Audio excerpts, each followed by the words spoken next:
I can't explain. I can't explain it. I go insane when we get naked. Hold me down, never let me go. Take me in, I want you to show. Hold me down, never let me go. Take me in, I want you to show me love.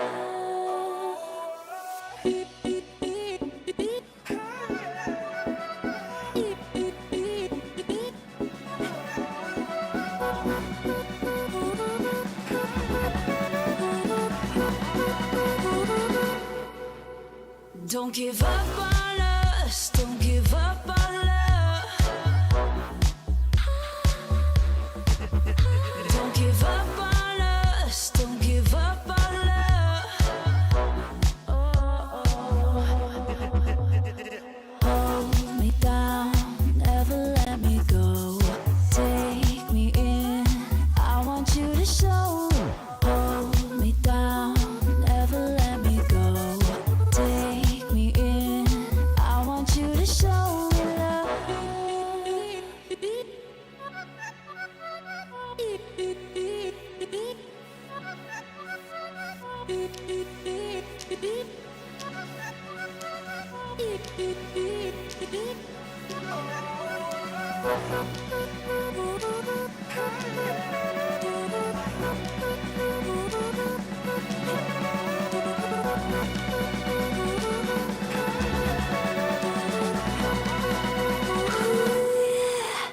Don't give up on us, don't give up on us, don't give up on love. Don't give up on us, don't give up on us, don't give up on love. Hold me down, never let me go. Take me in, I want you to show. Hold me down, never let me go. Take me in,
can I fight it? How can I listen when there's no sound?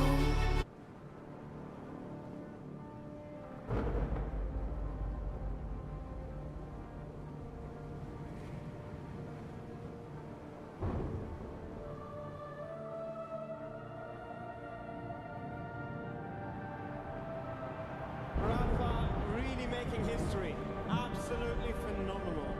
And Ace is the champion of the Intel Extreme Masters World Finals.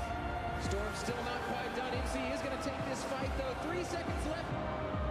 Last 2 rounds of passion's got to start it well for ESC. And this is a massive move for Zez, but he's not content with just a Nexus kill. He wants to win out. And it's all done. And Strollin's winning. Unbelievable Rogue with a 4-0 victory over Classic. And they did it again in the grand finals. It's Chengdu. Give it up for your Intel Extreme Masters World Champion.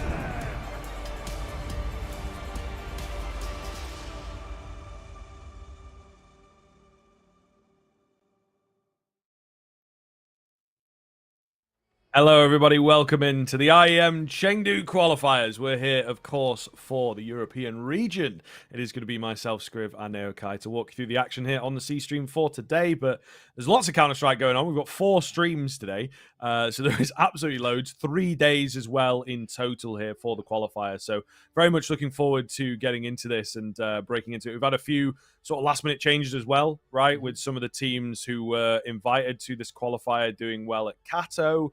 There's a bit of crossover. They've decided that they kind of need to drop out, really. Otherwise, it's going to clash in a weird way, I think, if they made it deep into the qualifier here. So let's have a look at the bracket. Let's see what kind of teams we've got coming in. You might have a few names that you maybe weren't expecting coming through. So we have BetBoom, Namiga, Espionage, Fours, Guild Eagles, Ruby, Insilio, and Amcal. So as said, a couple of those, your Ruby, your Insilio, your Espionage, weren't necessarily expected. They've been invited a little last minute.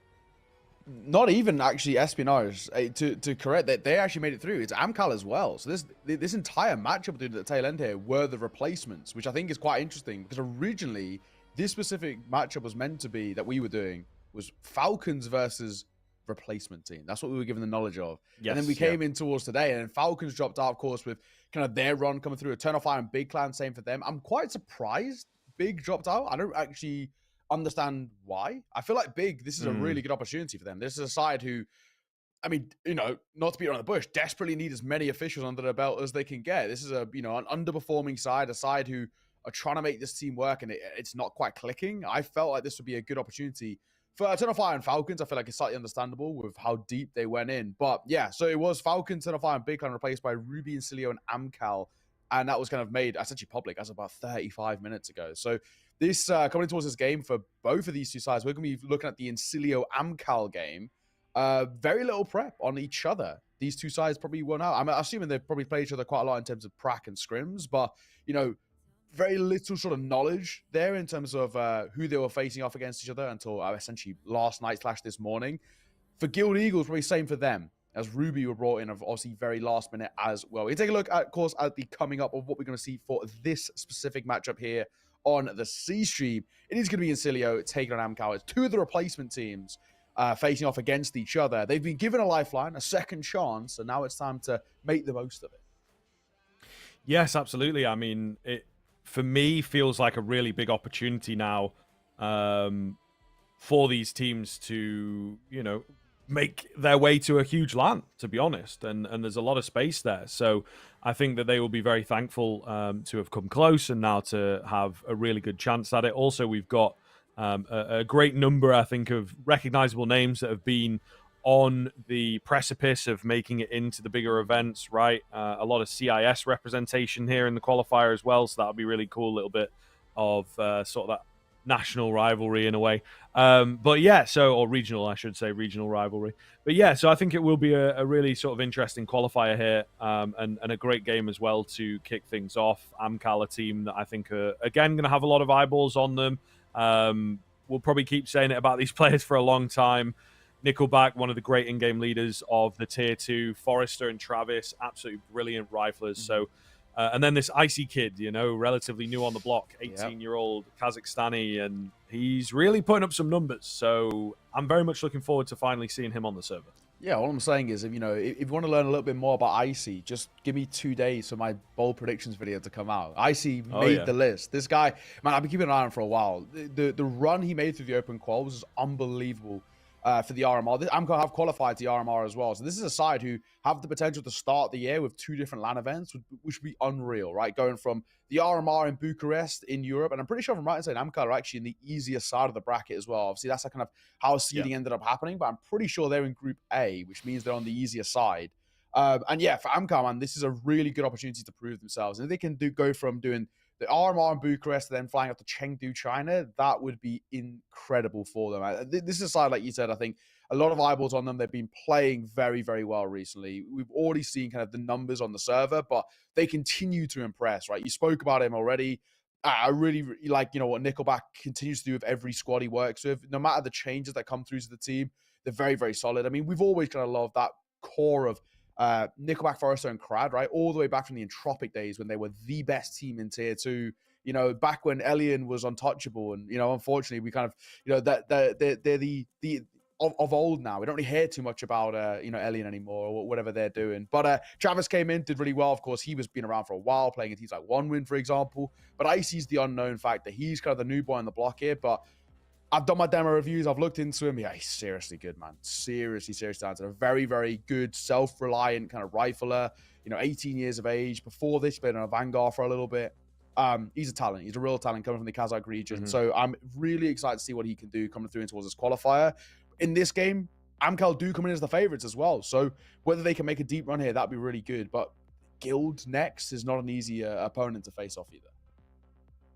Yeah, I mean, that's very true. I think it very quickly scales up here into a pretty difficult opponent, you would think. So, yeah, and I mean, Ruby are going to have their work cut out there against Guild Eagles. But you never know. You never know, right? These qualifiers can open up and be a bit spicy. But yeah, that should be our next game as well that we'll be covering here on stream. So we'll actually, no, I think we're going down into the lower, aren't we? I think so, yeah. For today, yeah. So, but nonetheless, some really good games on the card, some really great teams obviously getting involved here in the qualifier. So yeah, looking forward to it, and hopefully it delivers, right? These qualifiers, and now that things have been shaken up a little bit and your sort of prep work of like, where are we at and who are we going to be playing against, has been blown wide open. Let's have a little talk about the veto. We don't have a graphic for it, unfortunately, but I think that is the next spot for us to go towards here before getting kicked off into the game. So we end up, let's just talk about the picks. I think we end up with Ancient picked out by Incilio.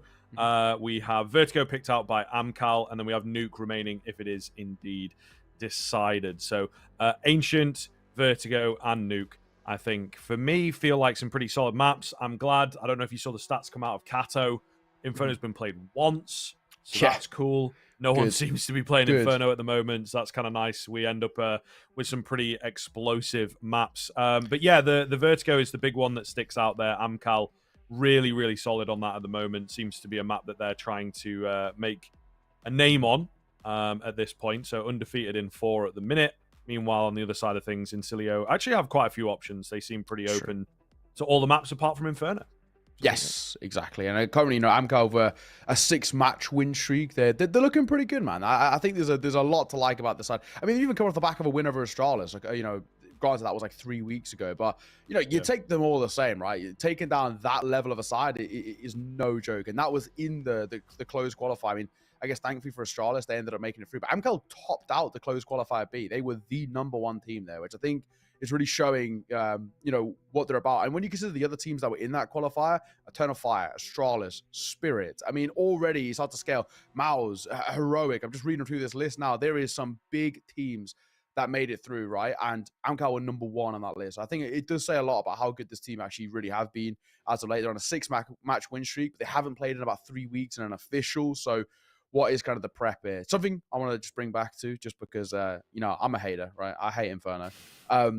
There's speculation. I don't know if you've played any of the new CS update, but obviously new CS update, they brought in baggage and shoots. There was on the baggage, the back screen, I guess, that the you know when you're like in the lobby and you got like kind of the whatever it's called, like the screens over behind you, so your guy just chilling there. Yeah. It shows you know, the plane, and they're loading up the plane, and the boxes that they're loading up are Inferno boxes. So the thought process, my tinfoil hat here is saying people are thinking that Inferno is getting a move out of the map pool because they're packing away the boxes on Inferno, putting them on a plane, and then something else going to come in. You know, bring back Train or Cash. FM Pone said he's officially working on Cash now as a team. So who knows? Let's get into the game anyway. Enough of my tinfoil hat conspiracies. Get it clipped and we'll come back to it now. Don't worry about it. Exactly. We're going to get towards Ancient here to kickstart things. I'm going on that CT side and Incilio on the T side. This is a bit of an interesting one in terms of just officials. Incilio played this map once. I'm kind of not played it at all in an official. Incilio ended up winning 16-14 when they played it against the Eyeballers, but this is, yeah, very little HTV experience of both of these two sides. Yeah, very true, to be fair. So we'll see. You know, it's going to be difficult to know what you're coming up against here, but they should be quietly familiar with each other. Either way, out on towards this A bomb site. 1-for-1 so far. Bomb going down. Pretty simple. A execute. Oh, coming through from Incilio. Nice find from Sugar, though. Gives them the man advantage. And Fadet hidden away in towards Cube. Looking good here. 4 versus 2. Really going to be tough to get back in. Crad trying to make work in at CT. So both players now known is the big thing, right? No kit available. Generally is the case on Ancient. So I think that Incilio happy to take a few cheeky little fights with the man advantage. And they will indeed get it done. Simple does it. Nothing too flashy, but a really nice opening pistol.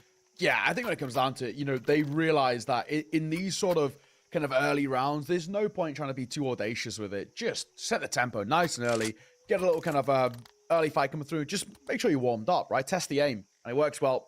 I sort of pop towards A. Simple, effective. Bomb goes down. Post-spawn set up. Only one team walking away with the round. Easy as. So, this round as well, bit of a, not a throwaway to say, but for Amcal, the expectations are low. Just Forrester. 5-7.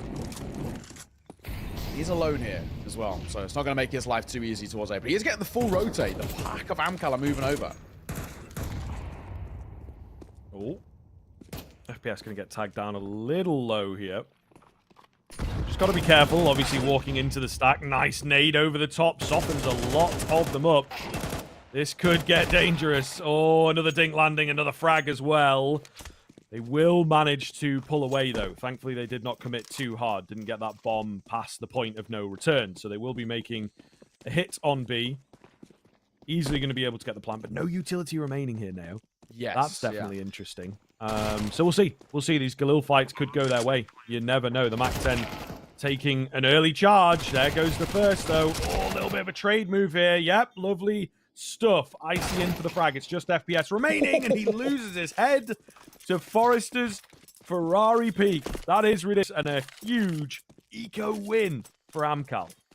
Yeah, that is kind of nuts. That was a 1-5-7 by a few USPSs, and they had, you know, minimal utility to that CT side. We saw one nade get dumped in towards Donut, and we saw, I think, one flash as well, which actually was completely ineffective. So, you know, that round there was rough. And I think on the other side, too, for Incilio, there was maybe a little bit of an overcommitment towards the A site. And on the other side, there was also, even when they'd rotate over, something you brought up, right? There was no util. And I think for Incilio, if you're going to go in towards these second rounds where you know you're coming against sort of lesser buys, the play surely has to be, in this situation, have a couple more MAC-10s with fuller belts of util. It would have made that post-spawn so much easier. It would have made that entire situation easier. But instead, Incilio had to fight. They had to try and bring the numbers in their favor, and they couldn't. It's well done. Really well done by Amcal. They just saw the gap. They took it. I also want to say that trade move where the USPS jumps across and long and takes the contact and the attention. The Galil swings into trade. It's beautiful work. It's simple. It's effective.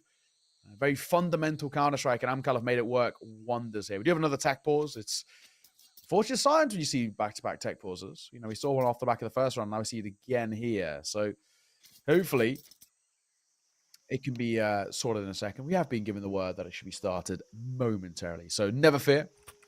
We should be back underway in just a moment. Fingers crossed.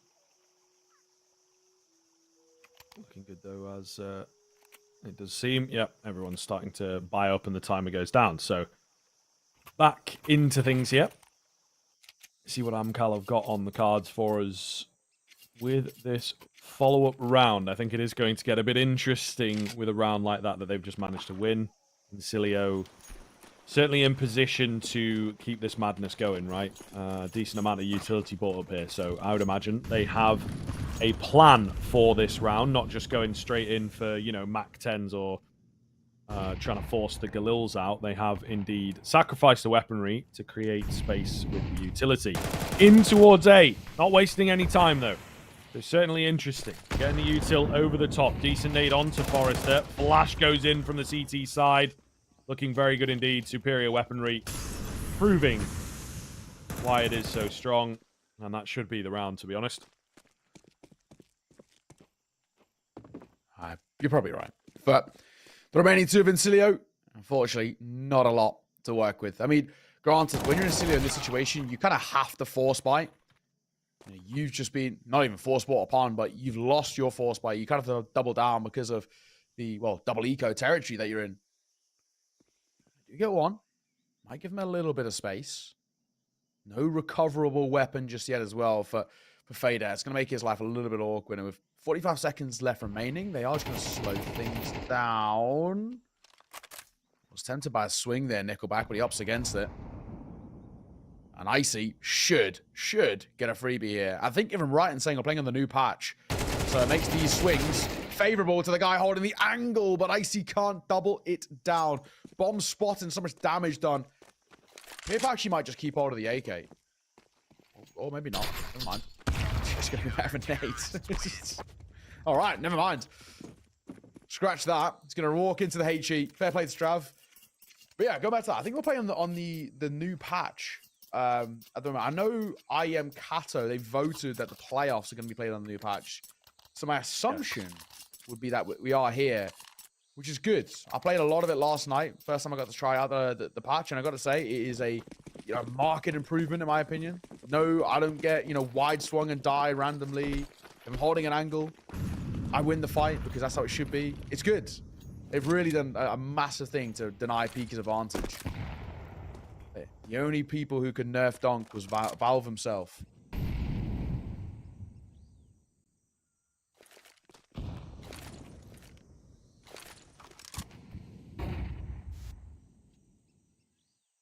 Quiet round here. A few P250s in the hands of Incilio, but not expecting too much. Favoring the A bomb site at the moment. Yes, it is a very different round from what we've seen, but they've been here, at least in the early stages, all 3 rounds thus far. And it looks set to be a 4th if they are moving forwards here. Going to take some time, I suppose. I think they're waiting to see if any more utility comes their way, and now they'll start crabbing out. Forrester does have to be careful on this swing. Going to get overwhelmed. Nickel back to pick up the pieces, however, and the A1S at range. No match at this point for the T side. Crad. Okay, does get caught. Not checking his angles super cleanly there. And he will be punished. Maybe an opportunity for a bit more cash in the hands of Sugar. Maybe. Something to work with here. Oh, gets a dink as well. Icy will see it off, but does get a little scare. Goes without saying. Smart thing there, just playing the range as well. Didn't really need to get up in their face. Nice and easy. 3-1. And of course, we find ourselves in a position where for Incilio, these T-side rounds gotta be converted earlier rather than later. They can allow or if they do allow Amcal to snowball on the CT side, it can go quite problematic. This is the pick of Incilio going into what is Amcal's best map next. That's the real worrying part. It kind of feels like a must-win in a weird way for Incilio. I think so, to be honest. It's a very, very risky round here. I don't know. Again, on the A hit, though, the AWP is very ready for this. Spots a leg jumping across there. Nade comes down, a little bit of a boost. I don't think he will have spotted that. Not firing, so not giving his position away. They might think it's a bit safer than it first appears. Ooh, okay. I'm going to pull away after expending a lot of utility. They've got the player up on the boost for the lurk, but must have been heard, I think, by Nickelback is the big thing there. Icy finds the first frag. Amcal looking good. Yeah, just quiet off the back of it, too.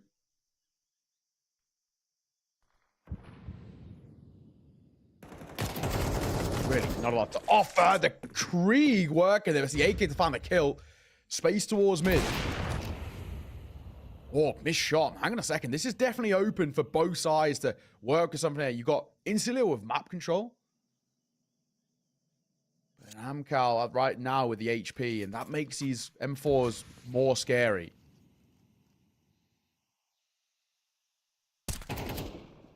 Oh, Travis, dangerous peek. Baiting them into Crad, though, right? They go wide looking for Travis, and Crad finds himself a triple kill. Oh, that's a bit all over the place from Incilio, isn't it? They definitely tunneled in for that slant player and got punished, you know, straight into the trap. It's quite nice. I think Amcal actually playing some pretty solid CT sides there. You know, in the early part of the round, they're getting decent map control where they actually kind of just fight Incilio for it. They make Incilio feel uncomfortable. And then, you know, you look on the other side where it's the second they lose a bit of control, they just fall back to sides. They play a kind of a very basic style of play here. But Incilio, you know, fundamentally just losing the fights. You know, the 50-50s are not looking good for them. They're not going in their favor. Double nades to come through, and this is what we're talking about. Early mid control coming through, the great CT utility, denying Incilio any sort of control. But then the second they don't need to hold it, they just fall away. Out on towards the site, however, Orb doesn't want to be taking too many of these fights as well. Nade will come over, gets overwhelmed, and it's falling apart here. Forrester looking to bail him out. The bomb is dropped too. Yeah, we'll see. Oh, goodness. He goes a bit wide, though. A little aggressive. Nickelback trying to be the hero. Does not work out for him. Incilio with the pace change, and ultimately the sight change will make that work. Winning out a pretty important round. You know, you talked about the previous being important. That one's kind of just made up for it. There will still be a buy available for Amcal here, so looking to find a response, but Incilio at least making themselves a little bit known. Now, the difficulty is they have to replicate the success in the rifle rounds, you know? Very different energy in those sort of half-by pistol rounds. Timeout needed. But weirdly enough, I think for Amcal, there's nothing too much to worry about there. That was just them caught napping a little bit. I think maybe a little bit kind of presumptuous in terms of the panic here. I don't think there's too much to panic about. Yes, losing that round is actually not good, obviously, in the sense that they were against pistols. They did just kind of get caught napping. It was a bit of fortune in the favor of Incilio and, you know, caught asleep a little bit for Amcal, but nothing to worry about too much just yet. I think for Incilio, the main factor that we still have to look back over it kind of in the overarching point is they still haven't won a gun round, right? And this is where you have to keep an eye on. You know, it's all well and good if they win these kind of quick eco bursts or whatever, but if they can't put up gun rounds, it's not going to be too pressure.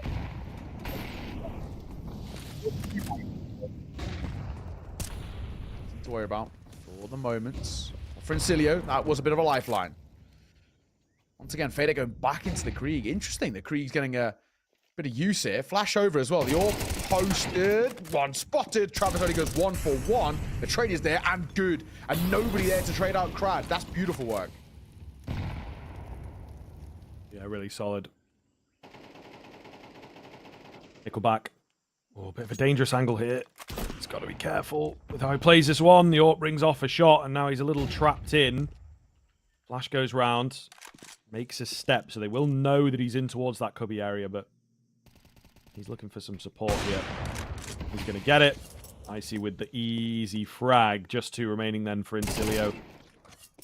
Down goes another. Crad clinical with that frag, honestly. Polt now 7 HP. I think a bit of spam through smoke, maybe? All the same. Not looking good for him. Trying.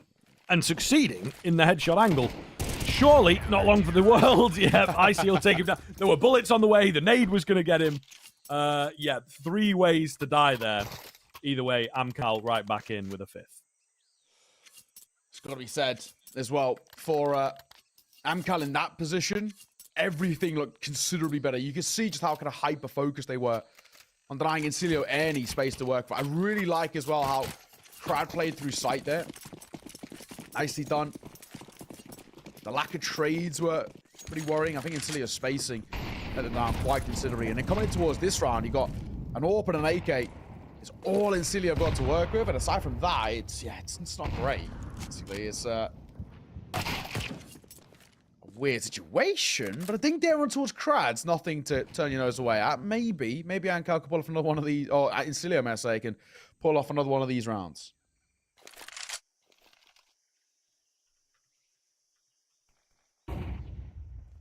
We'll see. Travis in deep here. Looking for the first frag. And if he sticks around, he might just get it. That smoke is not going to last much longer. And indeed, a nice, easy kill for Travis.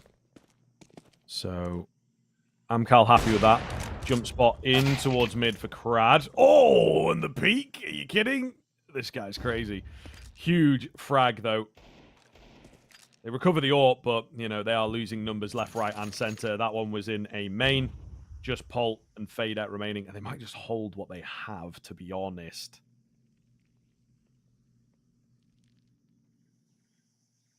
Nothing yet. Fade out. Honestly, I think there's a very strong conversation just to save. I mean, genuinely, what is the point?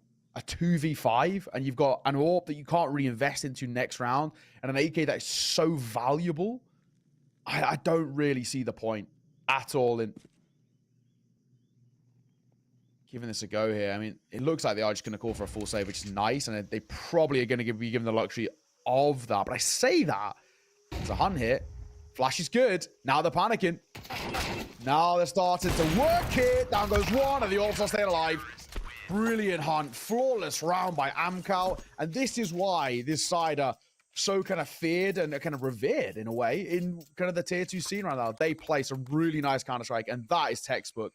From start to finish, that round went to plan, and the hunt was even still absolutely beautiful. Incilio have to go into a timeout here, and there's no questions about why. They desperately need a conversation. Yep, it is starting to get away from them. And this, of course, is their map pick as well, as you can see up in the top there, just to keep yourself reminded. Vertigo coming up next, which is the pick of Amcal, and at the moment is a bit flawless for them. Small sample size, but it's enough, I think, to make you worry if you are indeed Incilio. Have to get something on the board here. Obviously, Amcal have hit the 6 rounds now. That puts them at the even half. A lot more to go here. Could potentially get further than that. So it can be problematic. Incilio certainly worried. But we'll see. Back in with a pretty decent buy. There is FPS on the Deagle. So it's just a few things here, I think, that are standing out, right? Like, individually, maybe not quite able to match up 1-for-1, but decent enough. It is the team play aspect that we often talk about, the difference between a solid tier 2 team and sort of one on the extremities, as it were. Okay, we're in. We're back. All right. All good. Eric, stay calm. You didn't see anything. Yeah, I see we'll find the first frag. And indeed, Amcal are looking good once again as they continue finding these openers now. Oh, well. Crads. He heard the tag. That's for damn sure. That would have been relayed.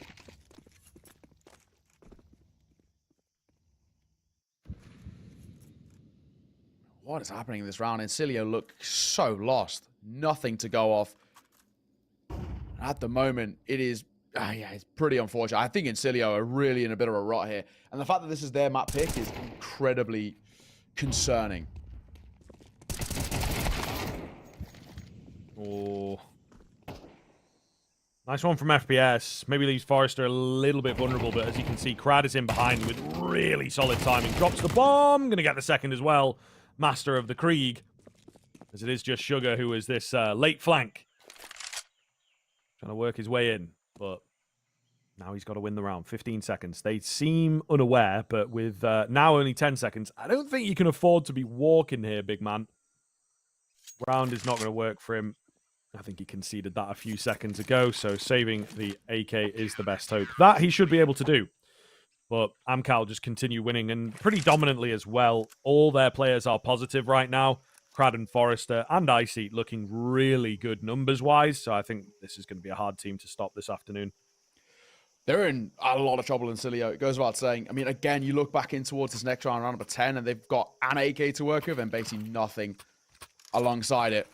Man, this is not a good position to be in. And we find ourselves in a very interesting conversation about Incilio. You know, if things go very quickly south here, what's next map going to look like? This is where Amcal have a 100% win rate in towards Vertigo. It spells bad times. Both invited teams coming in towards today's action, and Amcal are the ones who are making the most of it, and Icy especially. This is why this guy is getting all the praise right now. Serious talent. What a reaction. Really nice. Really nice, and again, sets them in pretty good stead here. Oh, there you go. There's a fine for FPS. So we're not quite out of the woods just yet. He goes in blazingly and finds the business end of Travis's AK.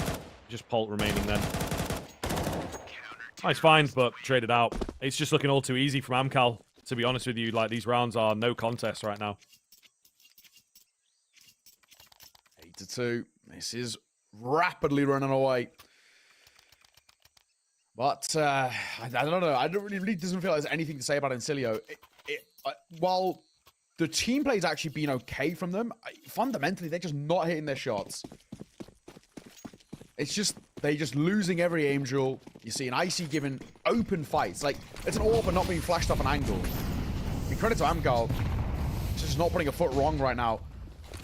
Small little bits and bobs which have been so costly, and running through a smoke is definitely not one way to go about it. Forrester, what a hold there, coming through boxes. But I mean, yeah, there we go. Sugar flying out through main, no flash. What do you expect? Icy's gonna get that kill all the day. Running through a smoke in mid? Of course Amcal is just gonna clean it up.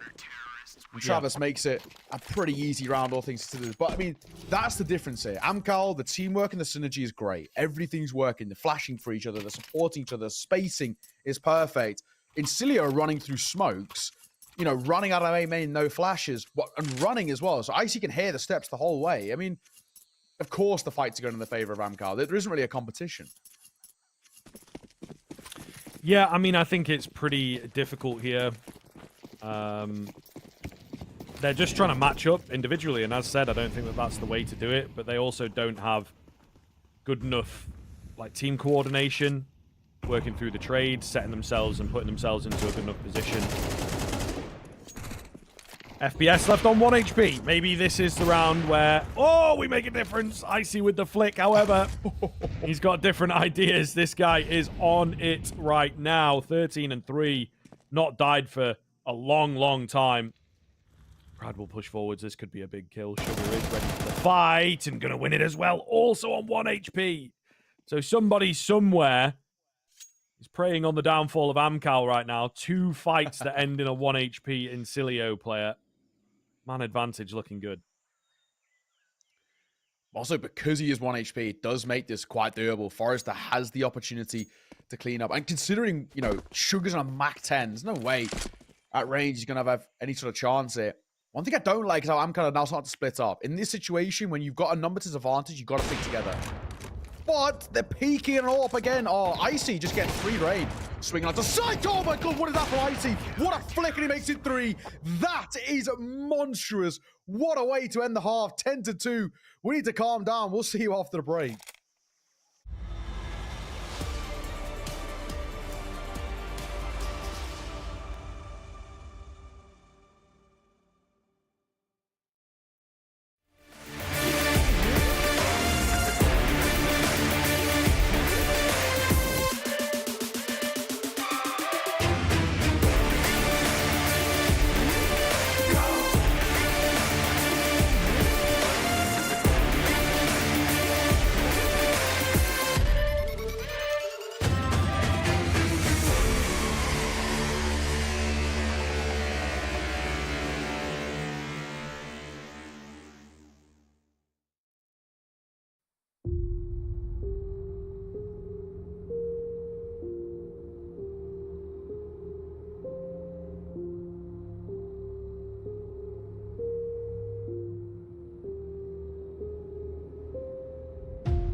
Hello, everybody. Welcome back in. We're straight into the action here. Pistol getting kicked off. And a fight in at middle. Going the way of Amcal. They lose just the one player and take down 3. Very, very clean indeed. 4-on-2 now ensuing. Damn. That was a very quick start. Welcome back, everybody. 10-2 at the turn of the half.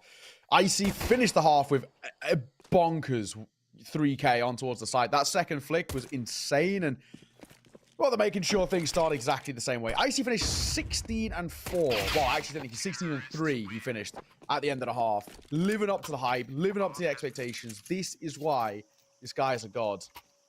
Like I said, you know, shameless plug, but the Neokai YouTube channel will be talking about Icy in more detail because this guy, man, I've done my research, dude. He's a monster in the server. I'm kind of really found an absolute gem with him.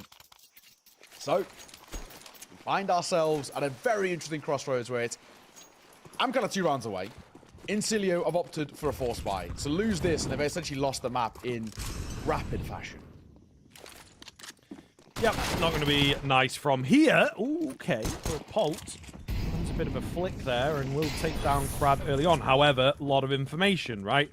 And that's what they were playing off of. So B-bomb site going to be secure here, and they've secured it quite deep as well.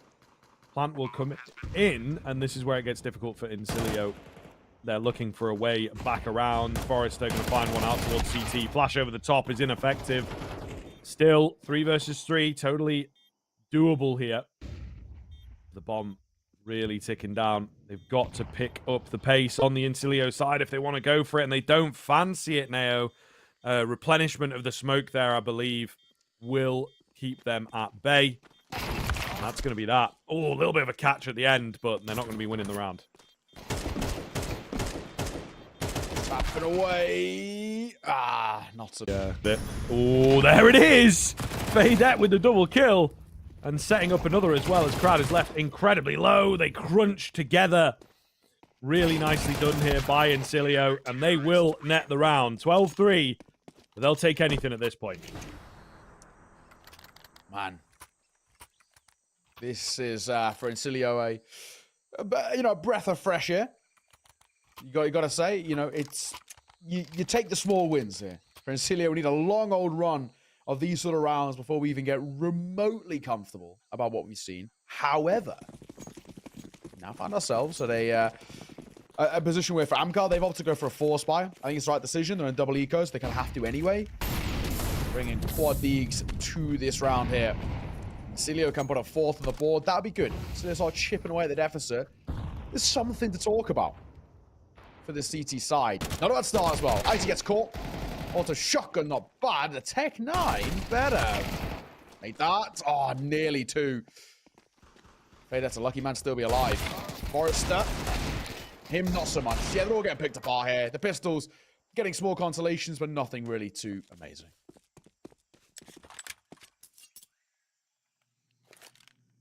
That does have the bomb. Could get a little weird. If he gets a bomb plant, I think they'll be very satisfied with that. And up against an auto shotgun on the A-bomb site, I think it could be a lot easier than you think. He's got a smoke available as well. So we'll see. Plenty of time to clear the angles. It's not impossible here. Yeah, I think it's very, very doable, actually. Good place to plant. He should get down and get around the corner. He does. So he hears the steps. That's the main thing. Smoke going to come out front sight too. It's the flank he needs to be worried about as they come through. Donut! Oh my god, he just gets behind that smoke. Crowder's playing this quite well.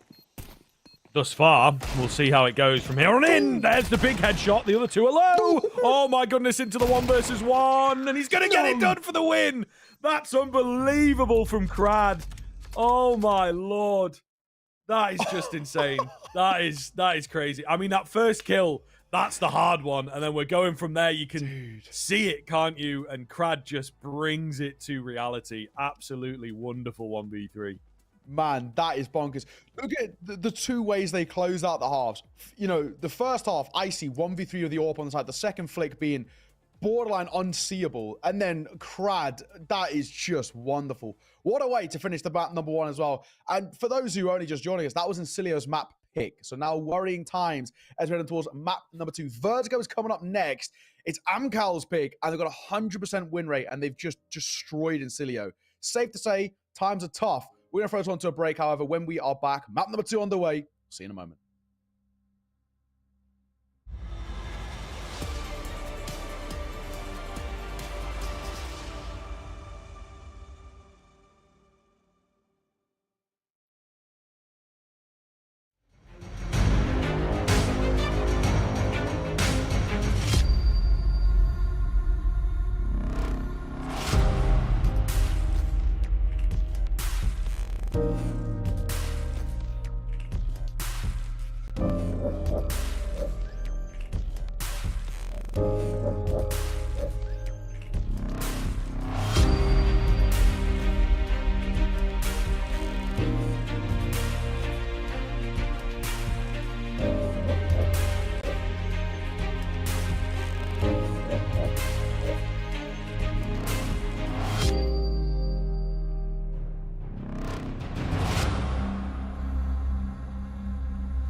Welcome back. We are moving swiftly on to map number 2. Thanks to Amcal and Cilio, we'll be looking to forget all about that first map. It's just a BO2 from now, right? You know, and you just have to win both of them, I guess. I don't know. It's a difficult kind of mindset moving forward. It's a very, very, very one-sided affair. Really difficult way to lose the game as well, losing out in a 1 versus 3 that absolutely looked to be theirs. Crad had nothing but a deagle. So really, really, really one-sided stuff, I think, is the only way that I can top that one up. Amcal with a clinic looking so good and just really no challenge for them. Yeah, it was a massacre, right? There's no two ways about it. Amcal made that look so damn easy. A 13-3. I mean, even, you know, there's probably arguments to be made that it probably shouldn't have even been that third round. Even that was close, but Amcal made sure to close it straight after. Simple and effective. That Ancient was one-sided. Amcal made that look so easy. And now they go into their own pick. And, you know, not only is that, a bad sign, you know, you've stolen away your opponent's map pick one-sidedly. You go into his Vertigo. When you look at this map of Vertigo right now for Amcal, it looks unbelievable.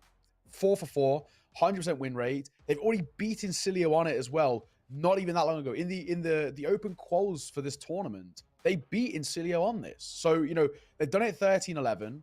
They've proven that literally, I mean, what it was like, I think it was about 15 or so days ago, they played Cilio in the open qual, beat them on this map specifically. I mean, everything just says that Amcal should be taking this. And even recently in the RMR quals, taking down Koi, they're not a bad team by any means, that Movistar Koi lineup. So I think it goes without saying that everything right now looks very, very good for the Amcal guys. They've beaten this team before, very recently, in this specific tournament's qualifier. I mean, man, like everything, the stars are written for the side to 2-0 this series. Yeah, it certainly feels that way, doesn't it? And again, just based off of what we saw on that first map, Cilio, team play-wise, weren't super comfortable, couldn't quite match up individually, losing a lot of multi-frag moments. You know, 2 and IC. Crad was the one that obviously I mentioned, but IC had quite a few on the AWP, including, again, another difficult one to stomach at the tail end of the first half, where it looked like a winnable round for Cilio. So there's a lot to unpack there, and you don't have a lot of time to do it 15, 20 minutes in between the maps. Yeah. It's difficult to bounce back. And again, you're a younger side, a lesser experienced side.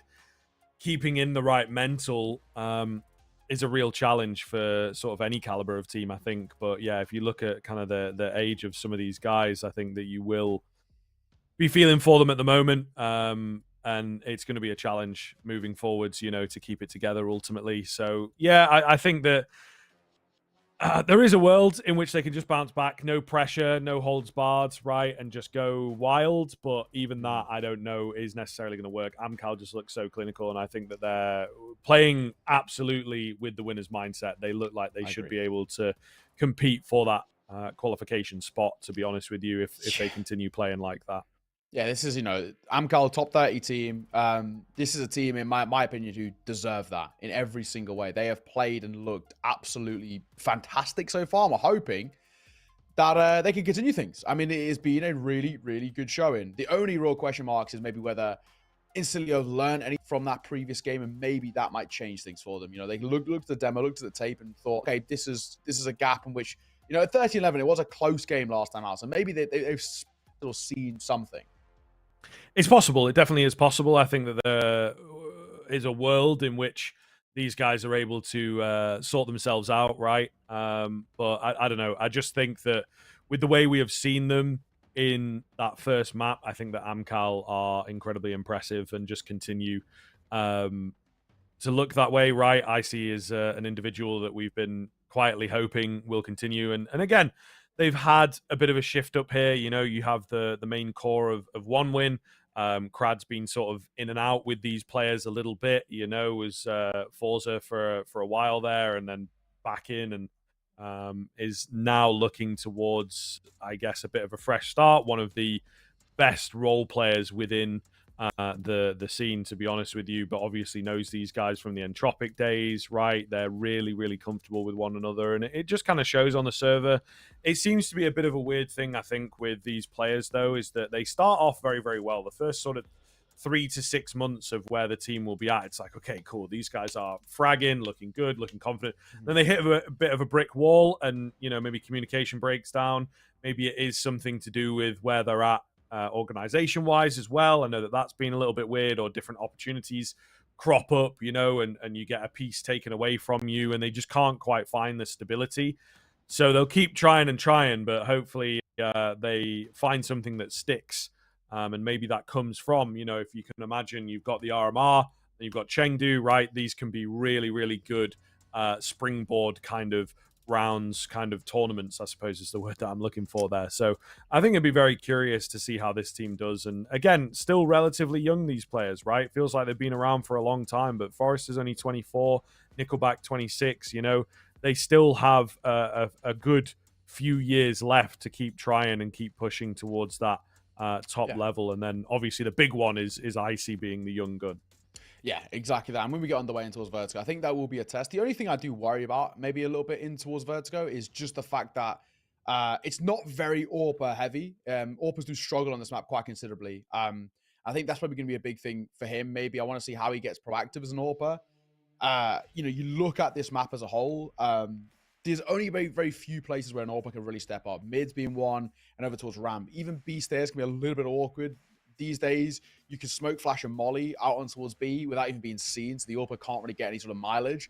That's the only issue, I think, for me, is maybe what we're going to see from him. He had an incredible first half in towards this game. 16-3 he finished at the tail end of that first half. So that alone is just bonkers.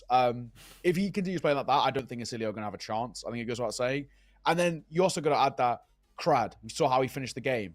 So reliable, so good. Nickelback as the IGL even played quite well, which, not saying like it's rare by any means, but he's not normally in kind of that debate of terms of the fragging department. And then Trav and Forrester too, their map control as individuals are very, very solid. So I think for me, everything on paper looks very, very good for Amcal right now. There's very little we can talk about on a kind of a negative note. And when we get into the game, we'll see exactly why this side are so well revered. I mean, it's a very quick map, number one. So there's actually very little to go off for Encilio. I think it goes without saying, coming off the back of it, there's not a lot we can talk about in a positive note for them. And I think they probably kind of feel the same way.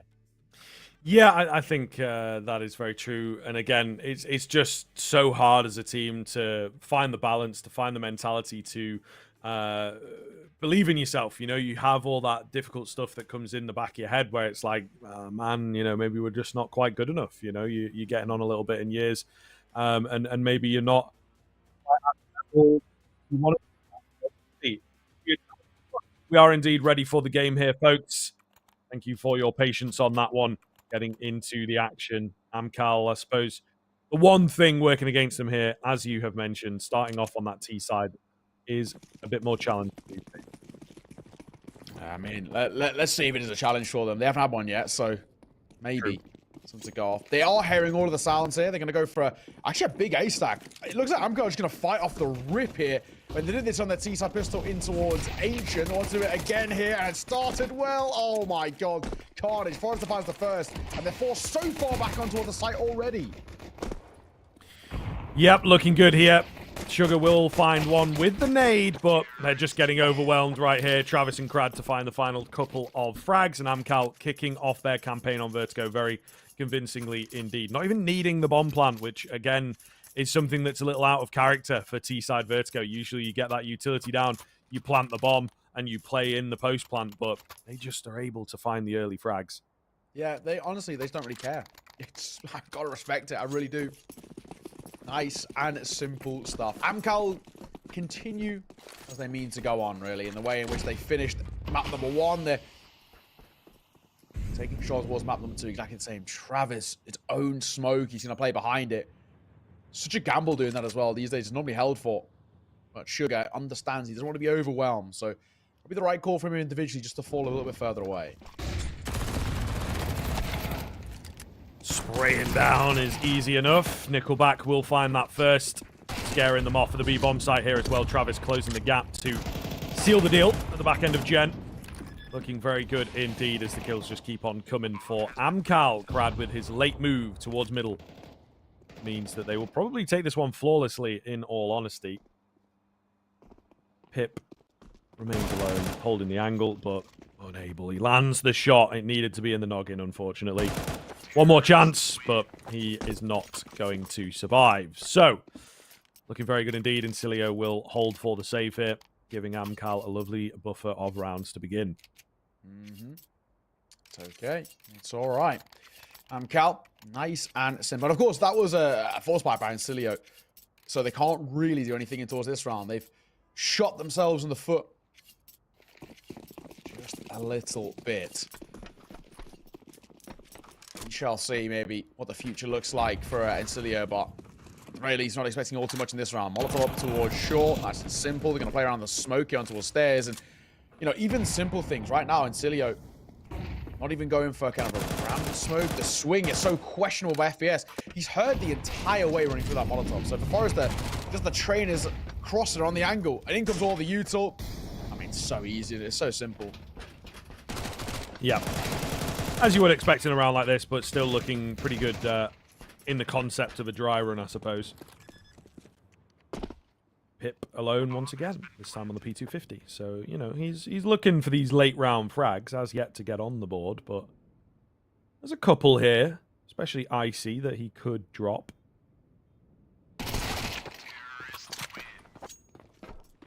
Well, never mind.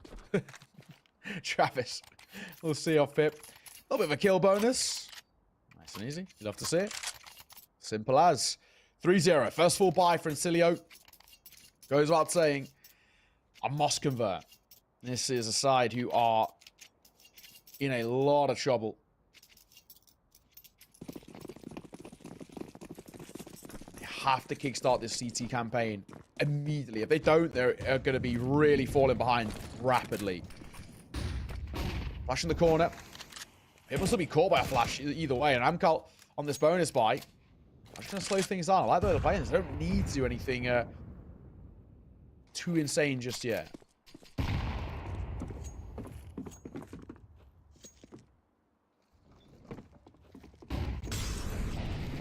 Pip with the jump spot. Sees him coming. Oh, the return flash is not quite deep enough, unfortunately. Nickelback was way closer than they ever expected. And an early opener for Amcal. So we pick up where we left off on Ancient. Sugar will find Crad towards middle, though. So we'll see here. This could open up.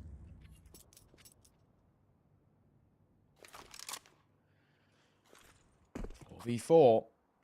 Sugar tagged. Not out of the realms of possibility. Fading at the smoke. Oh, the triple push. The ramp here could be a blessing, but could also be a curse. A poison chalice.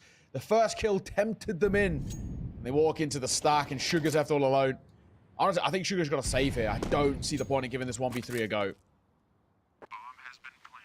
Yeah, I mean, feels pretty important to maybe get the M4 into the next round, do something a little unorthodox, but he is giving it a little look in.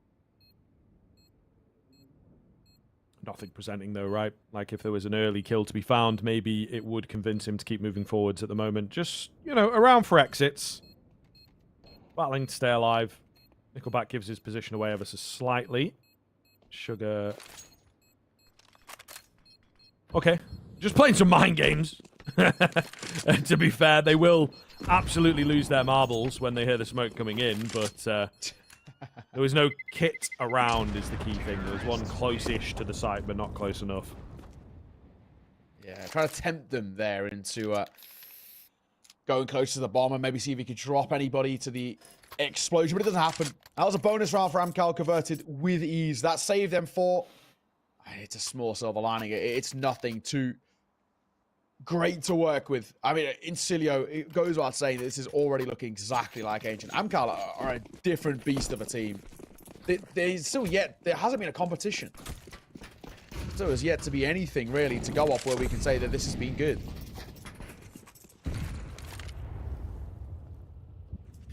Oh, that is true. As said, you know, it looks to continue from where we were at on the previous map. They're going to go somewhere down the middle around this M4, so I do like that. They've not completely lost the plot despite a difficult run of what we're looking at about 25 rounds played.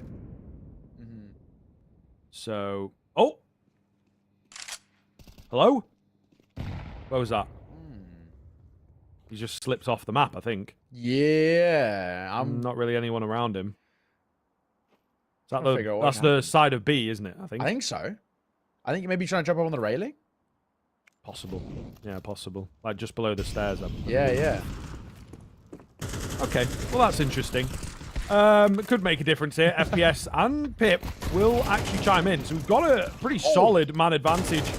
Yep, it has made a difference, right? They also lose their fights out, so I suppose the question is rather, would it have made a difference to have an extra player here? They still would have been a man down. Forrester, 17 HP, nothing he can do, so it will be a bit of an extended save here from him. Oh, man, this is... That's a rough way to lose it. I wish we could actually see what actually even happened there. I'm assuming, yeah. Well, I think looking at where Forrester's at, I was going to say, because that's T-spawn. So what is he doing? Is it like, it's like that wide angle that you can take that you can see B, like if they're out on the catwalk. Yes, yeah, you can kind of see them. Not an angle that's used very often. Yeah, look, well, the one thing you say, oh, well, hang on, Forrester, okay, he gets the kill. See, on the board there, it says one couch, so you can see it, you know? Yeah, so he's definitely he definitely fell off the map, because that updates in live time, so yeah, he must have fallen off the map. Yeah, I wonder what, probably, like you said, they're probably just trying to do some sort of boost to catch a Rafters player, but... unless they're run boosting. That's True. the other, because that's close to the run boost angle. So... And it just failed. Yeah. I feel like, though, if you haven't got Quite it miserably unlocked, if he did fail. Yeah. Yeah, if you haven't got it unlocked, if you're not giving confident. it a go. Uh-huh. It's like, you know, the only teams who do that are the ones who have it. They can literally get it like more or less 99 times out of 100. I mean, unless this is the side and we've just seen the 1 out of 100. Oh, Icy gets spammed over the smoke. Good angle by Pip. That's nice work. A nice opener. Very needed opener too for Incilio.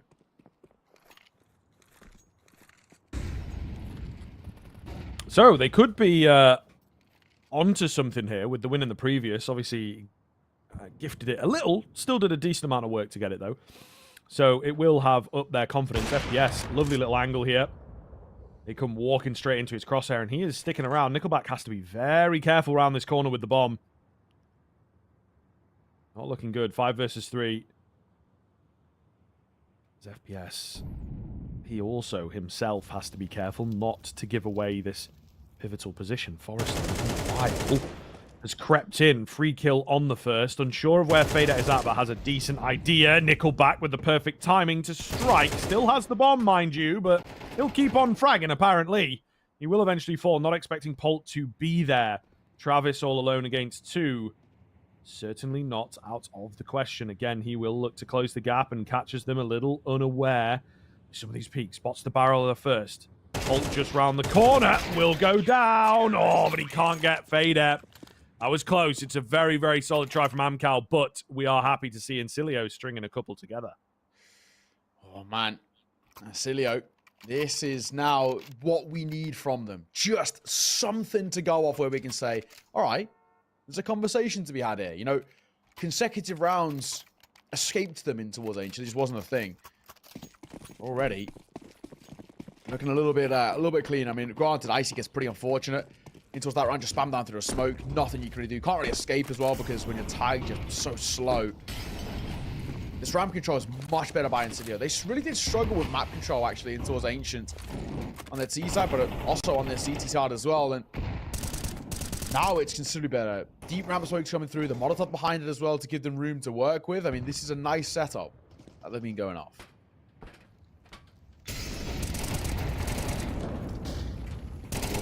Dangerous here for Sugar.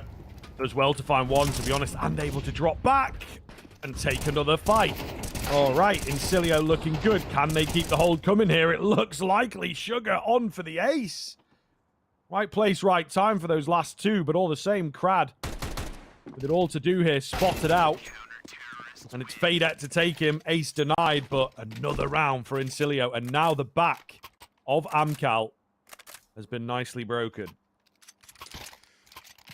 Well. Incilio, decent little run here. And, you know, credit to Sugar as well. Having a reliable Bianca like that is actually very, very good on this map. Very, very needed. It also means in a lot of instances we can see the Incilio guys play like kind of 3 through A, 1 through mid, and leave Sugar as kind of alone towards B, and they can rely on him to kind of always be good for 2 kind of thing. That confidence in a player is always very good. I mean, it's now becoming a thing. You know, we saw it happen at the tail end of Go and then heading into CS2 where it's becoming a thing of actually putting one of your better riflers as an anchor because you can leave them alone and because they're so reliable. Amcal, they're going to call for a timeout there first. And this time, understandably so, we kind of said when they lost the force buy in towards Ancient, it was a little bit kind of, a little bit early. Didn't need to be worried all too much. This, however, does make sense by going towards attack pause. I feel like they are not in control of this game at the moment. It's definitely a good opportunity. A little conversation.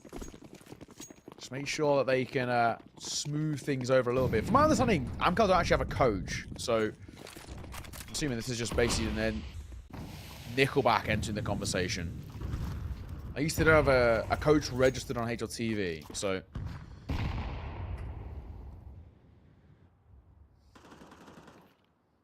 Yeah, may well be working on one, but for the time being, there's not one officially listed. Obviously, Hooch moving out to Aurora, so, you know. Makes sense. Polt will find the first here. However, the boost up looks pretty effective, and they are going to look to burst off the back of that. Polt doing a good job of holding. The rotation's a little static. The flashes are good, and the kills keep coming. Nickelback managed to find one. They know that Polt is still alive. He gets a smoke down, and Icy places it well. 2-on-2. Fadette makes it 1. Just the young gun. Kazakh with a dream here against 2. He's got the bomb in hand. They know that he's somewhere around, but he's got plenty of time. There's no need to rush into these exchanges. Molotov will force him forwards. He doesn't fancy it, and he's getting the hell out of there. Going to give A good look here, and you can see Incilio are still a bit nervy to move, right? They don't quite know if he's going A or B or what. He is in their heads at the moment with this, so he's reset the game a little bit for the 1 versus 2. It's doable, and he knows both are there because he knew one was playing with the rifle and the other was throwing the Molotov at basically the same time. So, this is the right way to play it. If you're going to play a 1v2, you have to try and level the playing field. Oh, they might not clear him.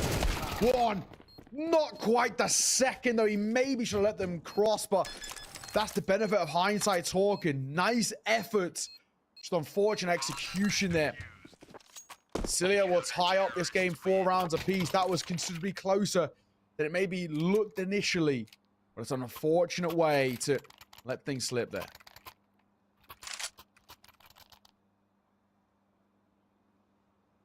Difficult. It definitely is difficult, but Incilio looking good here.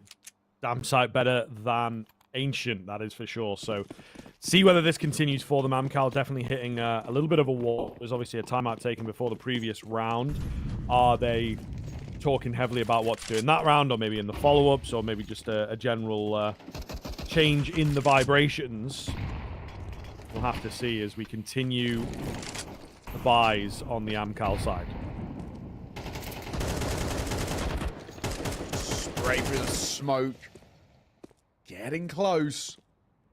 There's a full buy at the very least for Amcal. That bomb plant is going to give him that. Nickelback, mate, looks a little lost. You all right, mate?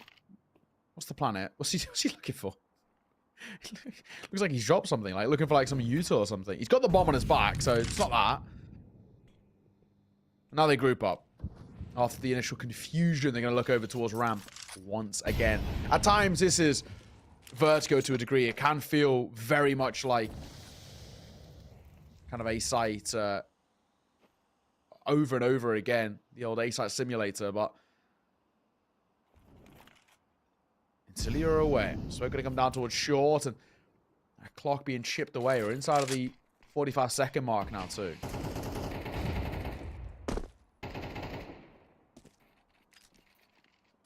Fadette.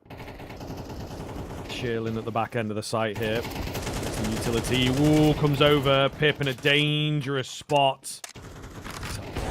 Boost up above the smoke here. What will that be able to find? Not very much. Fadette spraying through. There's so much damage done. Sporadic bullets landing from the wild sprays, but no kills.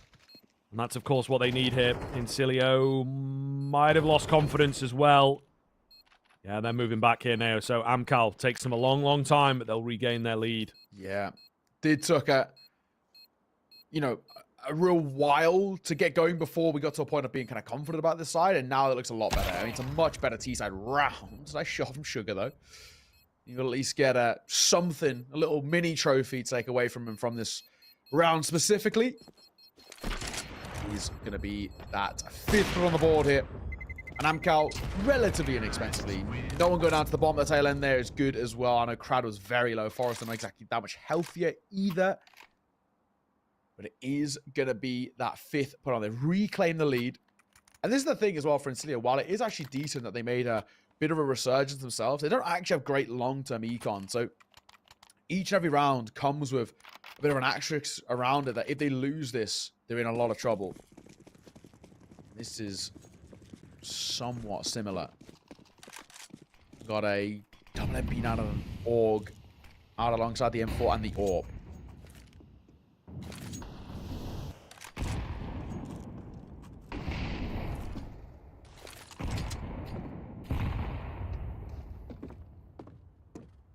Nothing quite presenting here. Just early starts. Utility coming over as they burst up the ramp.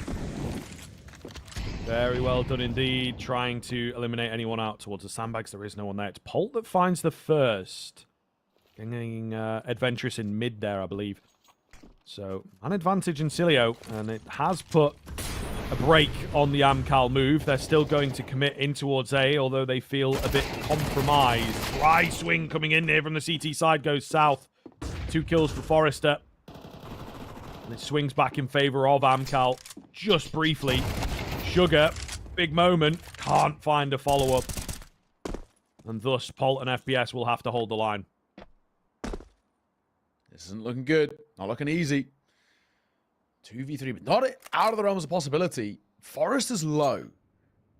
Icy's not exactly much better, so it's definitely a doable situation. They're going to double back towards B. That call to pause here by Nickelback is beautiful. Just slow things down.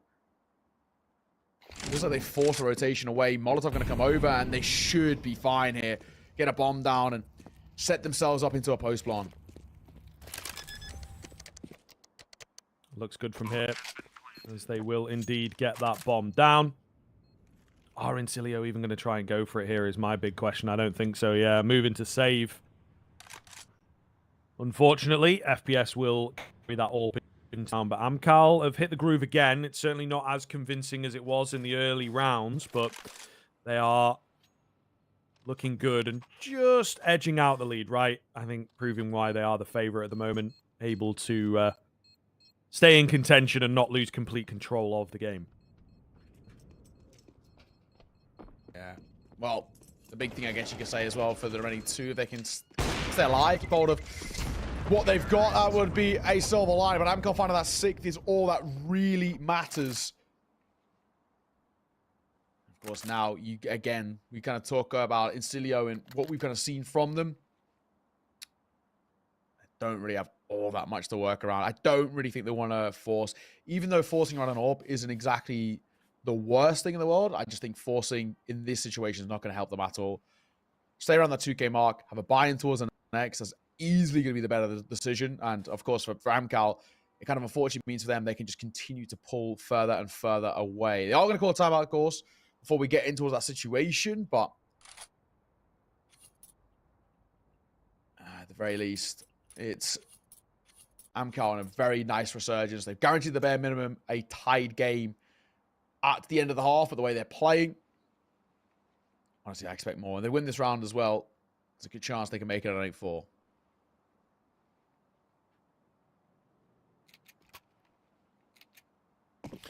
right, let's see.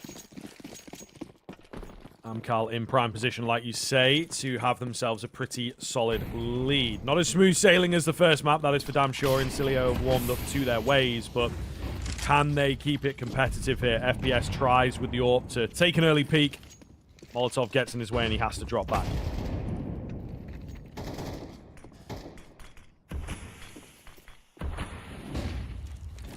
AWP posted, flashed off the angle. Oh, FPS can be in trouble. Oh, FPS is the trouble as he finds the first, but it's only the MAC-10. It's not exactly the biggest scalp to find. 4 versus 3. Bomb goes down. The Argents and the pistols into try and make something of an issue here, but double smokes to come through on towards the site. That should be it. The fact that Pole team is sticking around is, you know, a question mark. Just get out of there. Leave the pistols around, yeah. See if they can play X's, but Pole, there's no point risking it. I mean, all I can think is that maybe you are going to be buying into the next round anyway, so, you know, why not? See what you can find. Here we go. Sugar on the 5-7. Surely. Oh, yep, they know what's up. Icy was on it. He knew the game. 7 rounds on the board for Amcal. Travis trying to spam down and just about survives on 1 HP himself, but no further kills after the cheeky attempt there. All the same, it will be a pretty solid scoreline, 7-5 locked in. And Cilio will be looking to get that 5th, you know, soften the blow as much as possible. Yeah, exactly. And if it goes 8-4 as well, it already becomes quite problematic in the sense that all it takes is 1 pistol from Amcal, and they've been pretty clean on the pistols too. And they can push all the way to double digits without a response. Then it, you know, a 10-4 score, and it feels out of the realms of possibility. Down the corner. The swing is bad for Incilio. Yes, they find 1, but they're both trading. The numbers go very quickly in favor of Amcal.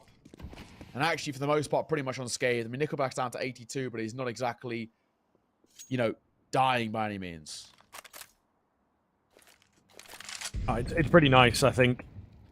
Once again, really keen opening exchange from Amcal and just looking very good. So I'm excited to see how this team look for the rest of this game. And by all accounts, for the rest of the qualifier. Lots of utility in to end the first half. Little smoke blow here. Might just find some success. 3 versus 2 as the bomb goes down. So Cilio staying hot on the heels. Flash comes over the top. Actually underneath a little bit on the underarm, but it's ineffective, is the point. Icy finds the final frag. 8-4, and a break on the cards here as Amcal looks super solid once again.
Second half underway here. Better performance by Incilio on Vertigo for sure, but still a struggle. Still on the back foot and still relying on this pistol to boost their score. Maybe Amcal can get this one cleaned up into it. Certainly is looking good, and it starts off very well indeed. Little touch and go play for the Julies of Nickelback. Forces them forwards on towards B. Into the hands of Travis. Only good for one, and FPS with 2 quick headies has opened this round up. They've still got to get through Icy, however. Oh, and he nearly finishes it all by himself. 2 versus 1 against the bomb carrier of Polt. Looking very good for my money. Trying to get this bomb down is really going to be hard. I think he knows that. He has to take a fight one way or the other. Oh, my goodness. And Forrester, with the fadeaway, will make it look super clean in the end. Eesh, that is nice. Lovely little shot at the end there. Actually, quite well played by Amcal at the tail end. Just got to make sure they don't give anything away. Don't allow any sort of opportunities to come through. Play it fundamentally quite simply.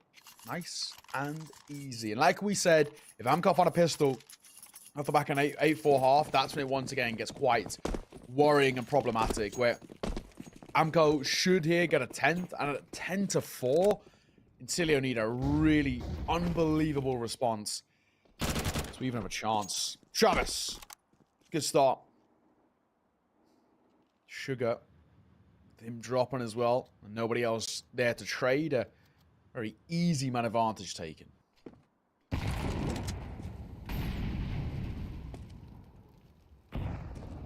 Back. Moving forwards with a bit of support from Forrester. Very, very good hit. Oh, bit of a dance at the bottom end of ramp, and, well, it will be Incilio to keep their feet all the same. Pip alone. 1 bullet from any of these guns will see him off. And there it is. Icy to find it. So, double digits hit. 3 more to go. Incilio with a hell of a run back required as these rifles come out. This is, I mean, it goes without saying, a must-win for Incilio. I mean, every round sort of feels like a must-win with how rough things are looking. But Amcal are absolutely flying on their way to a 100% win rate continuation for their Vertigo. What is there even up to offer here? He's for Incilio. What AK? And that Krieg again coming out. You like picking it up. Early molly damage. Fader walking through it as well is interesting. A couple of aids on the corner, but nobody playing up close now. They double back towards a deeper position and ramp. And a second molly to come through as well. They're trying to keep them at bay. It's still trying to fight their way towards ramp, but they got good space here.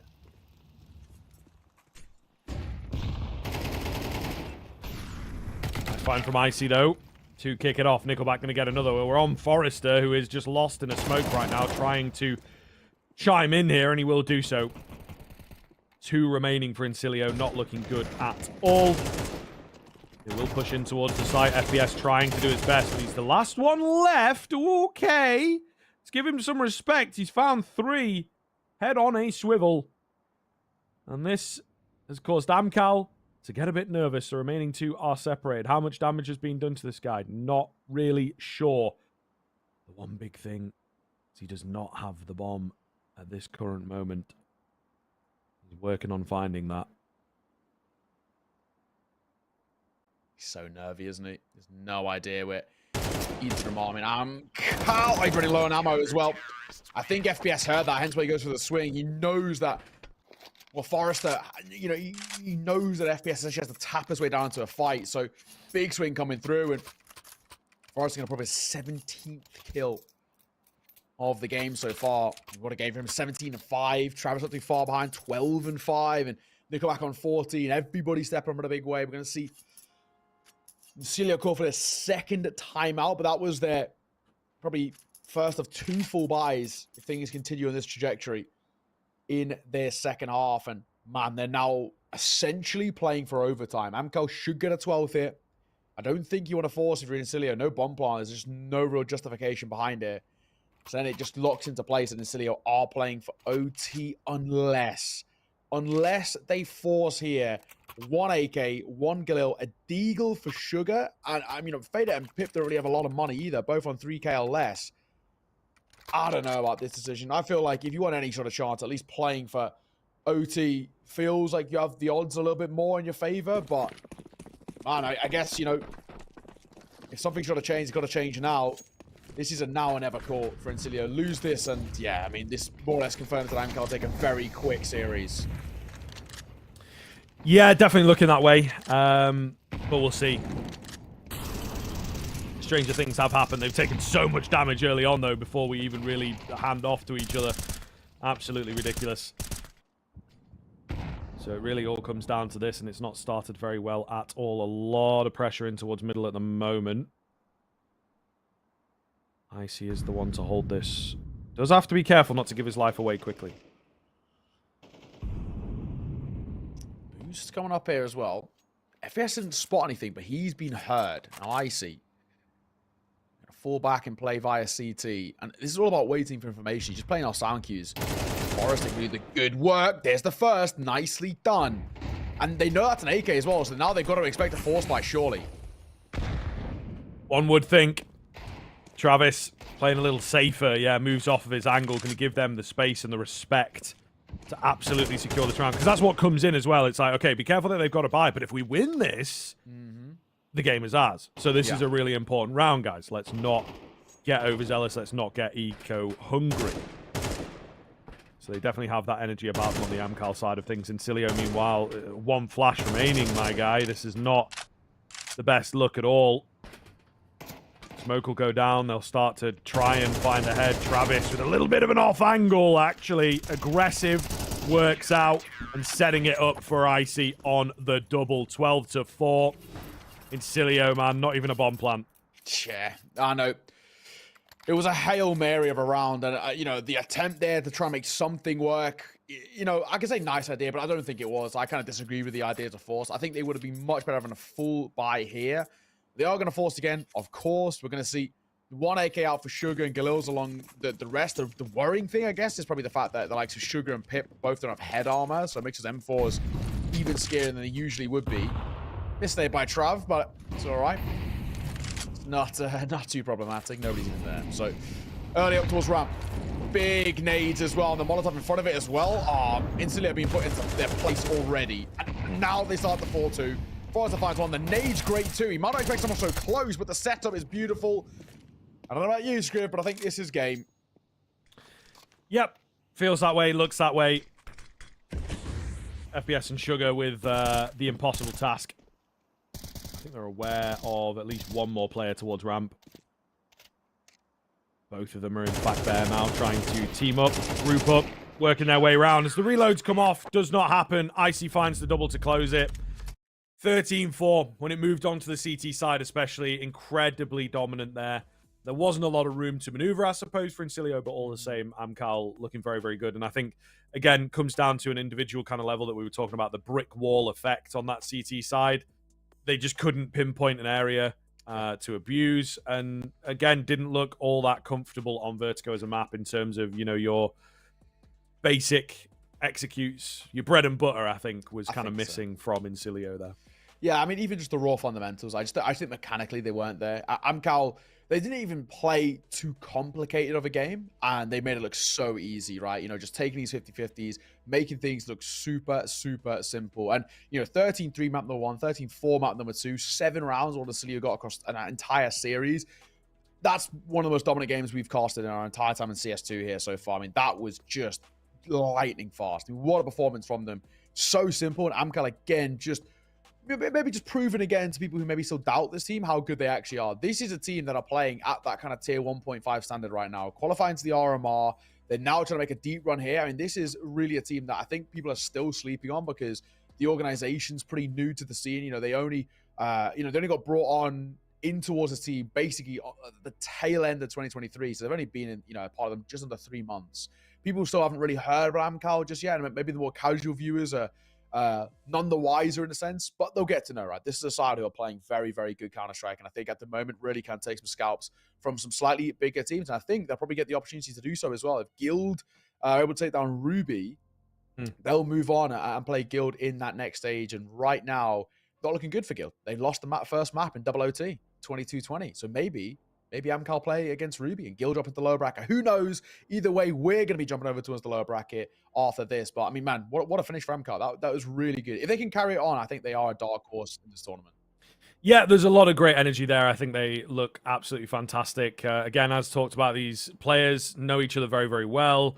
Bringing Crad back into the fold. They've got a new individual to work around on the AWP in the form of Icy, which I don't know what it is with this region and just, producing AWPers out of nowhere that are just insane at the video game. It's great to see, and he looked fantastic there. We'll see what happens as, the opponents scale up, so to speak. But as you said, they might scale down a little bit if Guild can't get their act together. So we'll see here. But Amcal look brilliant, at least in isolation there within that series. And we're quietly hopeful. We always are. These guys come together. They have a good few months, as I've said. Can they finally break through that ceiling? Maybe getting a spot here at Chengdu would make all the difference.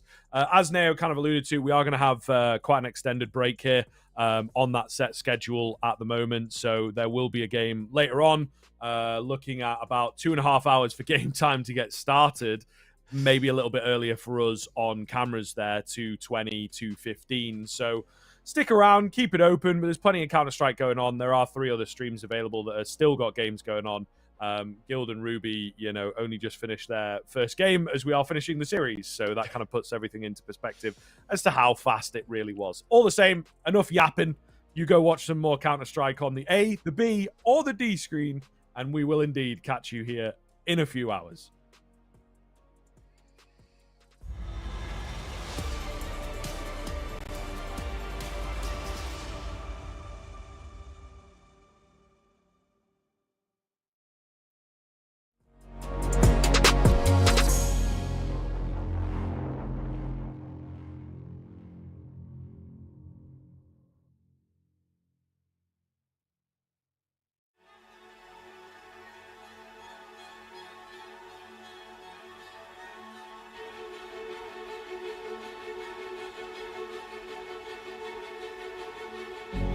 This world is slowing down. How can I fight it? How can I listen when there's no sound? Oh, the wolves are out. Yes, the wolves are out.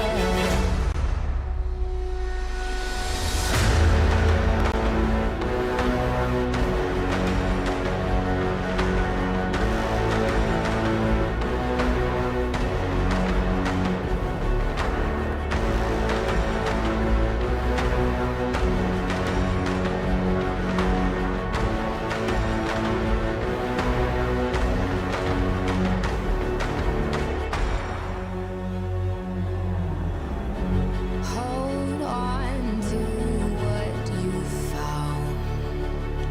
Days are deceiving. My head is spinning round.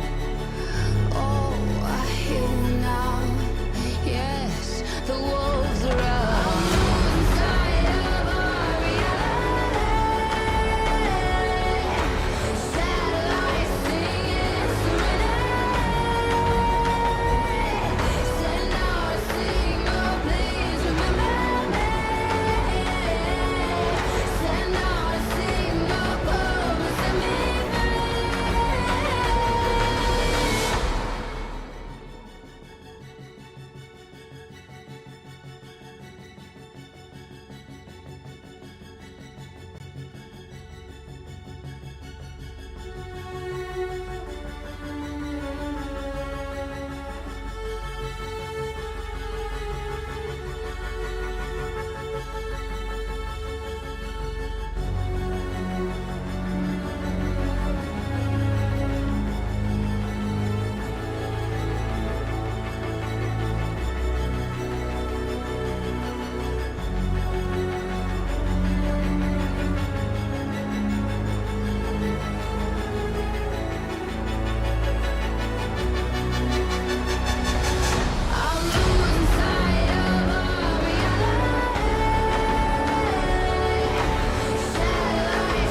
What you wanna say?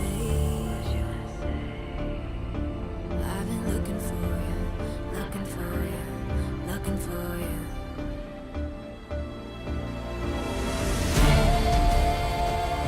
Take me down, leave me lost and found. Take me down, loudly without a sound, and I will rise, rise, and I will fly, fly, rise,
If I stay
Ich sitz auf meiner Fensterbank, die Nacht zieht vorbei.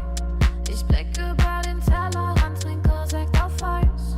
Ein Teufel und ein Engel tanzen auf dem Parkett. Vielleicht sind wir unsterblich, müssen nie wieder weg. Ich sitz auf meiner Fensterbank, die Nacht zieht vorbei. Ich blick über den Tellerrand, trinke Sekt auf Eis. Ein Teufel und ein Engel tanzen auf dem Parkett. Vielleicht sind wir unsterblich, müssen nie wieder weg. Big Pie, Kippen und Drinks gegen Tristesse. Großstadtbild, komm ich nicht weg. Kopf fragt, mach kein Pisstest, nein. Ich will nicht auf deiner Party gehen. Engel und Teufel tanzen Schwanensee. Von deinen Lippen tropft der Chardonnay. Ich küss ihn weg, bevor du schlafen gehst. Ich sitz auf meiner Fensterbank, die Nacht zieht vorbei. Ich blick über den Tellerrand, trinke Sekt auf Eis. Ein Teufel und ein Engel tanzen auf dem Parkett. Vielleicht sind wir unsterblich, müssen nie wieder weg. Ich sitz auf meiner Fensterbank, die Nacht zieht vorbei. Ich blick über den Tellerrand, trinke Sekt auf Eis. Ein Teufel und ein Engel tanzen auf dem Parkett. Vielleicht sind wir unsterblich, müssen nie wieder weg. Faded auf den Wohnzimmerdielen. Baby, sag, wieso sind wir hier? Kann sein, dass wir den Boden verlieren. Wir heben ab morgens um 4. Ich sitz auf meiner Fensterbank, die Nacht zieht vorbei. Ich blick über den Tellerrand, trinke Sekt auf Eis. Ein Teufel und ein Engel tanzen auf dem Parkett. Vielleicht sind wir unsterblich, müssen nie wieder weg. Ich sitz auf meiner Fensterbank, die Nacht zieht vorbei. Ich blick über den Tellerrand, trinke Sekt auf Eis. Ein Teufel und ein Engel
I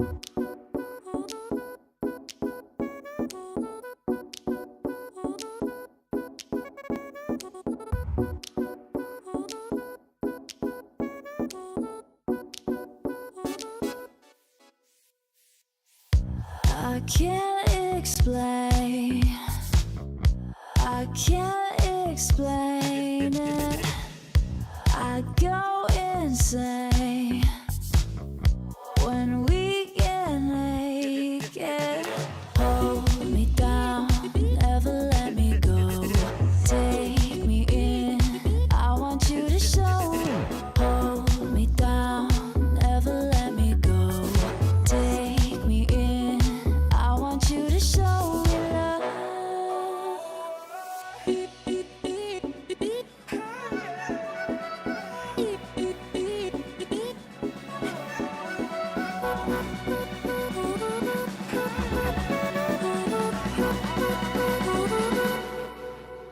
Don't give up on us, don't give up on love. Don't give up on us, don't give up on love. Hold me down, never let me go. Take me in, I want you to show. Hold me down, never let me go. Take me in, I want you to show me love.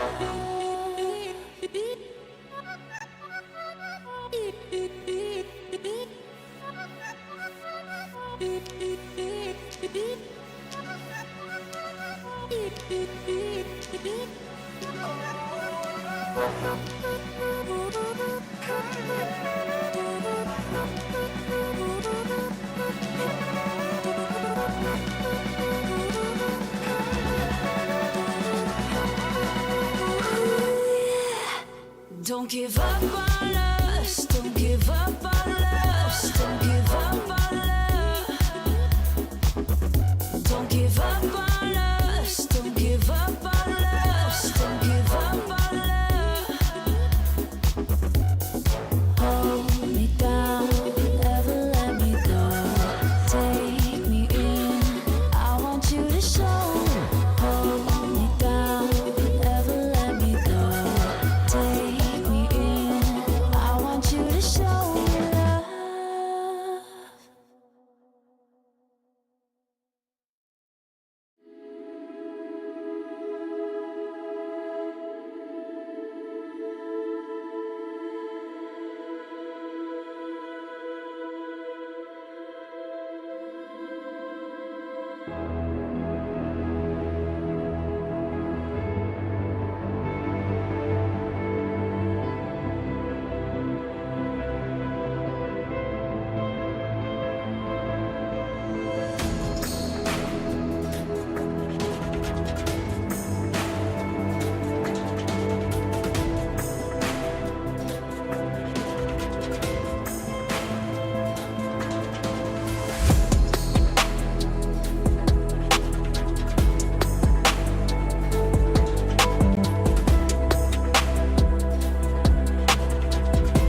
fight it? How can I listen when there's no sound? Oh, the wolves are out. Yes, the wolves are out.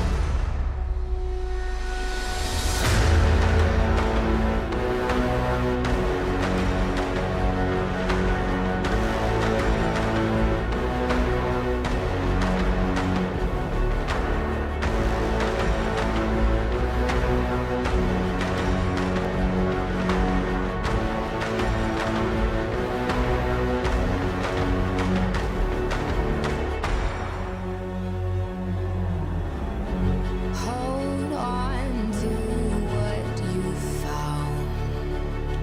Days that are searing. My head is spinning round. Oh, I hear now. Yes, the wolves are out. Inside of our reality. Satellites singing serenade. Send out a signal, please remember me. Send out a signal, promise me free.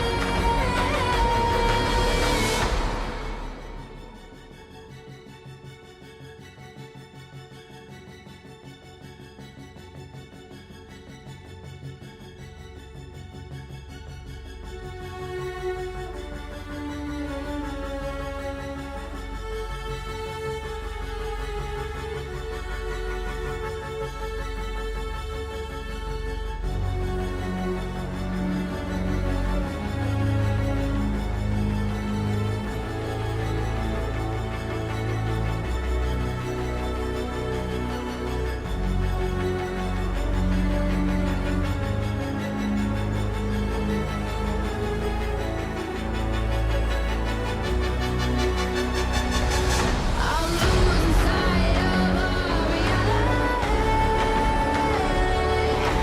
Satellites singing serenade. Send out a signal, please remember me. Send out a signal, promise me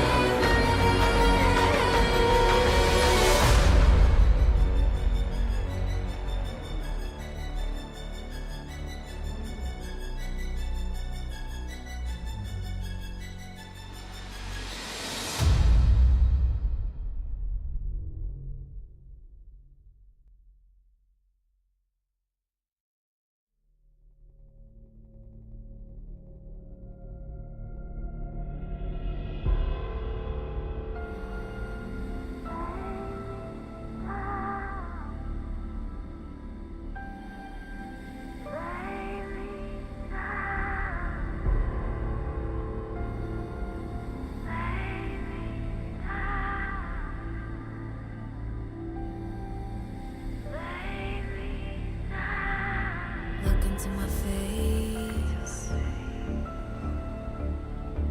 Tell me now why you want to wait. Running out of words you wanna say. I've been looking for you, looking for you, looking for you.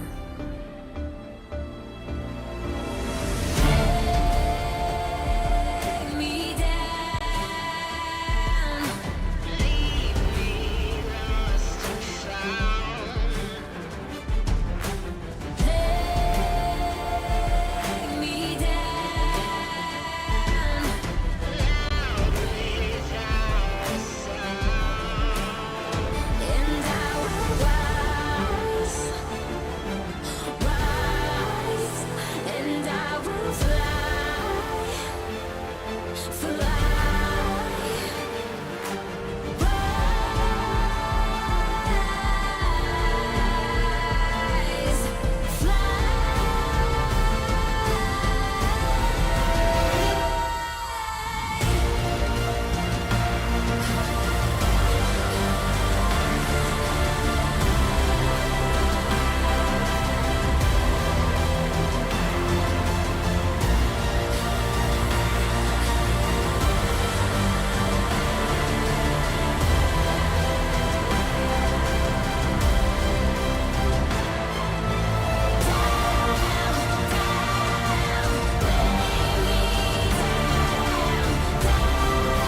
Hello, everybody. Welcome back to the IEM Chengdu qualifiers. We are continuing on here, of course. An extended break there if you've had us open the entire time. Maybe you are here just ahead of game start. We're now moving into the lower bracket side of things. It gets savage real quick down here, of course. BetBoom up against Fours for this one.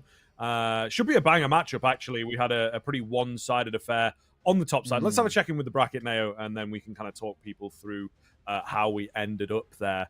Indeed, should hopefully have a few results on there for us. It does indeed. So the game that we had, I'll start there, was Amcal up against Incilio, 2-0, as you can see, but very, very one-sided. A total of 7 rounds for Incilio picked up. Yeah. Really difficult run for them. Yeah, I do. 13-3 and then into a 13-4. I mean, nothing really looked good at all for Incilio. And arguably the day gets even worse because now Guild Eagles, who they face off in the first round of the lower bracket, Guild Eagles got upset by Ruby. I mean, a team that I know some of the players, but I'd say as a whole, I know very little about. So credit to them. Espionage, I'd then say would upset over towards Fours. I'd probably, bank Fours being the better side there. And then again, another upset. Namiga beat BetBoom. So the only result that was actually the favorites going through was our game of Amcal taking down Incilio. Every other game for me is an on-paper upset. And now we have a stacked lower bracket of our game, which we're going to be doing, is BetBoom taking on Fours, and the other game being Guild Eagles and Cilio. It's crazy. Yeah, it definitely is. It definitely is. I think the bracket's been mixed up a little, and Guild Eagles definitely will be kicking themselves, right? As we mentioned at the top of the day, it was a bit of a surprise, I think, to have these types of teams in because we have had a few dropouts. So therefore, I feel teams like Guild Eagles should have been able to take this one by the horns, but now they're going to have to ride through the lower bracket. This, of course, is the game that we have on the cards, as mentioned. BetBoom up against Fours. A wonderful matchup, to be honest with you. BetBoom, I think people have been quietly excited about this team for a little while. They've been looking good, just on the extremities of the top 15. Couple LAN appearances. Not quite the performances that we wanted from them, particularly in recent memory at Kato, right? I think they really did disappoint there, unfortunately, coming in that sort of last spot, as it were, 13th to 16th. We wanted a bit better from them and some pretty rough results there as well. But ultimately, when it comes to the online results, we've, been expecting better from them. Again, another surprise, not as big maybe as the Guild Eagles one, but I would have seen them taking a map off Namiga at the very least.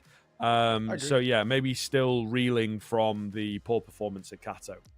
Yeah, and when we look at kind of the other game as well, Guild Eagles said, that was just a bad game from us. They were the better team, absolutely deserved it. However, coming towards this one, it does feel a little weird in the sense that I think BetBoom, there was a lot of expectations with the team, and especially actually with how they ended the year. When they look at BetBoom actually at the BetBoom Dutch tournament, they looked all right. They put up some decent performances. They were a side who I think were making okay runs, but you're right. Kato simply not good enough, finishing in that kind of 13th to 16th bracket.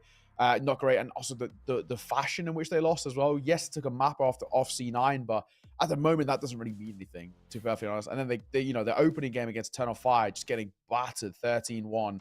There was no real conversation there. So we're hoping we can see something out of them, but it goes without saying that they've got, quite a tough game ahead of them. Fours are no joke. Some of the individuals on this Fours team really can step up in a big way. I mean, for me, I'm still going to go out saying that I think Gokashima is an incredible talent. I think he really, really can be somebody for the future who can step up in a big way. And now it seems like Fours are playing with the new addition of Celta, from Aurora. He got benched by Aurora not too long ago, and it looks like, at least on paper, it's, Edge TV is saying he's playing with them now, which, if that's the case, again, very interesting to see kind of that sort of addition. I think Celta is a good talent. He's someone who can play anchor and support roles very well. I think he's someone that also can bring a level of experience. He's played under some pretty good coaches in his, previous sort of teams. And I come off the back of that previous game against Espionage, he topped the frags as well. 1.18 rating. Granted, it was a loss, but good to see him go positive at the very least. So if they are playing the Celta as a bit more of a permanent move, I do actually like that roster change. I think he brings a level of experience of it. Yeah, one would think that they are, right? When you take a bit of a deeper look, he's not listed on the team officially. It's still Kellyan, so it can be a bit difficult with these CIS teams sometimes. Their communication to the wider community is not the deepest, let's say, or the clearest, right? So sometimes you just left with a bit of a pleasant surprise. It's like, oh, okay, fair enough. Celta's in. Is he in permanently? Not quite sure. Maybe he is on a trial basis. If he can carry them through, maybe that's why he's playing so well so far today. So we'll see. We'll see. But yeah, I think certainly it will be a bit of an upgrade for them. Obviously, a player with a lot of experience and a great deal of communication as well. I think he's a really effective piece within a team.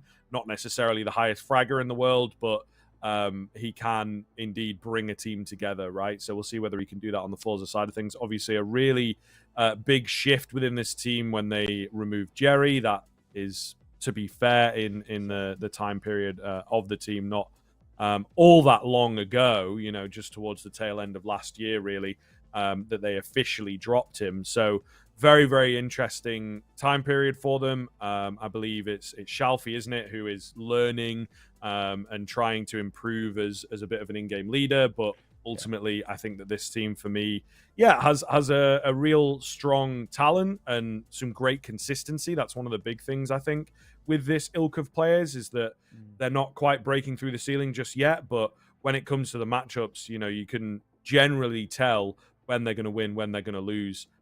This tournament not outstanding, I suppose, is the unfortunate thing there. So pretty nice team. I don't know whether they'll be able to take down BetBoom. I think in terms of firepower, BetBoom have a little bit more available to them. And just in terms of the calling as well, I think they might get a little outclassed there by the experience of Nafany. Last sort of thing to go over then would be the veto. Once again, no graphic for that, unfortunately. But we have Forza picking Mirage, BetBoom picking Overpass, and Anubis remaining if it is indeed needed. So Mirage, Overpass, and Anubis. Again, no Inferno. It seems like nobody likes it right now. I mean, BetBoom have it as their permaban even. So true. Sound.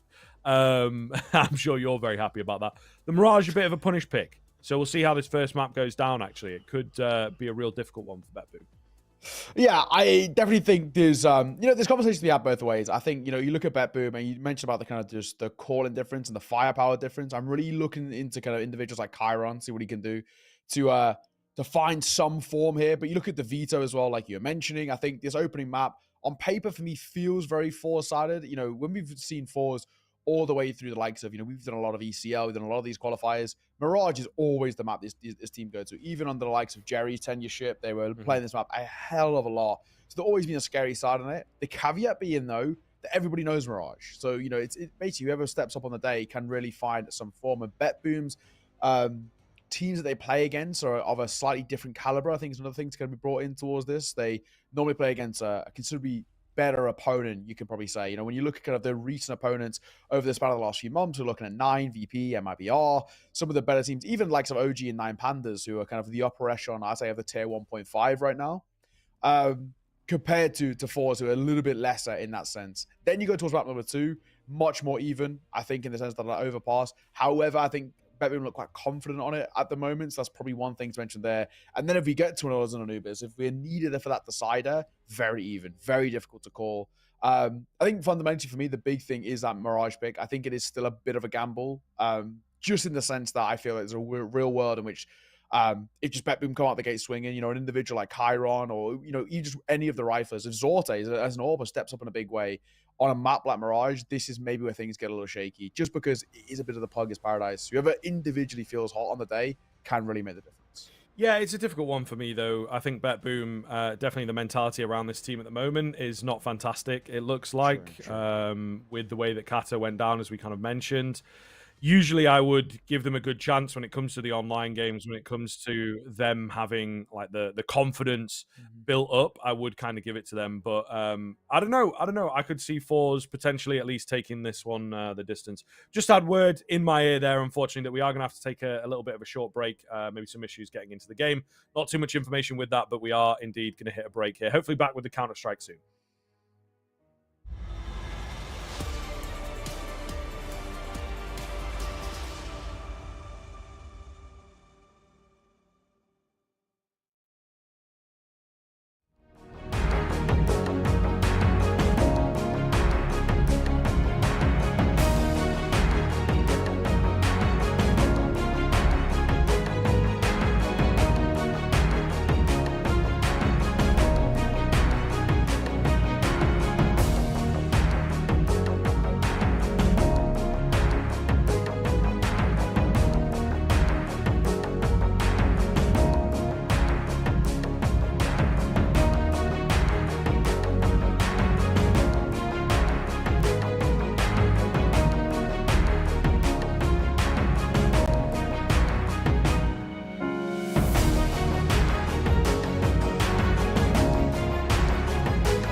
Well, there you go. The definition of a short break, guys. That was only about a minute before we get into the game here. They wanted to get everything sorted, of course, and, you know, it does happen sometimes in the online setting, and God knows where BetBoom are at right now, if they're still in Poland somewhere, or if they have indeed managed to get the quick flights home and just gotten the hell out of there and forgotten about the tournament. Either way, we are now into the qualifier for a future one. This is a new day. They are in the lower bracket side of things. BetBoom, unexpected, I think, to be here, particularly so quickly against Namiga. We were expecting a competition there. Fours, meanwhile, holding their own. Oh, looking good here for Tinner as he does find a double kill in the connector area. An advantage very quickly earned, but very quickly lost, in fact. BetBoom have pulled it back, and a risky one here. Yes, it is just against the pistols. Chiron going to go wildly swinging in, loses his head, but not much return. He does cancel the bomb plant for a second. That smoke going to start to go down, and Danis could get in behind here. Meanwhile, out towards CT is where they opt to take the fight. Siren picks up one, and Gokashima can't find the trade. Oh, this is not looking good, is it? Surrounded now. Has to take these fights awkwardly, and he just can't get it done. Opening start coming through for BetBoom. Okay moments there. You know, Gokashima finding one of his own. Tinner with a double was okay, and that goes to bomb going down. I think they just get caught a little bit off guard in the post plant. And also, BetBoom had the numbers coming through. Not bad. Good to see Siren off the gate early. Siren had a couple of question marks above him as well. Sometimes he can blow a little bit hot and cold. Oh, thankfully, this is not the worst start. If Sai is going to force him towards the next, expected this second round here is very important to get early momentum. Especially as well if you are BetBoom and your opponent's map pick on a map like Mirage, which has been a little rough around the edges for you. To start things right here, second round of the board would be good. Nade comes deep, but avoided its entirety by the T side. They're going to give up mid control completely. BetBoom opting against fighting here. It always can be a little bit of an uncomfortable decision. I always do sort of worry with it.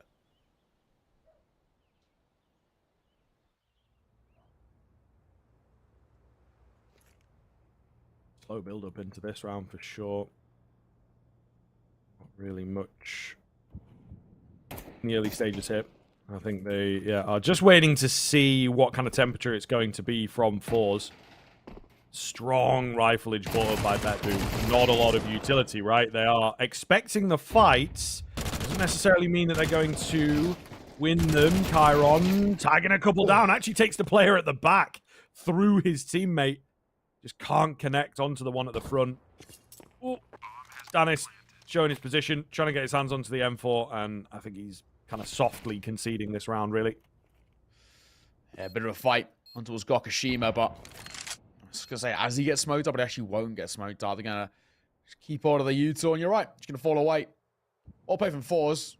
Falling away to lose term here, though, because surely, yeah, Danis will expect that Gokashima's around. Oh, he stepped, though, and that'll cost him. Gokashima was still a bit of an unknown quantity there. There's actually no full expectation that they could be towards the site. In the end, it doesn't matter anyway. Fours going to tie this game up. Most importantly, though, doing it on towards the force bite. Bomb plants shows how important they can be in the pistol round, even if you are to lose.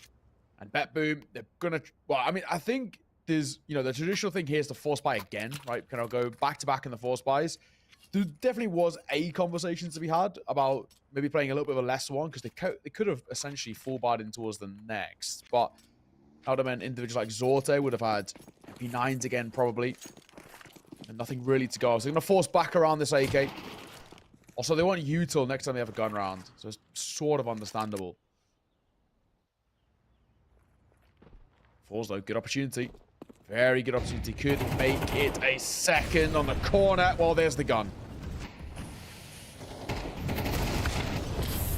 Oh, looking good here. Shalfie going to find another frag in.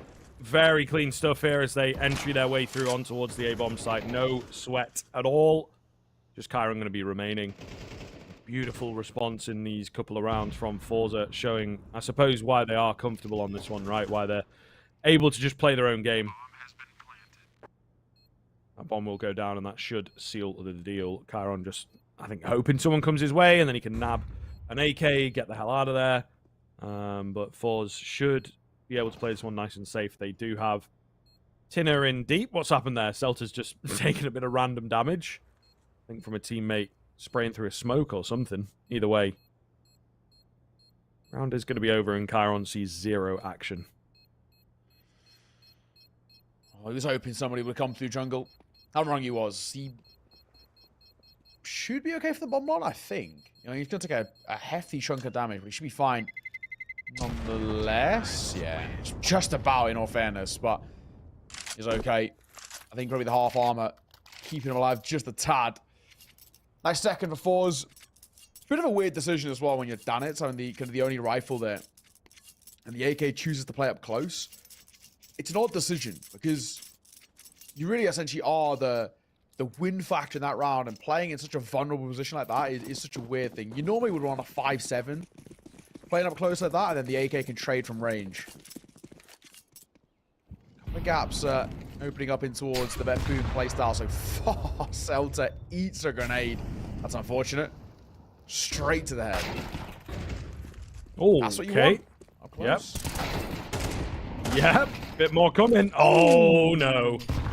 Oh, no. The individual prowess here of Bet Boom showing through as they just do not pull any punches in this round.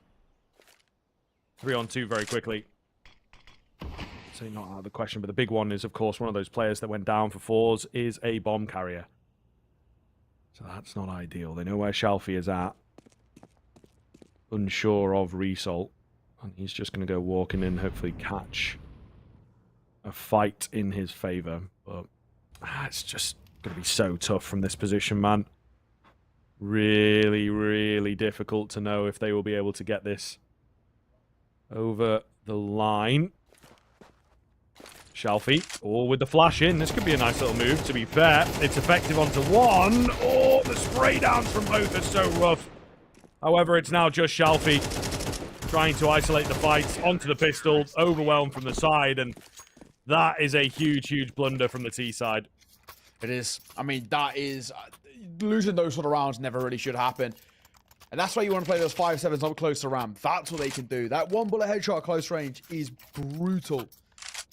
And at times, if you're caught napping a little bit, well, you seriously are just caught. And you know, all the changes that we've kind of spoke about the last couple of days towards CS in terms of the peakers advantage and all the rest. Still an aptly timed swing. Give you a lot of room.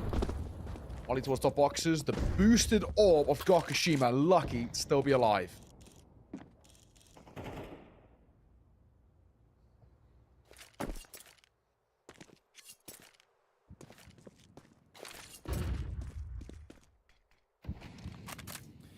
A little bit of utility downrange. Celta to find the first head. That would be from the underpass. So this mid-hold is a little shaky now. Nafany out in no man's land. Just has to guess the right way. He does guess correctly, but loses his head all the same. Chiron also going to get taken down. A triple entry from Celta. Certainly making his case for sticking on the Fours team here. That'll be the round. 5v2. Be a save from Bet Boom. So Fours with a brilliant response. Yeah, nicely done. I think as well, considering how rough things started initially, you know, Gokushima takes a tag and you're thinking that might slow them down considerably. Celta stepping up in a big way. Whether it's a stand-in or, you know, full-time into the roster, I do like the pickup for Fours of Celta. He's kind of the kind of player who fits in towards his team quite well. He's got a lot of experience and actually playing at a pretty decent level too. You know, we saw with kind of Aurora's back-to-back runs. You know, we saw them looking in towards the RMR and they did really good work there as well. Very unlucky in certain senses, and this side have done what that side did do in the past. Means Celta's actually a pretty good pickup, man. He's just a very proficient rifler. Can play those supporting elements quite well. Can anchor if needed. Of course, as you saw there, multi-frags, no issue. Third on the board for Fours. And of course, a bit of a knock back to the confidence of Bet Boom. Quad M4, actually. They squeeze together a buy. Will be pretty limited in terms of util. And Chiron only an MP9 for him. No, you're going to swap with Danetz. And Danetz is the anchor. He's going to wield the slightly lesser gun. Tina playing anti. Nobody peeking. The big thing, I guess, for BetBoom in this round is how they want to play it. I don't think they can play overly too aggressive just because of the util that they lack.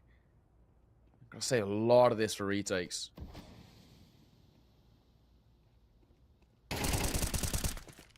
Oh, God. Awkward little fight down there. Trading of nades. I think Tanea wins that one, though, as Chiron will be left on 26 HP. So actually a pretty good exchange in favor of Fours. But a slowdown in play as that smoke comes in. It's mid-control for Fours, I suppose. They just have to now work with that. Slowly up short for Shalfie. An interesting move, I have to be honest. All by himself. Untradeable. And really important that he found that kill. He doesn't. So, you know, Fours are just back to the drawing board. Resalt gets a cheeky one, though, with his lurk out on A. It's a really weird kind of round from Fours, I'm not going to lie to you. Working in some places, failing in others. The AWP just rushes forwards. What are these moves, man?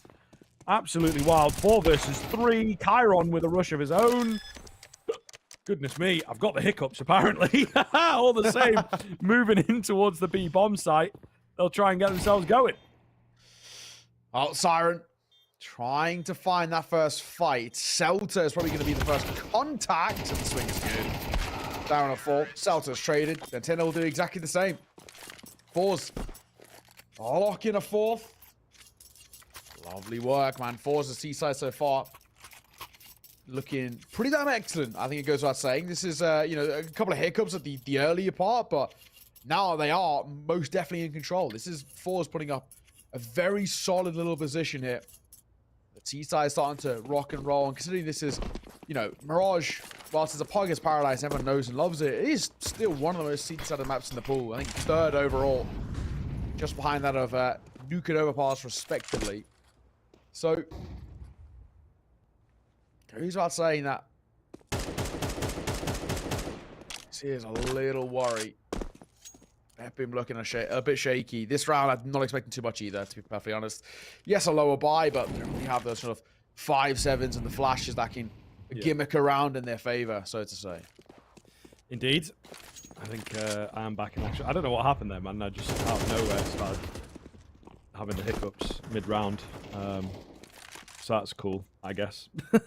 This one is actually not as clear-cut. Yeah, Gokushima caught out in the open. They do have A control here now, so bomb plant should go down. I think they have decent CT control, so yeah, on that side of sight, this will be very doable indeed. What a weird kind of round once again. Result waiting for a flash. They're way closer than he ever expected, however, so he's traded out instantly. Just going to be Celta alone. New kid on the block, looking to save the day. Clean on the first, but the response is even cleaner. BetBoom with yet another forced by, well, eco win, in fact, in this game. But yeah, it's just all over the place in terms of these low buys, man. And, you know, our man's up, because I came into it saying, they can't really gimmick their way to around this time, considering they had 2 upgraded pistols out of 5, and they had no supporting util around it. Credit to Danetz. Really well played in the 1v1 there at the tail end, too. Nice work, and BetBoom staying alive. Granted, by the finest of margins, I think a lot of these are really awkward rounds.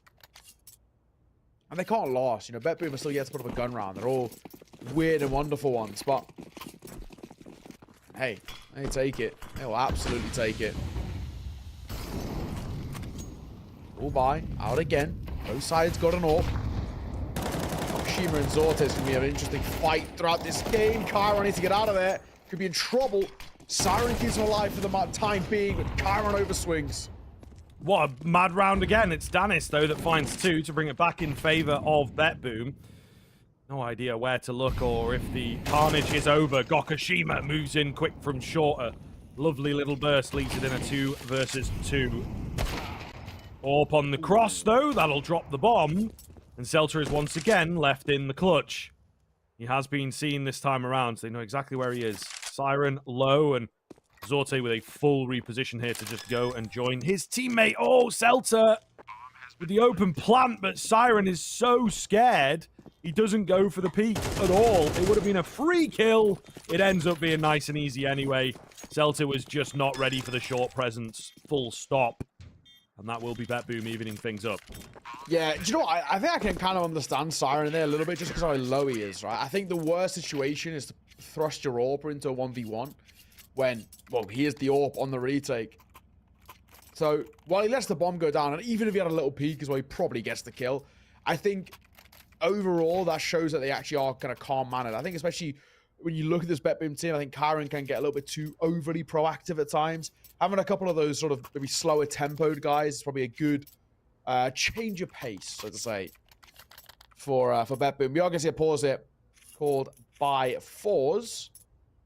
Good opportunity for sort of Shalfie to come into the conversation and we see what they can do. And of course, I guess for BetBoom as well, for Inner Shine, I think it's a good opportunity as well for him to enter the conversation and see what he can do. Because obviously he's a very, very well-respected guy, ex-phase analyst. He knows what he's doing. Had a time on Aurora as well, so he'll know Celta pretty well. Well, yeah, I mean, there you go. That might be a reason why these guys are looking decent against this squad. They know Celta in particular. Bouncing back pretty well here on the BetBoom side of things. Should be an interesting round here from Fours. Only 2 flashes in a round like this. That's kind of the curious thing for me. I think you want a bit more than that, in all honesty. But they start off with the contact, and that baits a bit of utility out. But it was all a double fake thing.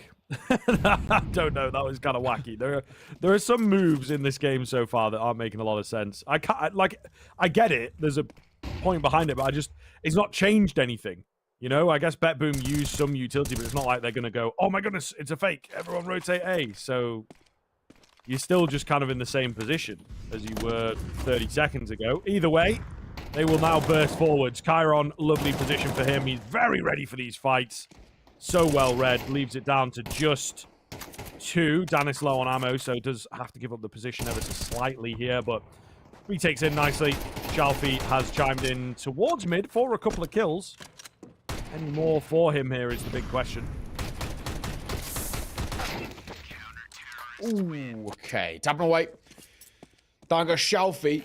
And up goes BetBoom. This, again, just continuously back and forth here.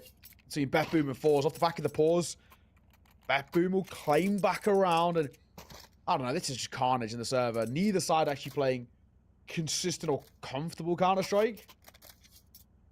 Is definitely leaving this very open to interpretation. I don't really know what the expectation at the moment from either is. We do see a buy back in for Fours. Results left on just a deagle. It's a dream. Oh, hang on. Hang on a second. Siren going to be tested. Damage dealt. 1 nade could be great. There is Chiron to get the kill. Result with a nice one in towards mid.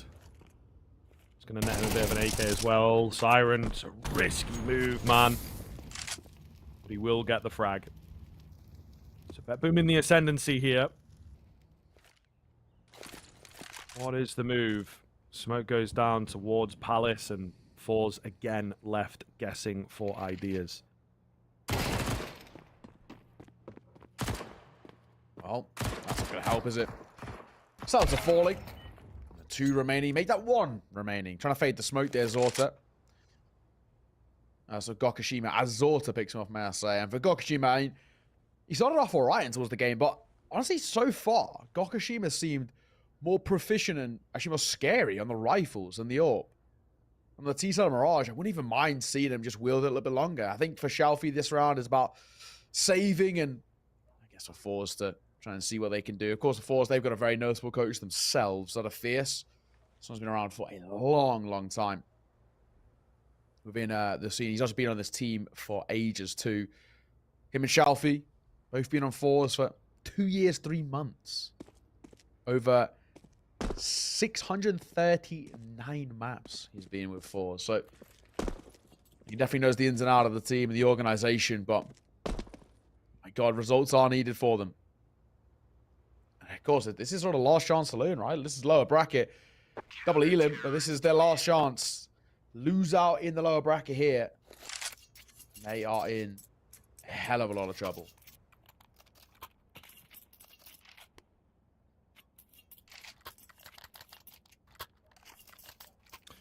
Yeah, it's a difficult kind of start here. You said it may well be a pick that could backfire. And thus far, not looking too good. We'll see when things swap over. But, you know, if BetBoom are able to give themselves a solid buffer, then I think there will be a lot of trouble for the Force side of things.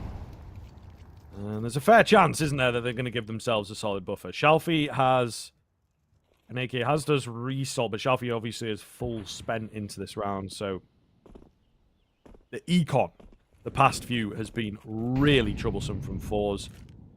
It may look close. At the moment, it doesn't necessarily feel that way. A little bit of back and forth on the Force buys. And the big thing is that Fours are unable to bring it into late round situations. No bomb plants means they have very little clash, despite the lost bonus. Eesh. A weird fight on the side here. Resolcore on the swing. Oh, damn it. Turning his head. Oh, BetBoom made that look so easy. So easy. 7 to put up. They're guaranteeing the lead. And that's beautiful work. It really is. Fours heading into the final round. Yes, they have something to work with. But my God. What a showing. I don't know. Yeah. For BetBoom so far, while it's a side that have struggled at times on this map, doesn't look like they're struggling right now. Definitely goes without saying that this could be quite worrying. And all it will take is, if BetBoom can see off this round, one pistol and they are in a serious amount of trouble. That being Fours in trouble. You kind of feel worried for them. We saw this on the flip side. What happened in our previous series, how quick it could get.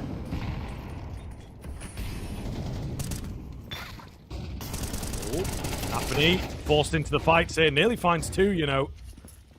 Not a bad look. As again, BetBoom looking really, really solid here. They have lost control of the site itself, but they retain strength. Dan is creeping around on the other side of the smoke. It has just dissipated here. I think we've got a bit of an idea that Selter is in there. Yeah, Dan is going to take him down. Chiron, meanwhile, on the flank. Is he even going to be needed?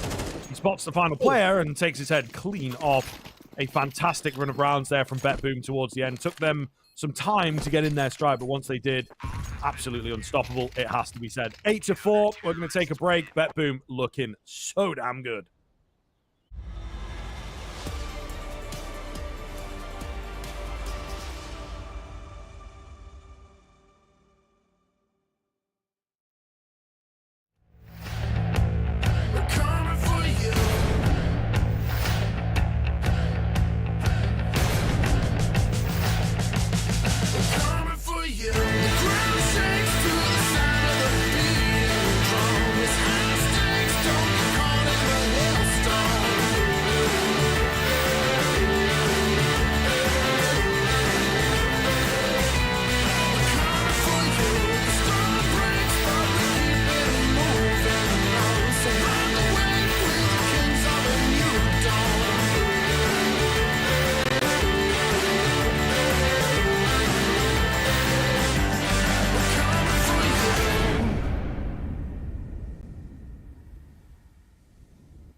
Welcome back. 8-4. Man, BetBoom made that look easy. Fours goes without saying, a pistol round kind of feels like a necessity. They don't find it on the CT side. It would give BetBoom the opportunity of going 10-4 up, and they're popping out towards B. Not wasting any time getting in here. Result on the dualies is ready. Does manage to find one. It's Siren with the spin around. Shelfie had a nade in hand. And that will mess things up a little. Gokushima goes creeping in. Wins his fight. Looking for a bit more here. However, the dualies have been retrieved. And Nathani is loving it.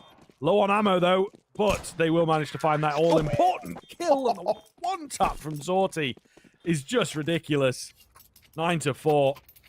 As BetBoom, man, they springboard themselves into a really, really great position here. Fair play. Zorte, final two on the tail end there were beautiful. Bomb goes down, and I think that's when Fours, I think maybe overplay their cards a little bit. They fly out of door there and just give the fight straight towards the T side. No force bite to come in here. 4-4s is going to go for a couple of upgraded pistols, but nothing too problematic. Gokushima up close with the 5-7. Honestly, is a good call. BetBoom grouping towards 8. It is a bit of a stack here. This could work against them. 4 of them playing through the A side. In comes the XE. This could get a little bit messier than they were hoping. A Molotov misses. Oh, God. Yeah, not looking too good, but they will manage to clean things up a little bit. Result comes away with a kill that maybe he shouldn't have had, right? Molotov makes a bit of a difference there. Ultimately, though, they get the round. Shalfie is just looking to do some damage on the way out. So we'll see. Oh, it's a nice position for him. Spotted, though. Just couldn't line the shot up, unfortunately. Double digits quite quickly for BetBoom. There is a lot of work for Force to do, but it begins here. Buy is on the way. Zorta in towards the AWP as well. Is the big difference. Gokushima doesn't have one, but I was saying it earlier. I think Gokushima looked considerably scarier on the rifle in the few kills he's had than he did with the AWP. The AWP, he always getting caught out of position or in transition or something along those lines, but... Oh, hang on. And then he got a little messy. Zorta does get caught. Double A set up into his Khan. Up close. That is a janky spray by Tina there. It's lucky to even get one, to be honest. Gokushima, however, crisp.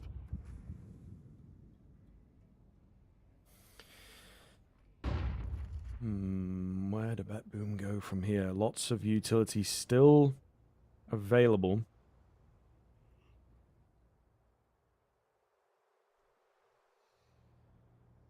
But just putting a pause on it. Not really making any noise at all. Zorte was having a peek out towards mid, right? He's on the AWP. Let's let him work some picks. The pivotal player, and if he can make it up short to join his hombres, then maybe we can make something of this. And looking at the minimap, he should be able to make it across. It's obviously a question of timing here, a question of what Celta decides to look at, but looks like he's jump peeking the ramp, to be honest, so this could be good. I like the setup from Fours, however. They're very, very ready for this hit to come in. You can see Result trained on the angle and makes it look so easy. Expecting this play every round of the week. He will get traded out, but surely has done enough now. Just Siren with 20 seconds. Even a bomb plant, I think, is going to be impossible. And Celta rips his head off. Nice work. Nice work. So needed. For Fours, it goes without saying. Maybe a different story if Zorta's AWP was able to catch the guy up towards balcony. But I think when it goes down for it, Result's done really, really well there. Train on the angle, finds the kill, nearly getting a second as well, or enough damage that it's slowing them down, and it means that when they pop out of balcony, they're just going to be caught. The backside player making sure that it's exactly the case. 10-5. Will be a force fire by BetBoom. Looks like they want to play slower here out through A. Look at the mid-control Shalfie's already got. So much info to work with. AXE coming here. Cells are going to be forced off the Molotov. Doing serious damage. He goes in the first fight. He might be in trouble. No, the flash is great. Gokashima supporting Yuto's fantastic. Yeah, we are back on the money here from Fours. Nade to finish off Siren. And an eye on flawless round on the card. Sorte, what is that move? He is dealt with, but it looks nice for the highlight reel. All the same, Fours moving up to 6 now, and the gap is closing pretty quickly here now. Yeah, it is. It is. And then this is the thing. You know, at times we saw Fours pretty uncomfortable on the CT side in terms of the gun rounds, and the same conversation could start to be opening up here for Bet Boom. For the Four side, very well tempered. I think Celta playing out through under. Gokashima supporting Yuto's great, and it's so simple. Bit of a stack there towards that A side, which worked really well for them. Result. Tends to go up through balcony. Going to go up to drop a nade instead and fall back. Good nade, in fact. And that would have relayed a sound cue as well, hence why he sticks around. And actually, you see the rotation coming over to support, and they're flying out. Resso for the first. That one nade giving all the information on the sound cue, and they're just mopping them up now. Yeah. Lovely and easy as you would expect. All the same. Bet Boom were hoping to write that one off quickly. Just get into this next rifle round, I think, is what they are all about here.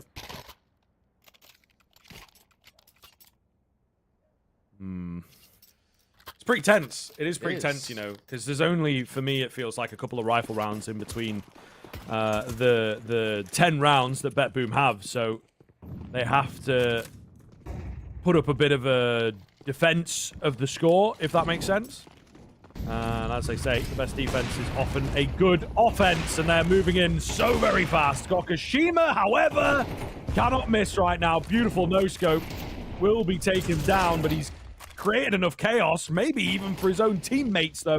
We saw had no idea where they were coming out from, only really had info on one player, so he goes down, loses control of the bomb site. Tinir just walking through the smoke is an absolutely wild Hail Mary move that's not necessarily needed. And suddenly, Celta is all alone. He's gone. And he's going to save. Wow. Bet Boom going to find themselves an 11.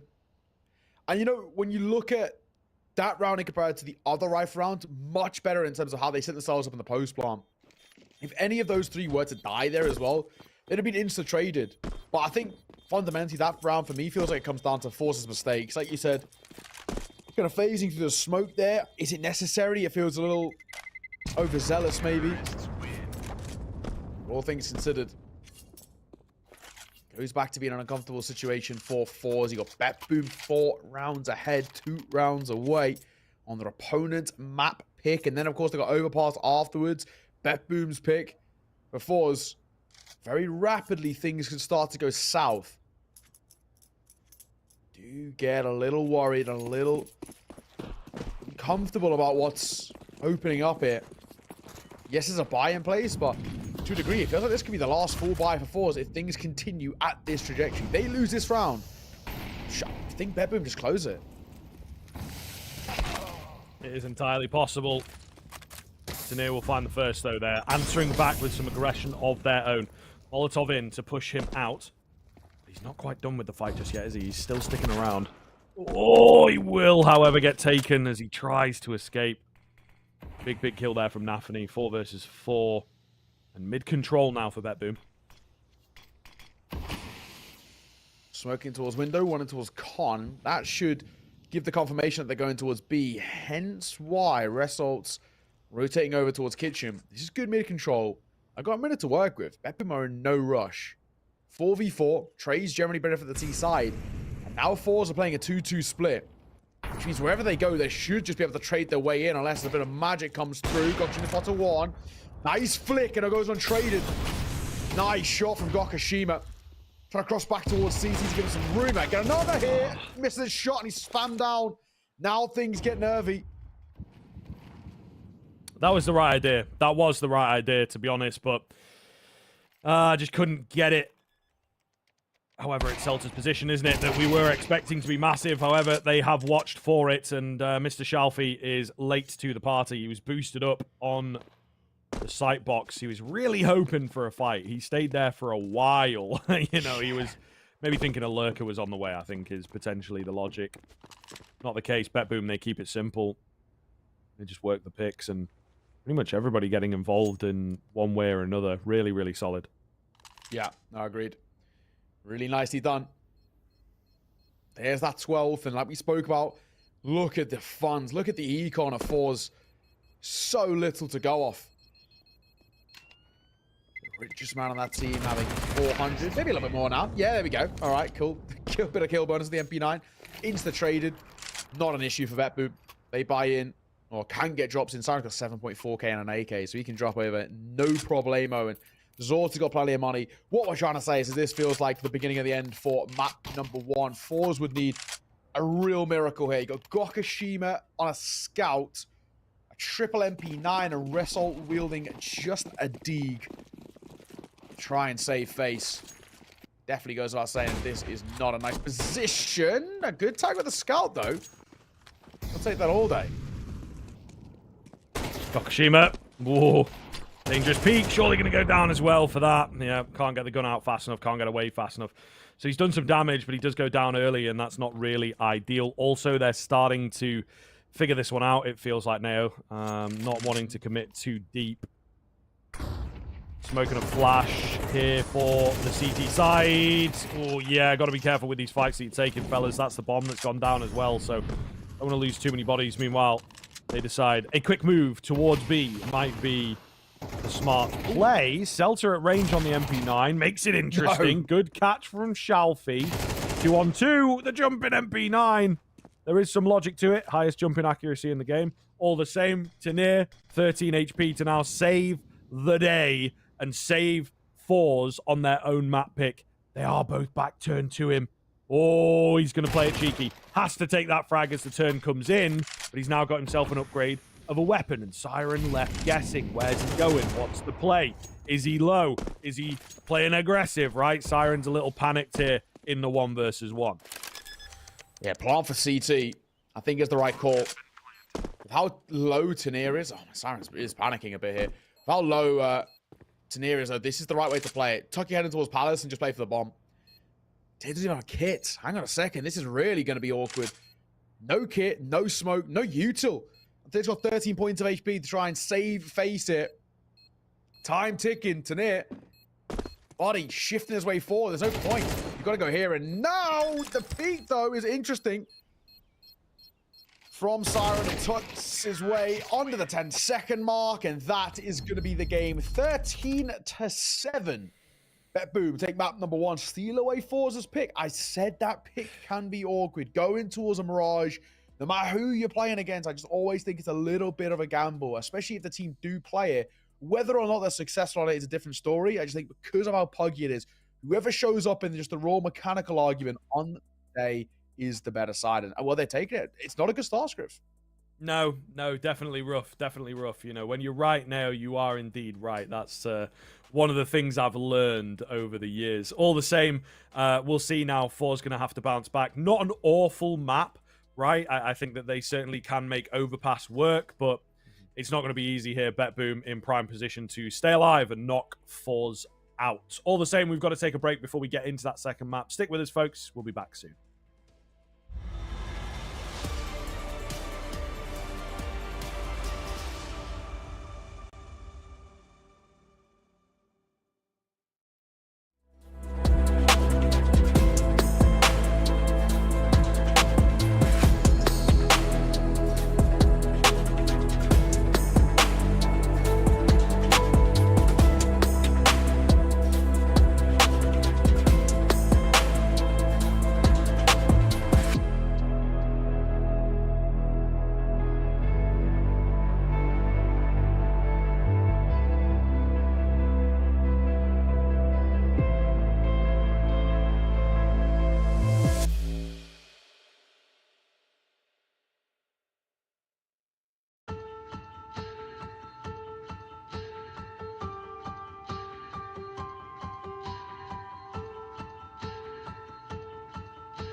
I can't explain.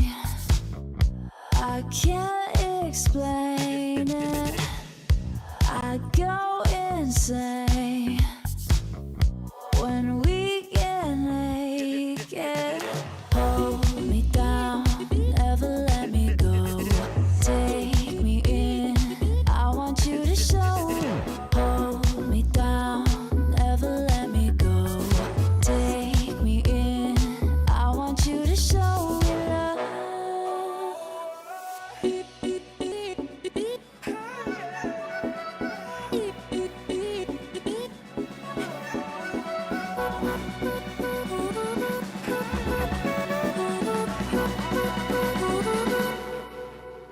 Don't give up on us, don't give up on love.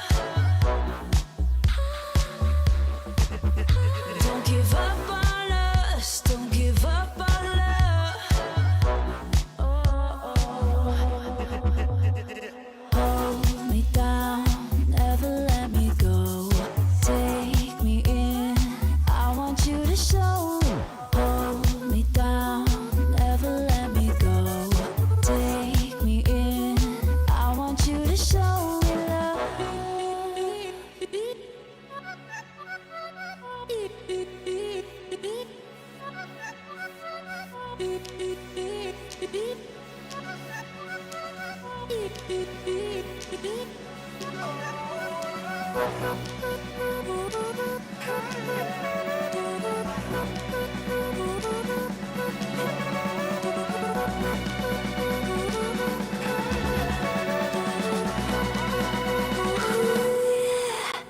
Don't give up on us, don't give up on us, don't give up on love. Don't give up on us, don't give up on us, don't give up on love. Hold me down, never let me go. Take me in, I want you to show. Hold me down, never let me go. Take me in, I want you to show me love.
Hello, everybody. Welcome back in. We are moving swiftly on to the second map, of course. Pet Boom looking really, really good there on map number 1, Mirage. It was Forza's pick as well, if maybe you are just joining us. So, yeah, not looking too great, but we've got Overpass now. It's an okay-ish map for Forza, one that they do like playing and generally to a pretty good level. But Bet Boom obviously picked into this for a reason. It looks good for them, which has some weight behind it because it's a map that they've been able to take against some top tier opposition. Yes, I think when you look at this kind of the series overall, it's quite concerning, you know, in the sense that Mirage didn't look that great on the offset, and then Bet Boom made it look quite easy. I think, you know, in terms of just the raw mechanics, Bet Boom looked like the really much better side. Force, for quite a lot of that game, felt like they were a little bit asleep at the wheel. I mean, we didn't really see anybody step up. I mean, nobody went positive, right? Which first of all is never a good sign. You know, even in some of the losses, you at least normally have one or two people kind of step up in some way. Seltzer again was towards the top end. It's good to see Seltzer actually still playing quite well as the rifler, especially joining a new system and a new team. But yeah, definitely a little bit concerning for me. I think a little bit rough around the edges. And on the other side, BetBoom, you know, everybody had their moments, which was really, really good to see. I think in particular, Zorta was quite impressive. I think he stepped up in a big way. And for that entirety of that first half as well, Zorta limited Gokushima to doing nothing, right? Gokushima couldn't get going because Zorta had him pocketed. I mean, yes, Gokushima did find a little bit of form in the tail end, but by that point, it was sort of too little too late anyway. So I think this is another thing when we go in towards Overpass, it's such an AWP-friendly map, right? AWPers can really have a lot of fun on this map in the same way they can on Mirage as well. And that's why I once again look at an individualized Zorta, see what he can do, right? Very proficient with the rifle, but also very good on the AWP when he picked it up. Gokushima was pretty rough on the AWP, but actually very good on the rifle. So maybe there's an argument to be made that I'd like to see Gokushima wield the AK or the M4 a little bit more. I do think there's a really good opportunity there. BetBoom are in a very strong position. Yeah, for sure, right? I think that they'll recognize that. Fours now as well, you know, you're battling for tournament life here, so it's pretty scary. I think there's a lot that you have to deal with in a position like this. And unfortunately, I think you come up against a team that plays the game in a pretty similar way to you, but just has better pieces at the moment. Yeah. I don't know if that is objectively, but just the way that they are at the moment, form-wise and experience definitely is stepping up, you know, getting these bigger games in, although not looking great in those bigger games, still it is going to be worth its weight in gold. So, you know, it's difficult here, I think, because you are challenged by a team that just, what are you meant to do against them? But as you can see, we are into the action here on Overpass. Maybe a bounce back for that side of Fours. I think we are quietly hopeful for them to give us a bit of competition here this evening. Yeah, yet to see a three-map affair for us today. And a very quick opening day. Or opening game, I guess. It was a 145-minute break, I think it was. It was pretty nuts. It's pretty long. Yeah, pretty long, as things go. We were done before people had finished their map. Map number 1, that is. So, it says a lot. Gokushima, good start. Poor trade, though. Actions felt a little slow there. That's better. Nafri and Danetsk find one apiece. There we go. Now we're talking. Pretty nice stuff. Okay, man advantage for BetBoom. Utility out on towards the A-bomb side as well. They're a little slow moving here. Nafni waiting with that flash. Does blind up too on the CT side of things. You can see it makes the fight so difficult. Tanir eventually goes down. Celta had to bail on the position. Result coming in from behind with the Julies. Clean frag onto the first, but the element of surprise is gone now for him, and he will be dealt with quickly. Celta alone up against 3. You know exactly where he's at here.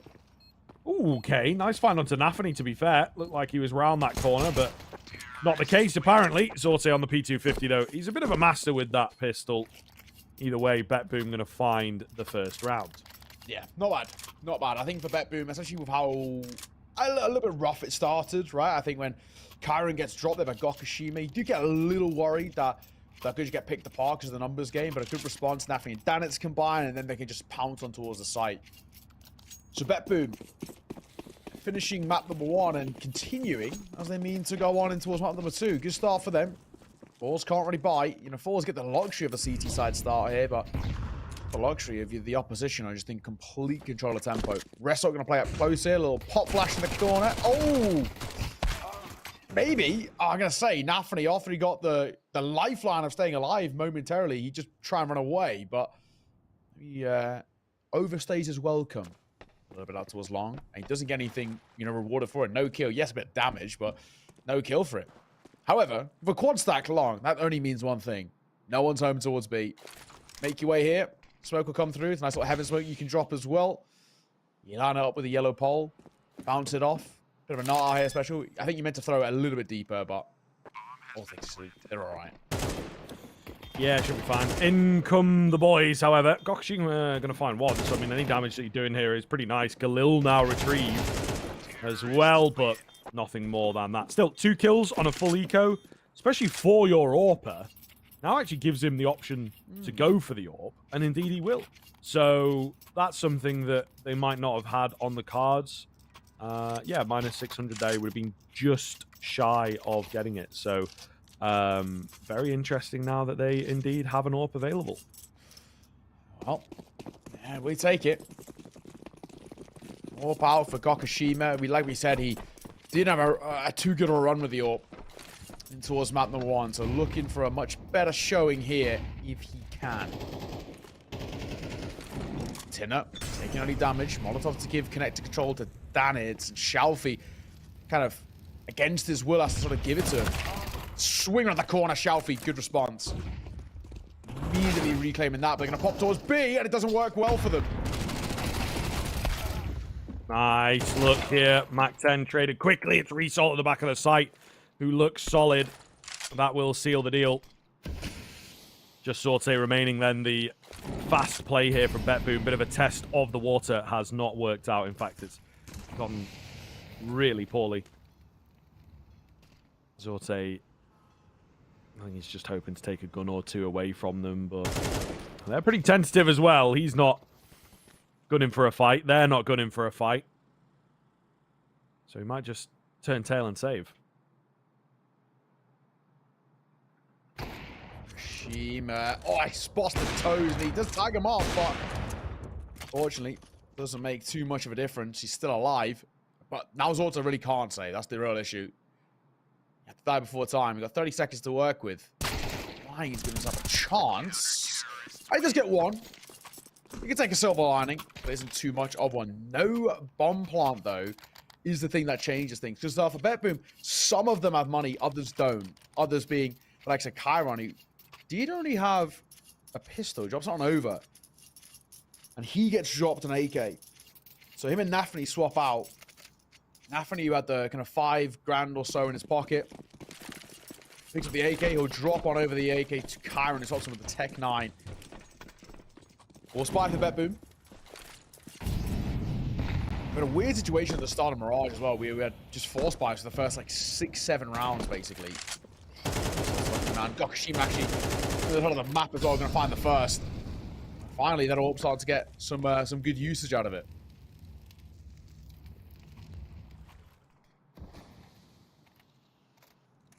Chiron creeping around here. You do have to be careful on how they cross. Looking a little bit awkward. Oh, Result takes a fight around the corner. Not going to find any heads just yet on either side. BetBoom obviously trying to just prod and poke and hope for a frag. They need it. They need it cleanly. They can't really afford to lose any players. So it's either a commit or a cheeky kill to come their way, and I don't think they're going to get anything cheeky, so it will be a commit here. Nafany with the utility over the top. Some nice flashes to make life difficult. Result taking a fair bit of damage through the smoke, but still confident for the fights. Traded quickly. Celta in towards barrels. Oh, big move from him. They'd not fully cleared out the site. A giddy plant from Nafany, perhaps. 2 versus 2, and a bomb spilled. This could get forced back into the round. Do they expect him? No, they don't. Gokushima finds his time, finds it well. Time is ticking at Gokushima. What a round from him. 3 kills to his name. But it's the final 2 that are the most impactful. BetBoom thought they had a gap. I mean, the sort of lack of expectation of a short player is super weird to me there. Surely they've got to expect a rotate coming sooner rather than later, but there's just so tunnel visioned over towards heaven. It'll cost them. It's that force bite.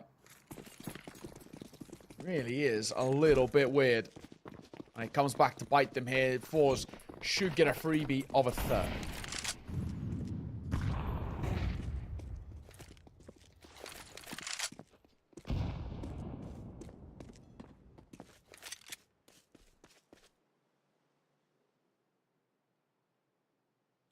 Very quiet here from BetBoom as they are just looking to take their time. Gokushima with the AWP. Does have to be careful, actually. Very easy to overwhelm the AWP, even if you are just on the pistols, and that might be what they're looking for. He takes 2. There is a frag, though. They just wanted 1, really, and they will indeed find it. So, you know, keep that economy ever so slightly modest. Yeah, it's okay. I mean, nice to Gokushima in terms of his confidence, too. He's come out the gate swinging here and towards the second half. After, you know, the first half of Mirage especially was pretty poor from him. So really find that early form is good. Double Galil is what BetBoom are going to wield. Triple AK alongside it. It's a simple buy. They don't have the AWP.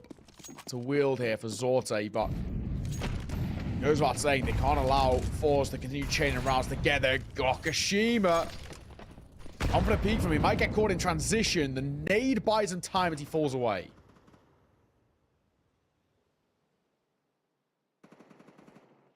Chiron. Creeping around. Shalfie will find it with the off angle, and it's all a bait and switch. Lovely little setup there. Out towards Long. Should give them enough to work with. Tania will get caught. Not expecting Nafany at all. So that's, a little sideways. Shalfie was a bit screwed. Meanwhile, Siren goes down on the other side of the map. Maybe a freeze call needed. Gokashima has the potential, to net this one. Danis. For a moment there, they were back in, weren't they? But it's not looking too likely now. Celta has crept under his crosshair. Not expecting this. And an easy frag for Celta in the end. So there we are. Solid lead now for Fours. Yeah, Danis just had no clue there. Just slowly sauntering past. None the wiser. I mean, what can you really expect? That lane around, they could be quite literally anywhere. Fourth for Fours as they are making this look quite easy. There really isn't that much of a conversation. I guess there is kind of the asterisks that you kind of have to continue to hold above it in the sense that this is CT side overpass, the most CT sided map in the pool statistically right now. So we're not going to hype them up entirely just yet, but they can't by any means have a terrible T side or things will just run away.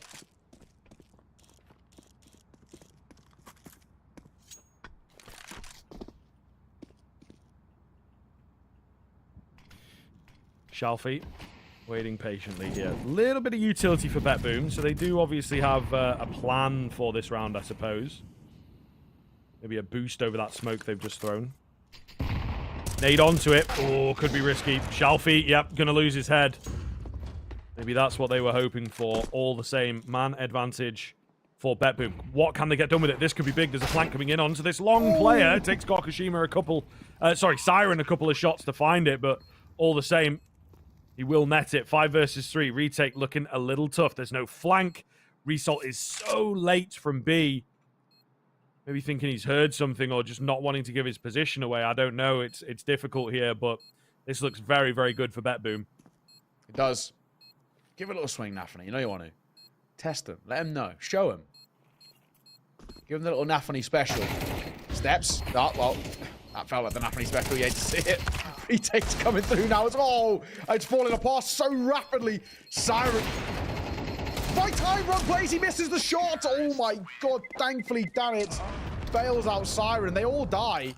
Just carnage there. I can't believe Siren missed that shot. He's so lucky that Danitz didn't, die earlier. But, oh my god, that was close. That was seriously close. It's a good thing that BetBoom win it, nonetheless. Any round's a good round.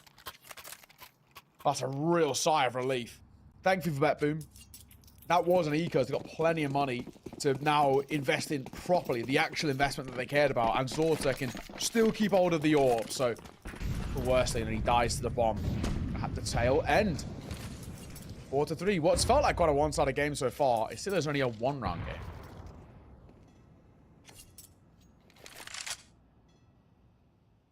It's very true. It is very, very true. Yeah, it's started off kind of interesting. I think BetBoom had a nice little springboard, didn't they? But a big win, a very big win. Boost from Chiron, super effective. Celta caught. Oh, Fours try and answer back with a bit of aggression, and it's a little textbook from Fours. It's what they love doing on their CT side. They lose a round, and then they'll, posture forwards. You expect us to play more passive because we think the rounds are more important, and they are, but they like to get in your face. I think BetBoom have read that very, very well there. Shalfie might read this, though. Oh, no. Oh, he's posted, but Siren not committed. It's quite level-headed here from Siren. He really is so passive and so patient holding for rotates. I mean, they've made the noise over towards A, so I think it's kind of goes without saying that this is done here. Resot and Shalfie just going to keep hold of the guns. Very important for BetBoom as well. Lock in a fourth. Tied the game up. definitely is starting to be a bit of a conversation. You know, maybe one of the situations too, it just took them a moment to wake up on the T side. We saw them also take a moment to wake up on the T side of Mirage, so always going to give them the benefit of the doubt. Yeah, there is there's something to kind of speak of here where, at the very least, BetBoom, much better. And losing that round 2 for 4s is going to put them in a little bit of a janky situation. Because, yes, Restaurant and Shalfie have a save here. The rest of the team have an awkward decision of whether they try and force buy around it. I think I'd probably assume no. You know, they're all in and around the 2K mark. I think probably the best way to play around it is, you know, limited or, you know, 0 real upgrades here. Just have full buy-in towards the next so they can have all the util alongside it. If they do dip in towards the upgraded pistols, that's where they're getting rid of a bit of those upgrades in terms of the next round. They won't have as much util to go off. Granted, they get the, I guess, the added funds in the back pocket with the half armor is only necessary. Yeah, thankfully, they do only go for a low buy. Bit of util picked up. It's nothing too problematic. Yeah, not expecting this one to be that wild. You never know with the M4s in play, and a map like Overpass has a lot of cheeky little boost spots, as I'm sure we are all aware of, so maybe a world in which they could pull this off. For now, starting slow. BetBoom taking their time, not wanting to let this one slip, he says, but there is Shalfie going unchecked. Oh, making it look easy. Was that from up above? That must have been triple boost. Wait a minute. Maybe. Wait a minute. I thought he was out, like, on the railing, but no, I think he was way above. Or maybe in towards Con, and then they just sort of sprinted away, to be fair. Either way, they didn't check their angles, right? And the double kill. True. Too easy. You know, surely we're not losing this round. BetBoom, guys, right? Right, guys? All 5. Making their way up from CT. They don't clear the AK. Oh, Nafani. That's more like it. 1v2. Definitely not done by any chance here. Restel's going to give this a little look in. He's so low, though. It doesn't matter anyway. Zorta, 50 cal to the chest will close things there. Honestly, though, considerably closer than it should have been. I mean, the fact that we're even down to a point of having kind of a 1v2 chance there is not what we sort of expected. No, that's very, very true, right? I think that these rounds are coming way closer than they should be. There's been an awful lot like that. So it just continues to confuse in that sense. And I think rightly so. 4's going to take a pause. Everybody needs a bit of a breather after a round like that. But yeah, just kind of make it make sense is maybe what they're looking at here. Much closer game, much scrappier kind of game as well. I think you can tell that 4s are a bit frustrated after the first map. And it's been channeled well in the earlier rounds. BetBoom, though, similar to the last game, starting to find their feet. It did also take them a bit of time on Mirage. So that's something to consider, that this could be a sign of domination once again. Yes. True. Boom. They're alive. They're kicking. 4's rifle rounds. Looking a little few and far between at the moment. Smoke close. Danitz on Molotov once again. This is what Danitz has been doing basically every round so far. Ollie and Carnan fighting up for it. Tina shows face. It is a bit risky here. There's 2 places to meet them, though. Oh, Tina's not clear properly. Danitz might get a little overconfident that Con is clear. He hasn't cleared up on the ledge. Tinner's going to reclaim space. It'll cost him his life, though. Danitz posted surely dead. Surely not. As Danitz with 5 points of HP got a second there.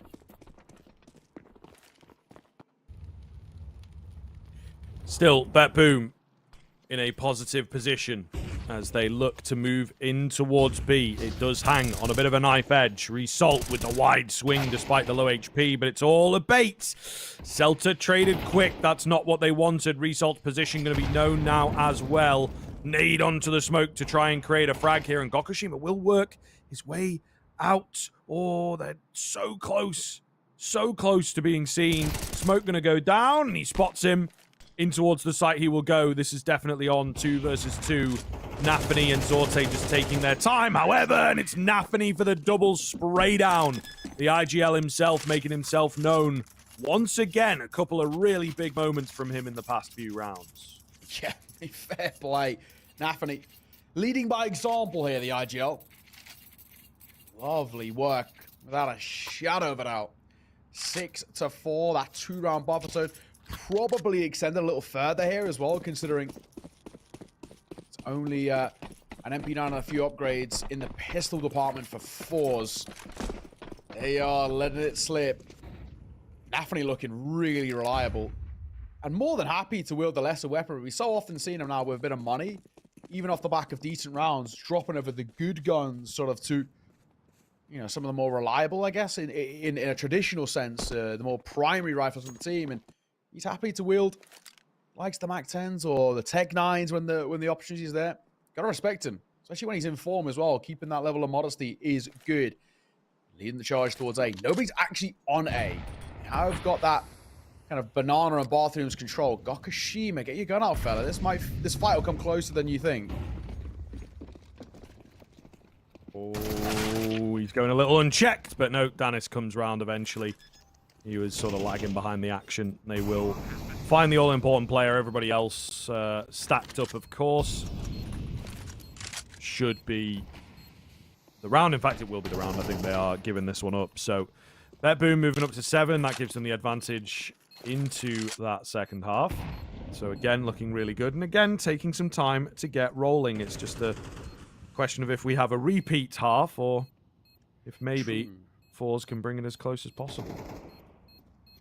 Yeah, it does have to be said that if things go to an 8-4 again, then we're in a lot of trouble here for Force. Because then it's BetBoom who then flip on towards that seed side. I mean, even still, actually, there's probably a very good argument. He said that 7 rounds is more than enough on the T side.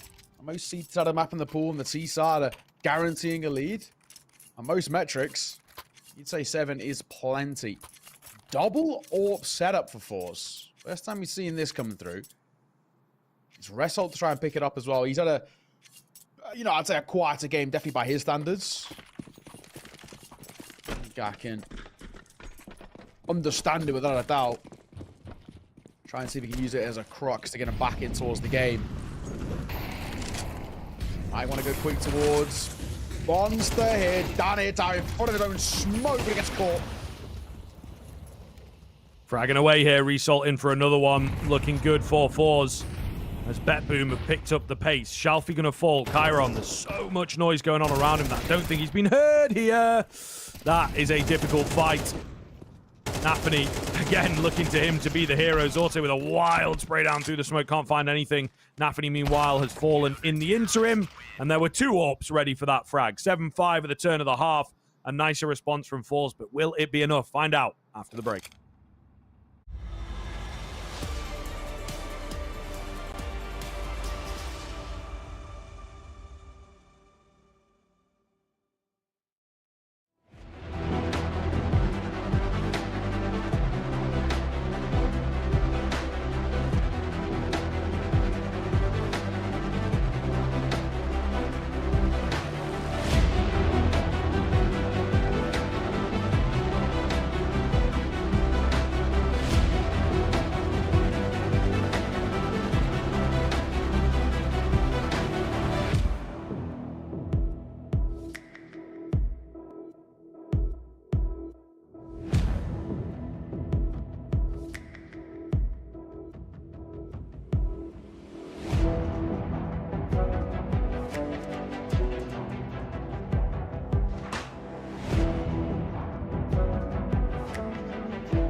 Welcome back, one and all. Second half of Overpass underway here on your screens. We are looking to bet boom.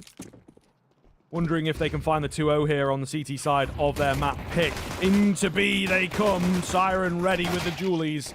Looking very good indeed. Nafany, Zorte also helping him out. Gokushima, nice 2-piece from him. Might just open a path to the A-bomb site, but ultimately... Oh my goodness, the round itself is up in the air. Gokushima, one more bullet and he would have fallen there. However, he can count his lucky stars. It's all a fake out, however. They were not buying it.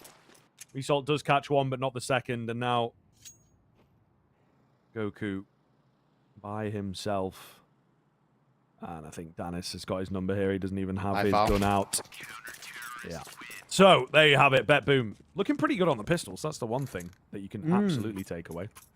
Got to give them the credit on them, right? You know, time and time again, making them look quite clean. And it's so important that not only they find that pistol for Bet Boom to kind of inch closer to the finish line, but on top of it, no bomb plan. So fours, yeah, they're going to go for a fours, but it's not actually a pretty one by any means. Normally, at least with kind of a bomb plan around a lost round, you can make a very decent force buy come through where you actually make arguments that T-side have a better buy because of how good Galils are.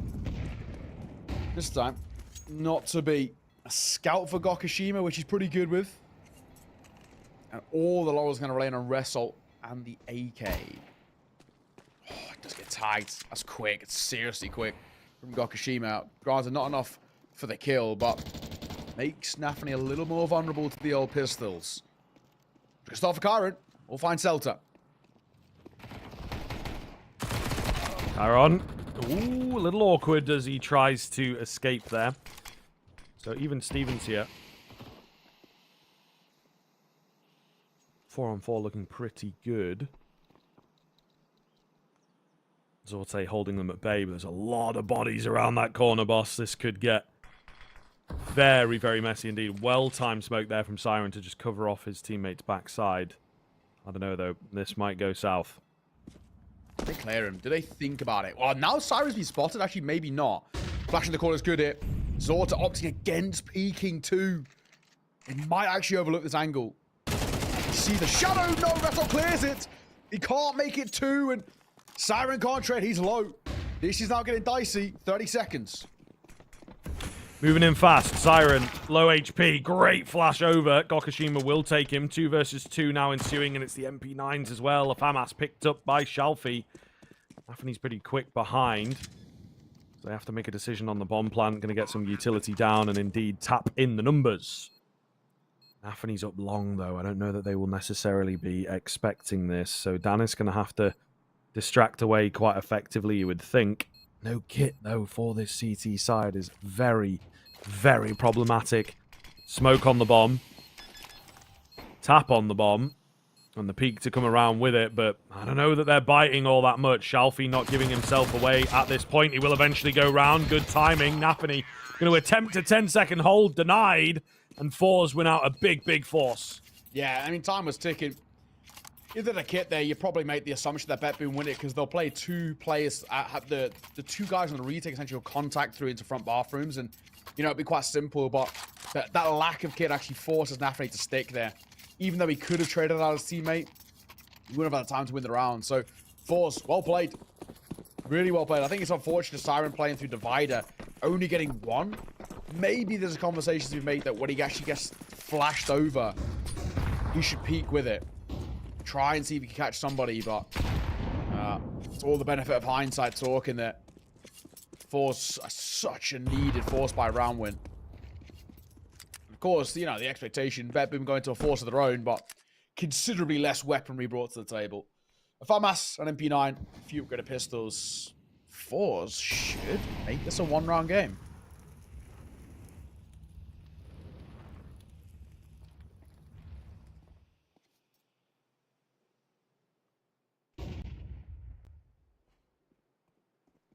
Zorte.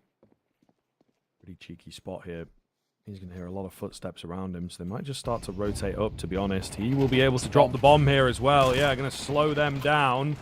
Big kill. Chiron in for 1. Siren also finds a frag, so panic setting in for fours. And Zorte has thrown a real spanner in the works. A double kill for him surely is enough here. Delta on the Mac-10 trying to do what he can. Not looking too bad thus far, but there's a FAMAS to get through is one of the big things. I don't know that he will necessarily be able to get the drop. He's creeping in between. They nearly give him too much respect there. All the same, bet boom, they steal one back themselves. Yeah, especially actually in the 1v4 when that first guy falls. I think it's quite smart just to slow it down. None of them had head armor, so that Mac-10 is actually a little bit more perilous than we'd kind of normally look at. My God, though, that round again for Fours, I think that sort of one sums up a lot of the mistakes that Fours be making. That was a big error, leaving that gap in through bathrooms, not doing anything through bathrooms, especially when it's smoked as well, and just having complete, I guess, respect for the fact that there's nobody there, which was obviously incorrect. Really rough indeed. They'd come deep. Rest are going to take a tag. And Celt will take one as well through the spam. Bet boom. Now an even better opportunity to lock in that 10th they've been kind of eluding as well. One AK for Fours is all they've got to work with. All of this relies on Tinner, but that's not a bad start. Oh my God, he gets close. Yeah, that was nearly massive. He's able to get one before going down, but still looking pretty good here for Fours. Siren's so blind, man. Tried to hide away, not going to happen, and this is a messy start to half two. Yeah, this is carnage, and in all the worst ways as well. Betboom's A-hole is really poor, actually. The way they're setting up, actually, on the hold itself, it is really rough. They overfight way too often through that kind of divider position, and it is costing them so often. You know, even when Tanir's got that hero AK there, do they need to be facing it towards Con? It's a peek that doesn't favor them. It's a, left eye peek both ways, but you're giving the AK a fight. Even if it's only a pistol, you're still giving it a fight that doesn't need to happen. Nafany. Pop shot with the Deeg. I don't think they want to stick around, though, to find out what else is around that corner. We'll say even, and at least given sort of that luxury. But yeah, this is a really scrappy start to the half for Counter-Strike here. And credit to Fours, I think in the chaos, they're doing a lot of the better work. Very needed. Back into a Force Buy. This is the standard. Force Buy Wars to start off this second half, but it's not nice Counter-Strike.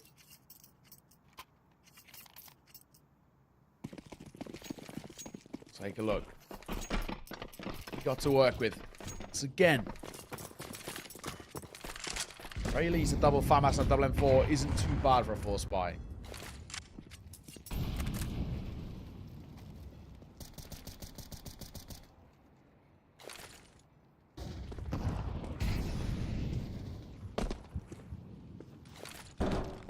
Siren taps a nade in. Little bit of damage, but not all that substantial. Big round here in terms of the swing. Bet boom. So close to the double digits, man. So close to the 2-0, really. Fours, though, seem to just have a much better read of the game on Overpass. Both teams begging for some stability and consistency. See whether it comes in this round, I suppose, now. Let's see, yeah. Front monster smoke from Kyron. Just give him some security. I don't like this position for Zorta. It's definitely a bit of a one and done. And now he's up to smoking towards Divider. He actually can't fall back to sight because he has no clearance about that front bathrooms area. He starts to move his way forward here. He's going to be in trouble. They go to the smoke. It's awkward. Long play. Kyron somehow still alive. The long play should have traded there. Didn't. That's rough. He's full blind in a Molotov. Not long lived for the world. Down he goes. Siren's only good for one. Now 2 versus 2 ensues on the site, but the Deagle's got a quick flank. It's unknown as Gokashima gets caught from behind. Huge kill. Absolutely massive. The bomb now in a really disastrous spot for Result. Oh, man. He's just looking for this fight, trying to isolate the 1v1s, but not really going to happen for him. Drops down, and there's just no time. That is disastrous. Absolutely disastrous stuff. Bet Boom will be counting their lucky stars to walk away with that one. Brilliant timing in the back. And it makes all the difference, man. As said, double digits, edging ever closer, denying the bomb plant as well. Fours, not much cash for them. This is... yeah, it's not a good position to be in the sense that scrappy kind of back and forth is, you know, it's good for fours when you say, you know, it's good that they're at least keeping things competitive on some of these lower rounds, but it's not in the sense that because it's back and forth, BetBoom's, you know, ultimate lead that they hold over this game, they're just going to scrappily see this across the finish line. You know, they might be limping across the finish line, but I don't care. 2-0 is a 2-0. Fours, they've got to find some form. They've got to find some consistency. This chaotic style of Counter-Strike that is being wielded right now is all over the shop. I mean, they're going to go into a half by here. So at least, thankfully, I think slowing it down feels like the right call. Have an actual true full buy. I mean, if you see as well, even in that round, for example, a force buy that is made close, it will give Force some confidence thinking, right, you know, our force buys are so damn close. Our full buys should have a much better chance, especially when we get all the util around us as well. That's the mental game you've got to have if you're going to fierce the coach. Shelfie the IGL and the rest. So towards Monster. I think going to play just up close to playing anti. This time the hold for a B push I think is the right call.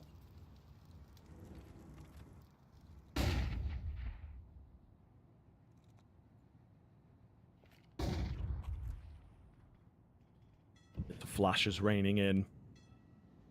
Fours looking to find the best way in, and well, as you said, the B hold pretty solid, looked good for a second, but Fours have pulled away. A minute left in the round, not even, and they've taken very little control. Zorte about to meet them, trying to find good timing here. It's the player down below that catches him off guard. This could be a bit problematic. Hey, defense is weak, and they're looking to burst here. Lovely front sight smoke. Chiron with the Molotov down. Needed the rotations. Flash is way too good. He does well to find one, but nobody there to bolster the defense. Kind of wacky that they didn't rotate one up after losing a player. I'm not going to lie to you. Yeah, they were so slow there on that rotate. Just retake ain't easy either. They can hear the boost now, so it's not going to help. Danit is being held in terms of this rotate. They might actually be playing exits. BetBoom, that is a really bad round to lose.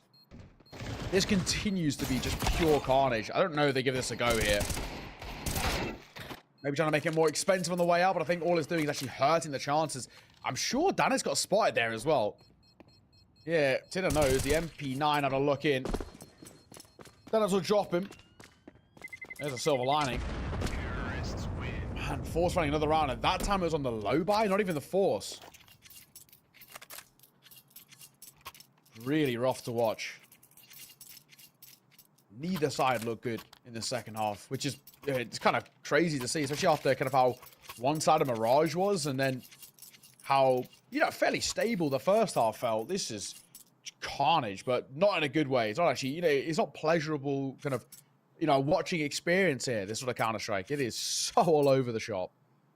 We are going to see third pause called here by Force. And again, we see BetBoom go back into a Force. This time with a D on a 5-7 around the double M4 and FAMAS. It goes without saying that maybe if Force find this one, if they finally break the curse of the Force buys and put 2 in a row, they actually have a really good chance of tying this game up 10 rounds apiece. I'm looking forward to this, man. Yeah, like you say, the Counter-Strike itself is quite messy, but the stakes and the just way I think that each round has so much value really is making a big, big difference.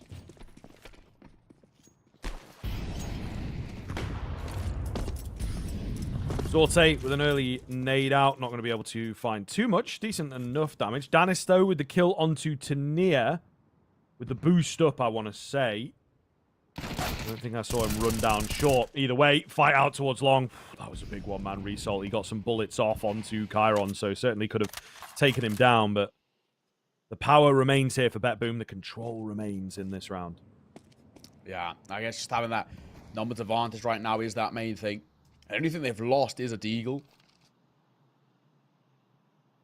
3 versus 4. And with the numbers, They actually are playing a 2-2 split, but they're going to send the third down towards B. Rotate's coming over for Siren. This is the right call. Absolutely the right call.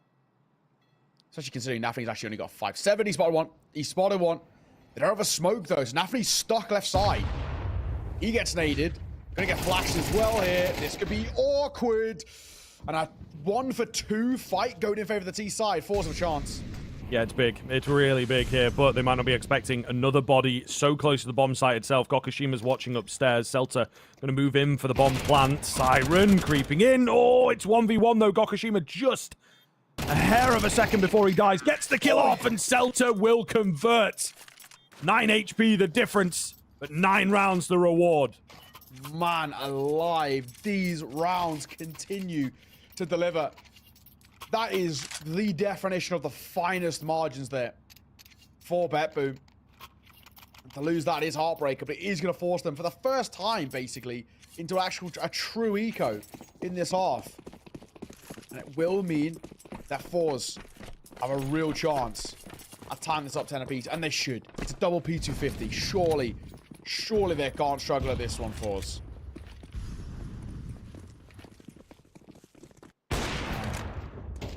See, Gokashima, full-time one. Flash misses. Oh, hello. Shelfie making a meal out of that third one, but at least gets the spray down for the first few. And Siren solo, this should be the round. Danny goes. Pushed around, put to bed very quickly. 10-all. Got a game on our hands here. Fours are by no means out of this conversation.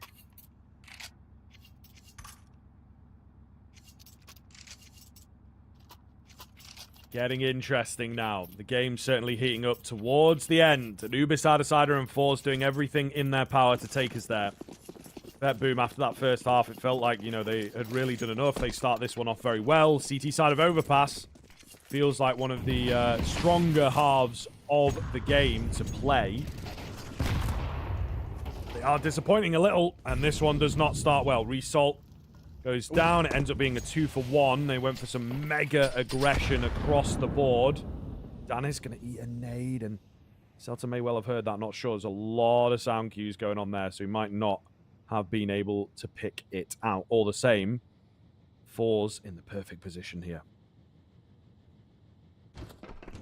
Goes eerily quiet off the back of it, so I mean, Result being low, I guess, is a silver lining. Don't swing this, Danitz. That's going to cost you. Yeah, you just knew it was going to happen. There's no need to peek, Davey Danitz. Oh, and that is worse. Gokashima. And he gets caught. Yeah, this is rough. BetBoom actually playing some pretty poor counter-strike now. Karen's going to pick up the AK. Poor decisions there. The opening 2 frags in that kind of weird fight. Credit to Force for winning them out, but, you know, Danis doesn't need to peek by any means. And even the peek there forward short. You've got to have a bit of support in util. Got to expect that they've taken all that short water control, which they had. Molotov comes over towards barrels. Karen's playing up close, and he won't even save himself. This is falling to pieces for BetBoom rapidly. This CT side is now actually in a bit of a perilous spot. It honestly feels like they're playing for OT, unless they force by here, which, if they do, I'd hate that decision. So yeah, they're committing to the half buy, so they're playing for OT. Damn, this is crazy, man. I am so surprised that we ended up here. I thought BetBoom had this one. Not totally in the bag, but maybe about 70% of the way there. There have been a number of wins off the back of buys like this, though, so Fours have got to keep their wits about them and not fall flat. Nice find from Gokashima to kick things off. Danis at the back end of Pillar. Maybe calling upon some support. And I think they will need it. It looks like committal is going to be there from Fours eventually. Danis Molotov'd out. He's also already down here, but, you know, the numbers are getting thinned. It needs an absolute hero. Siren. One is nice, but that's all they're going to be able to get. Chiron, meanwhile, is on the other side of the map and probably just going to save what he has.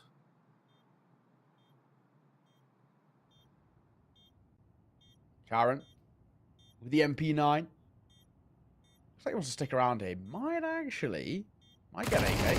Celta. Yeah, Crosshair stayed, you know, trained on that wall as he came around the corner for Chiron. No adjustment. Just gets deleted. 12-10. We want a response from Fours. But yeah, I mean, again, what a kind of terrible kind of run we've seen here from BetBoom. Actually, their first time out, interestingly enough. Fours have used all 3 of theirs. BetBoom, this is their first. In the Shine, going to come into the convo.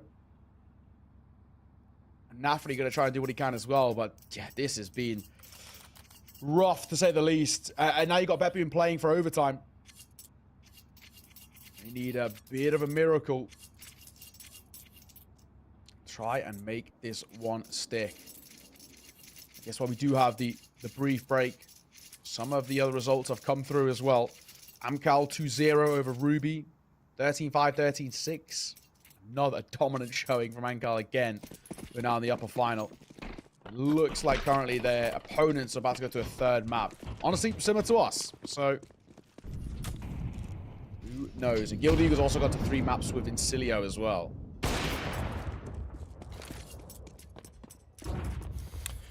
Getting interesting across the course of the bracket. Nafani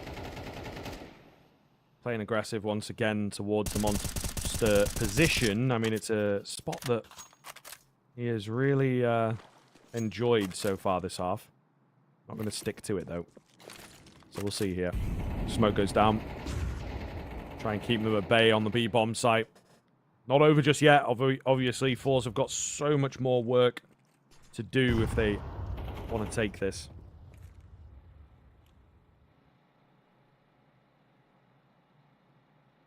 All is quiet. 5v5 and Fours don't want to force anything. And, well, actually, it's coming back to bite them. Karen and Zorta combined. Molotov aptly timed too. Nothing going to drop a smoke behind it. Nothing knows what he's against. Oh, no. That's for the boss so quickly. So quickly. And now Siren called upon to buy some time. He spotted ahead, but it's not enough. The nade's not enough either. It's decent, though. It is good. Chiron's going to get down while all this is going on. Even just the wall bang would make all the difference. Chiron, beautiful timing, but Shelfie just gets above the bullets. The reverse Neo there. He will fall, however, and leave it all onto Tania.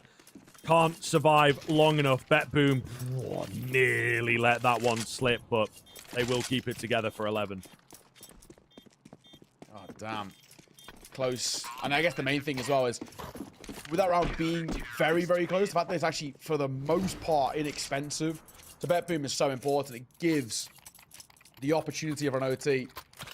But then again, it also has to be back-to-back rounds for BetBoom, which is something that they seem to struggle to find, to be honest. Do they have it in the locker? Is OT the play here? Or are we going to a map number 3? What is it called? That map number 3 is very even statistically too, so it could be an interesting one if we do go there. It's if right now. BetBoom hunting to close this in 2. More rounds in regulation are needed for it. Of course, you know, Four's plenty of money on that T side, so they can buy back in, no issues. Once again, we're going to go a little slower here to start off the round. Flash out towards Long. Zorta doesn't spot anything. Shelfie's looking pretty tempted to test him. Not going to happen, though. Zorta will miss the shot.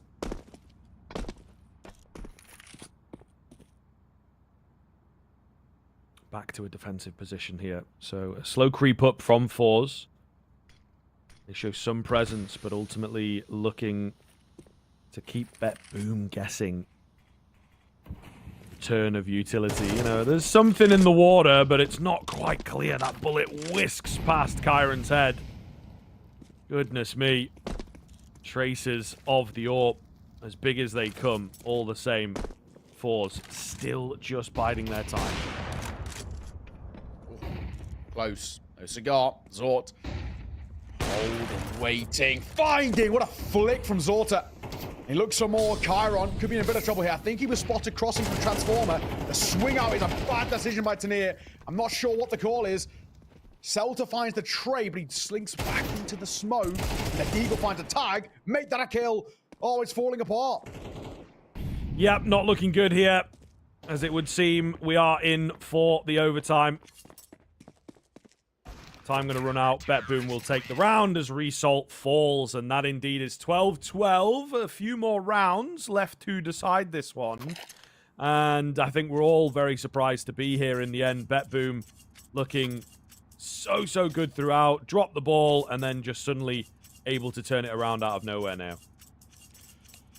Oh, well, I mean, credit to them as well. I think for BetBoom, you know, we said how consecutive rounds sort of eluded them the entirety of that second half, and I guess the main thing is now that they got it, and you know, we could say and sit here and say, okay, it's much better.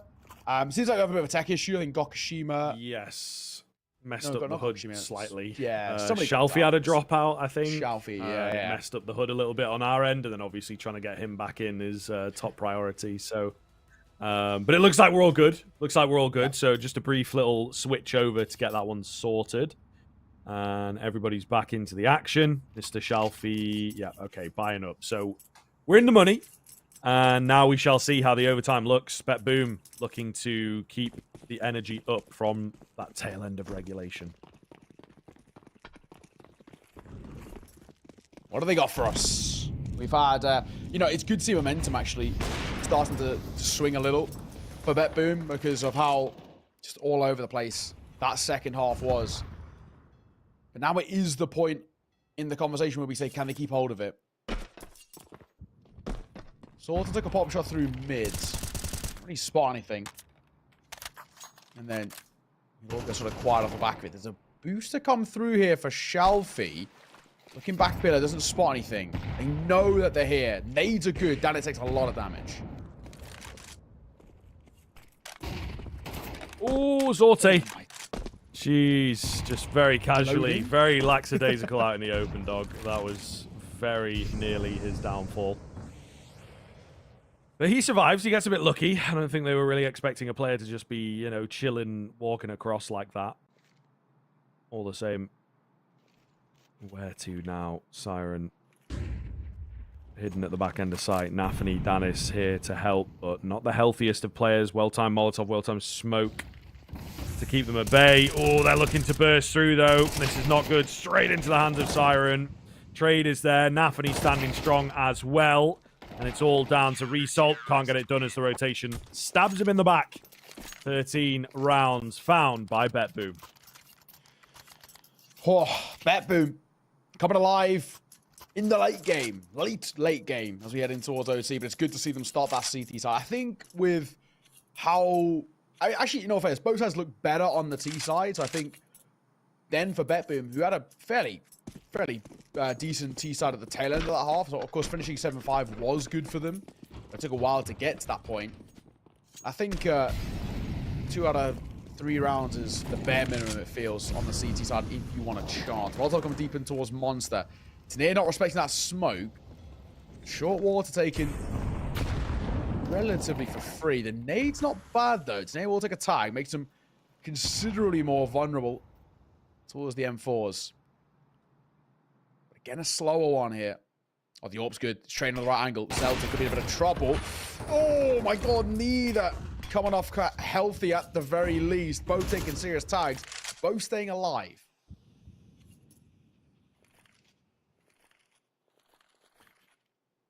Result. Good position for him here. He could get a catch if he finds decent timing, and he does. Chiron going to go down. The AWP is low. Ooh, he did take a tag, I think maybe through the wall. 5-on-4. Nafany, meanwhile, edge of the smoke stuff could be big for him. In for 2, not quite the third. Are we back on? Danitz is the next line of defense, trying to take the fights, and will take the head of Shalfie, dropping that bomb.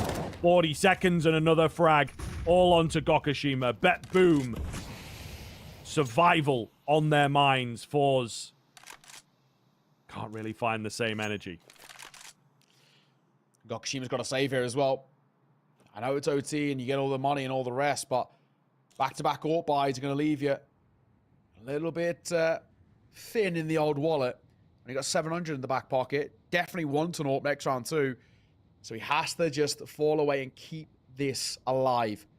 And Gokushima had a great game. You know, 24 kills heading into OT, but none since OT started. And BetBoom make it 2 for 2 in OT number 1. Of course, for those who are a little bit newer to the game or maybe not understanding where we're heading, 16 is the magic number we're looking for. The final round of the half here. Essentially, it's a best of 6. Win 4 out of 6 and you are chilling. And Bet Boom, already halfway there. 2 for 2 is very good. The orb staying alive is still at least a problem they have to keep their eye on. We'll see.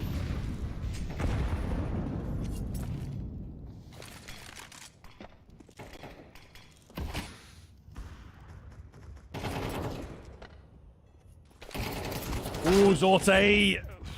So unaware, man. Gets caught completely off guard. That's a big kill to be giving away. So Force, for the first time in the overtime, have themselves a good spot. What is the move here? Siren. In a pretty nice angle to keep eyes on Bathrooms. I don't think they're going to come towards him, though, so it will just be the main A bomb site itself, which, again, is also a little unguarded. Betboom's setup, not the best here. Danis has to give up the position, takes a re-peek, but loses life pretty quickly. Still, 2 from long might be unexpected. Oh, bomb peek. Okay. All right. Shalfie, maximum pressure on those 2 kills, and that's exactly what he needed, apparently. Nafany up against 4. Big ask. Goes without saying. There's one. It'll come over. Minimal damage being dealt here, and he's seen off. 14 to 13 at the end of the first half of OT number 1. A sigh of relief, for Fours. They head on towards the CT side with at least a round to speak of. And it's been a while since Betboom have had anything in terms of their T side. We haven't really seen it for a while, but granted, the tail end of that first half where Betboom were actually finding bits of form was really good to see. About whether they can lock back into that. Everyone has started to come alive for the team. They've started to put in a little bit more of a shift. It does go without saying that it could still be a bit of a tough fight. Very passive from Shalfie. He's going to give up all this long control. I'll take a fight. That's sort of their loss. Into short, though. They are actually fighting this. 2 players playing close up. The CT could be in a bit of trouble.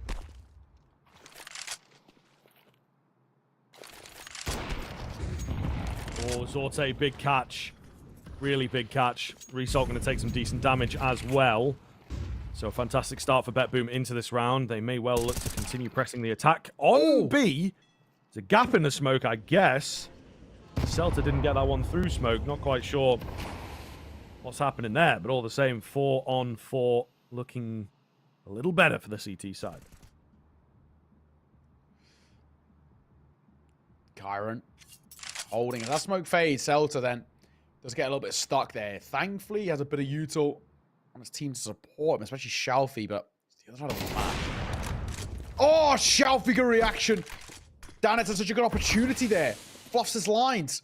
4v3 and Fours now really in a solid spot. The swing is decent. Chiron will do the most of the legwork there. Nafany could be in a bit of trouble. And Resol's all alone towards B. 20 seconds are popping out. And he needs to rotate over as quick as possible. Does get one through CT, but I still think Resol might be a little bit worse for wear on the corner, and he is. They still need to get this bomb down. And Nafany gets caught through the smoke. Bomb does go down with time ticking. But the orb of Shalfie is better. This is carnage. Chiron on the swing. Finds one, and now it's a 1v1 against the orb. Oh, my goodness. That's so close. That is so, so close, man. If he had a few more bullets to just continue that spray, I think he would have connected. The reaction from Shalfie was certainly a slow one. Man alive, what an insane round. And you'd think it's an area within which Betboom could thrive, and particularly a player like Chiron really coming alive towards the tail end of the game here, towards the overtime itself. Really quiet regulation, but looking a lot better in overtime. Either way, does not happen there. And Fours keep the dream alive, man. 14-14. Man, I definitely still question the thought process about going up on high there. He's against an orb. I think you always want to let the AWP panic a little bit. The AWP's waiting for you to peek. I know you're trying to catch him off guard, but I just give, you know, a real decent opportunity there to Xiaofi, and fair play. Fair play indeed. Running low on ammo. Fluffs his lines a little bit. I think in the chaos of that situation, maybe a little bit of panic ensued. Broadside square. So 2 rounds in a row needed from one of these two teams to close the map. If they get 1 each. OT number 2. And gets locked on the cards here. Xiaofi. This is a good boost. But he's known quantity. Nafri's going to find the first. The Celta will trade at the very least.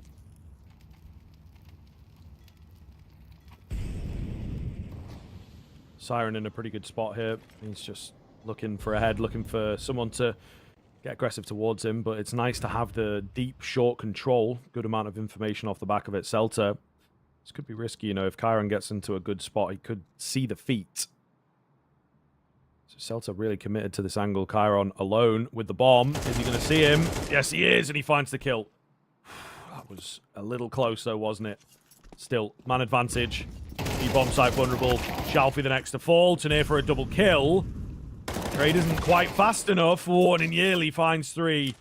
Gokashima all alone now. The nade here could find the frag. Oh, close. So close. So unlucky that it doesn't. Super low HP for these two players, but he just won't know that now. Yeah, no, they won't. He has got the pistol out, though. So I guess at the very least, it feels like he... Some info relayed over to him, but this is so well played. I mean, BetBoom do not need to peek. They've heard him stepping in towards water. 3-2-1 is best way to go about it, and they catch him jumping out. It's Zorta's AWP, and in fact, that does it. 15-14, a sigh of relief that, at least for BetBoom, even if this round was to go south, they can once again reset into another OT, but they want to close it here and now. They do not want to let fours tie this game up again and push it towards another OT. Ah, wow. This has been an insane... You know, this entire map has been incredible, considering as well we had a 13-7 BetBoom kind of slaughter in a way towards map number 1. Our fours have come alive. Impressive to see. But it will not make a difference if they can't close here. Gokashima trained. Oh, Gokashima's going to get an opportunity here, I'm sure of it. There it is. Yeah, he's never missing that. When he's training on the angle, Gokashima's going to get that every day of the week, and Result gets 1 too. Oh, I think OT number 2 might be needed. It's very possible. What? Xiaofi, hidden away. I think that's an angle. I think it was Blame F was talking about that, wasn't he, in one of the Kato pieces. That you can hide right there, and very difficult to spot you, especially in CS2 with some of the small adjustments in that area, lighting adjustments in particular. Chiron against 5. It's a weird sort of scenario to be in. You've got another overtime coming, but it would be nice to clean it up now. Not going to happen. And we continue rolling this one forwards. Very, very solid. Go again. Now we look for 19 as the magic number. Predator 4 staying alive there. You know, one man has been making a real big difference of Gokashima on that AWP. Especially, you know, we called him out a little bit off the back of Mirage, saying with the AWP specifically, he actually simply wasn't good enough. It's much better. Much better. Really nice to see. Looking super solid. Quad AK, and the AWP is the play for BetBoom. Molotov will do considerable damage over towards Resol, in all fairness. Oh, but he's going to get the kill for it. I can't believe Simon's not expected that. They've heard him running through the Molotov. Resol's given all the luxury of that control there.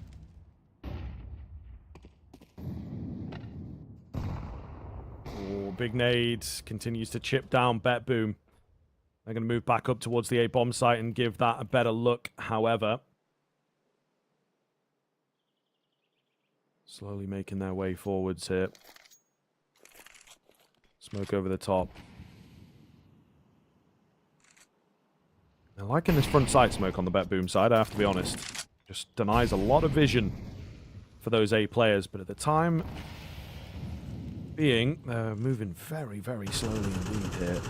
And especially when you're a man down, that can be a little risky. Tanir pushing forwards. Oh, he's been sniffed out. Maybe spotted on the mini-map a little bit as the smoke started to dissipate. Still looks very good here, setup-wise, I have to be honest. Result with another big frag. Nafany trying to creep forwards, takes one. But it's not looking good. There's that flank as well in place. Shalfie, this should be enough to see the round off. Yep, not expected at all. And even finds both for good measure. There is 16 going the way of fours. Yeah, nicely done. Nicely done. I mean, for fours, pretty simple. And even then as well, the clock was ticking down so much. I really think BetBoom left that a little bit too late. They looked a little unconfident these last few rounds. I guess the positive for BetBoom, and I'm pretty sure they still actually have 2 pauses left. 2 tack pauses, that is. So if Innershine wants to enter the conversation, it's doable. Yeah, it's not good. It is not good so far. As fours look considerably more confident. They can come over. Gokashima, he's never missing them. They're just feeding him now. They're giving him all of these fights. They're trying to go quick, and Gokashima will happily take those fights every day of the week. Super, super fast up towards A, though. That could be a real big one here. Gokashima in for another frag. 4 on 3. Zorte gonna fall from behind. This is all over the place. Chiron maybe getting late info there or something. He was caught off. Siren alone. BetBoom getting frustrated here, aren't they, towards the tail end. Oh my goodness, Siren somehow slipping the net, but at least Result was watching for that possibility. 17-15. Looking really nice here for fours. It is. I mean, honestly, deserved. Fours are looking really solid on the CT side. And again, they're just giving Gokashima way too many opportunities. You know, not only finding that opening kill, you know, through front bathrooms, rotate out too long, so he's a known quantity. And then still, they don't smoke or flash him, so he just re-peeks in and gets another freebie. BetBoom, you know, especially Nafany, it feels like he's trying to desperately see this over the line. And this sort of panic calling style is costing them so much. Speed is killing them right now. It's not the playstyle or anything of the same. Just in a panic, but Nafany, good response. We'll catch Shalfie off guard. That was an overextension from him. Shalfie does not need to put that far forward, but Danitz gets caught. Like I said, they're so quick here, BetBoom, and it's not always the right idea.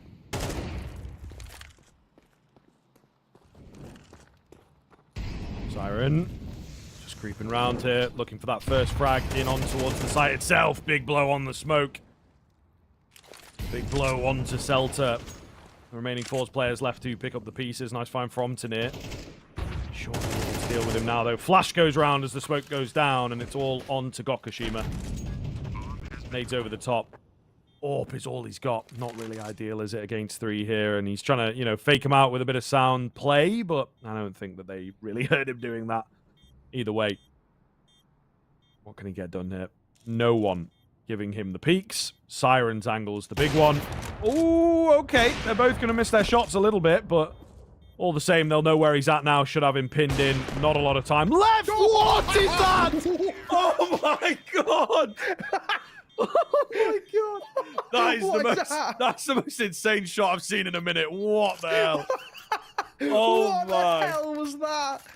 Oh my days! Oh, that is. Woo! That is. Oh, that is bonkers. What is that? I mean, honestly, 0 impact. Right? Yeah. Like it's like the worst possible time to pull that one out. But, oh man! I mean, yeah, get that in an edit. That was cold, as they say. That was cold, man. Oh my God. Oh man, that caught me so off guard. Yeah, same. I'm like, okay, the round's kind of over here. He might find a kill and then get traded, and then he just, you know, jump in no scope. Why not? Oh, I don't know if you ever saw it. There was an amazing clip. It was like 9Z versus somebody. And a guy is in like a 1v1 retake, and he jumps out of heaven, no-scoping through the smoke, and he kills the guy through the box on the default plant. Still my favorite clip, and the casters just lose it. Similarities there, it has to be said. Nafany for the first. Tanir will fall. Nafany is very low. Strong gust of wind, he's in trouble. Oh, Danitz is holding for the boost. Oh no. Yeah, he's in trouble there. He was holding for the boost, but the flash actually forced him to tuck his head. That's rough. Very, very rough indeed. Still, 55 seconds. They've got to make a move somewhere, do fours. They have a player quite deep up on A. And with the replenishment of the monster smoke there, they are going to give up the idea of B. And there you have it. Zorte will go down. That's a big scalp to be taking. They were prepping for a B hit as well. Kyron goes flying in. Lucky to be alive. Rotations are actually pretty quick here, to be honest. They might not be expecting that. Oh, God, it's all over. They don't know what to do. Siren had dropped back down. Gave up his super strong position to help his teammate out. Spam is not quite there. And he will indeed fall. Nafany with 3 HP is not going to get this done. We have seen some wacky moments in this game, but that's not going to happen for him. And Fours with a really, really big find there. I mean, credit to Fours. They have just looked like the better side. It really isn't looking good for Beppu. They've now got to get 2 in a row, which is the triple OT. And man alive, they have really been struggling. I mean, yeah, you know, Fours deserve this map. The way they've been playing for the most part have just been in control. It's just hiccups that are letting them down. The CT side of Beppu is not good. And actually, the T side has been arguably worse. They're going to come over to try and catch anybody going quick towards playground. Not to beat, though. Again, Fours going to play slow here. Out through towards B. They might go actually a little bit quicker. It's still a lie. Tania is tempted to fight. Oh, I don't think that it spotted him.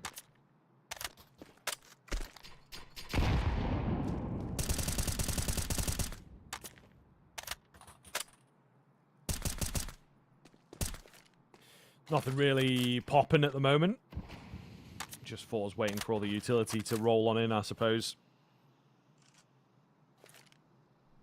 Really quiet moments here. Nice nade.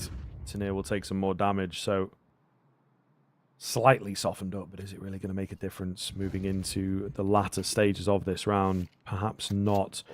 Fake out utility towards A. They're not buying it, though. They're not buying it. Nobody moving off of this B-bomb site right now. So not really looking too likely. They're waiting. Celta might take a peek here. Is he going to clear this? He might. Doesn't. There is 2. Uh-oh. Now we're talking. Now we're talking. Looking big. Looking very big indeed. Gokashima, the only one left. They know where he's at as well. They've got him isolated here on the left-hand side. I think they're fairly confident in that position. Just, you know, not the end of the world, really, if you lose any players. Try and collect some AKs, though, is the big thing. He's going to save. There's no real option for him to do anything. Usually we kind of flame teams if they save, but I guess if it's isolated players against 4, and you've got the AWP, there is a little bit of logic to that. 18 to 17, a triple overtime, or a third map. It still feels like this has got all the shades of a third map all over it, but we'll give them the chance. Beppu.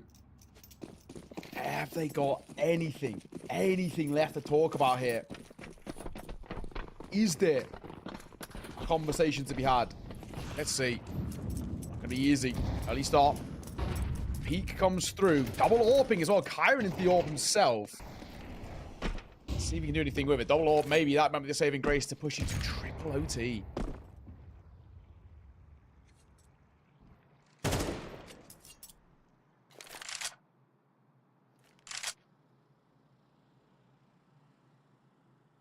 Nafany pushing Monster. This is wild. Tania watching for it and wins out the fight. Oh, man. Just had a little bit of an inkling, didn't he? That there was no Monster smoke down. That's kind of one of the big things that they've been doing so often. But then who wants to push through a smoke? You know, it's even crazier than just a general aggressive move. A bomb site seems to be the port call here for Fours. Lots of utility from both sides. Goodness me, Kyron hidden away. They're ready for him, though. Oh, and 2 very fast, very large kills. 5 on 2 for Betboom to stay alive here on Overpass. That's surely game. The double AWP did not pay off. Zorta, though, gonna get a no-scope. That pays off for him. Interesting. Goes for the Zeus. Now rechargeable. They want to make a difference in the grand scheme. Gokashima to close this. He's hit his 30 bomb. Misses that shot. Zorta punishes one. Looks for another, but it's closed out by Wrestle. We are going to a third. Anubis is going to be needed to decide this one. And yeah, Bet Boom, I think it goes without saying they've really let that one slip away. Credit to Force, though. Many an opportunity, many a time to prove themselves in that map, and they did exactly that. We had some wild moments, I guess I was saying, Gokushima, I'm looking at you, but, you know, deserve that they take the map. I think Force overall were the better side. And I think, you know, the big point where they let things slip is Bet Boom, after a decent first half, the carnage as hard as the second, that's not what they wanted. It really let them down. Yeah, and I just don't think they changed the tone, did they? The guns came out and it still stayed messy. You know, that's usually when we expect it to get a bit more stable. So, yeah, I think they'll be kicking themselves because there was a couple opportunities for them to take that game. Ultimately, it slipped away, but, you know, there were a number of different moments. And, yeah, I think they will be very disappointed in the ending result. And now, you know, Anubis coming up next. It's a middle ground map for a reason. Throws things back up in the air. So, yeah, it was tough. We were thinking after that first half of Overpass, in for a 2-0, should be all good. Not necessarily plain sailing, but just keep doing what you're doing and it should be enough. But yeah, they let it slip up. Either way, as said, we've got Anubis coming up next. We're going to take a break after that one. Definitely need it, as it was a long map, and I'm sure you do too at home. So join us in a few. We'll be back with Anubis.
sitz auf meiner Fensterbank, die Nacht zieht vorbei.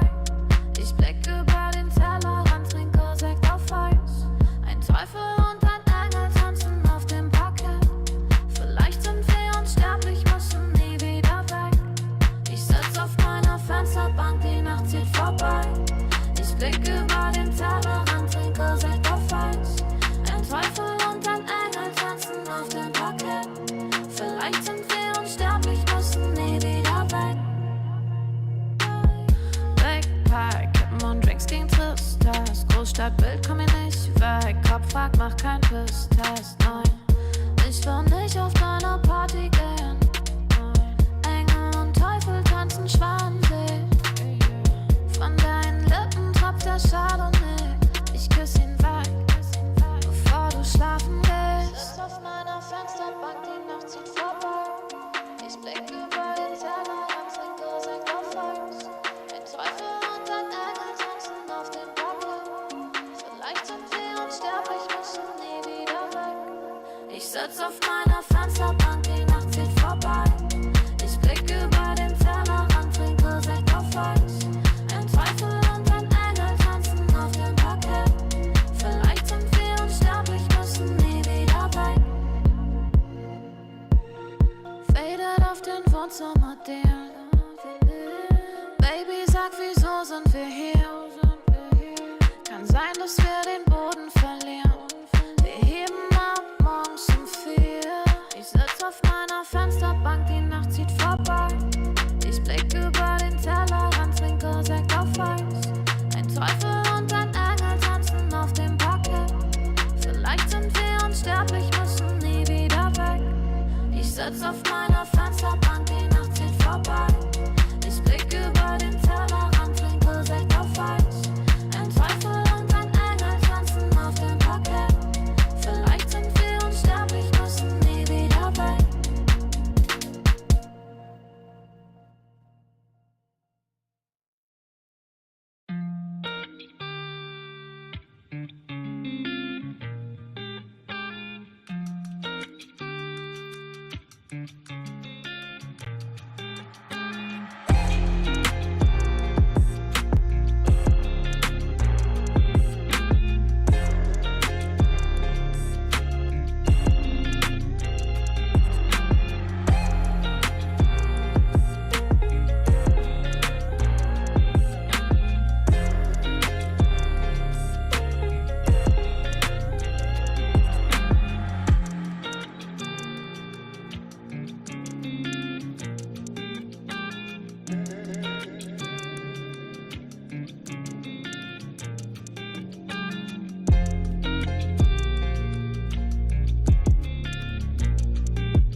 Welcome, one and all. We're back with the third and final map here between BetBoom and Fours. Very much looking forward to it. A double overtime to conclude Overpass that we were not expecting. I don't think BetBoom were expecting either. And it really threw them for a loop. A very messy game. The quality of the Counter-Strike was all over the place. They were just right in the pit, scrapping, bare knuckle. It just was very, very messy. And yeah, we're hoping we get a bit of a cleaner Anubis here, but we'll see. This one tends to be a scrappier map as well.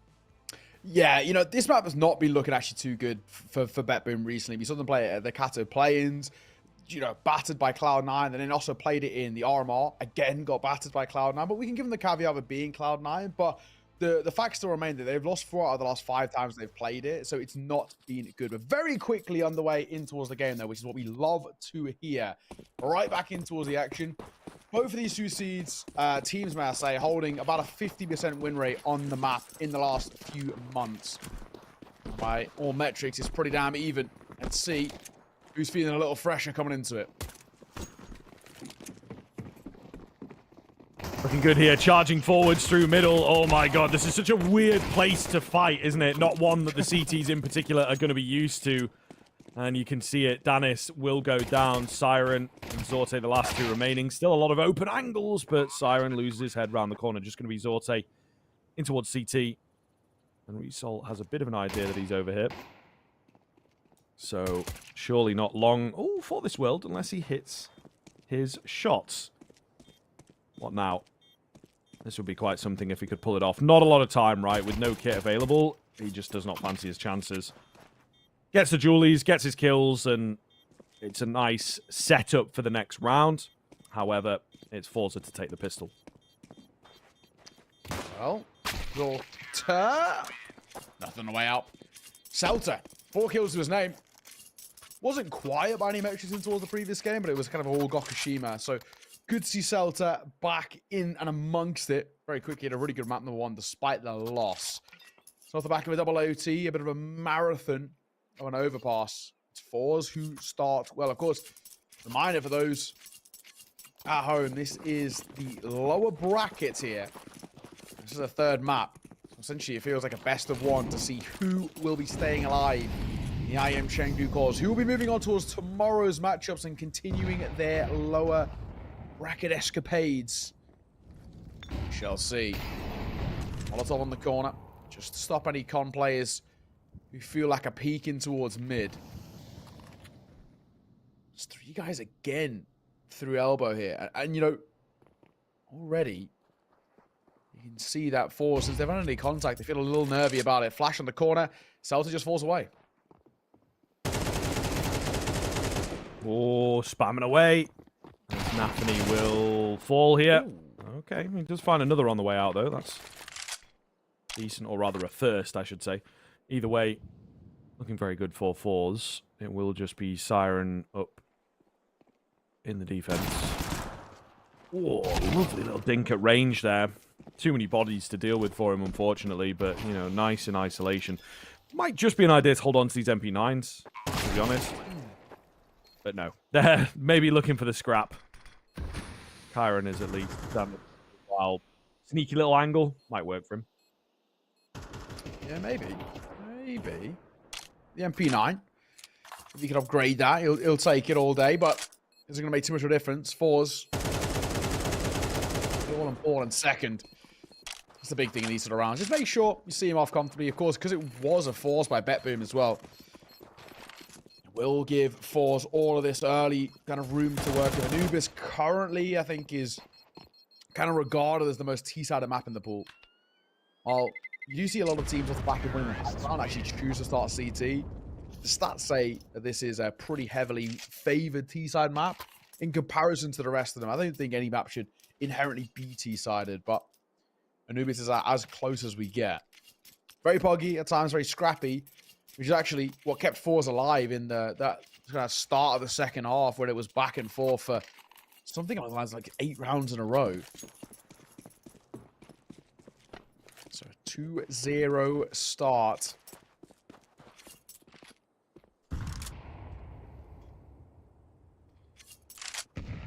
What do we got to work with?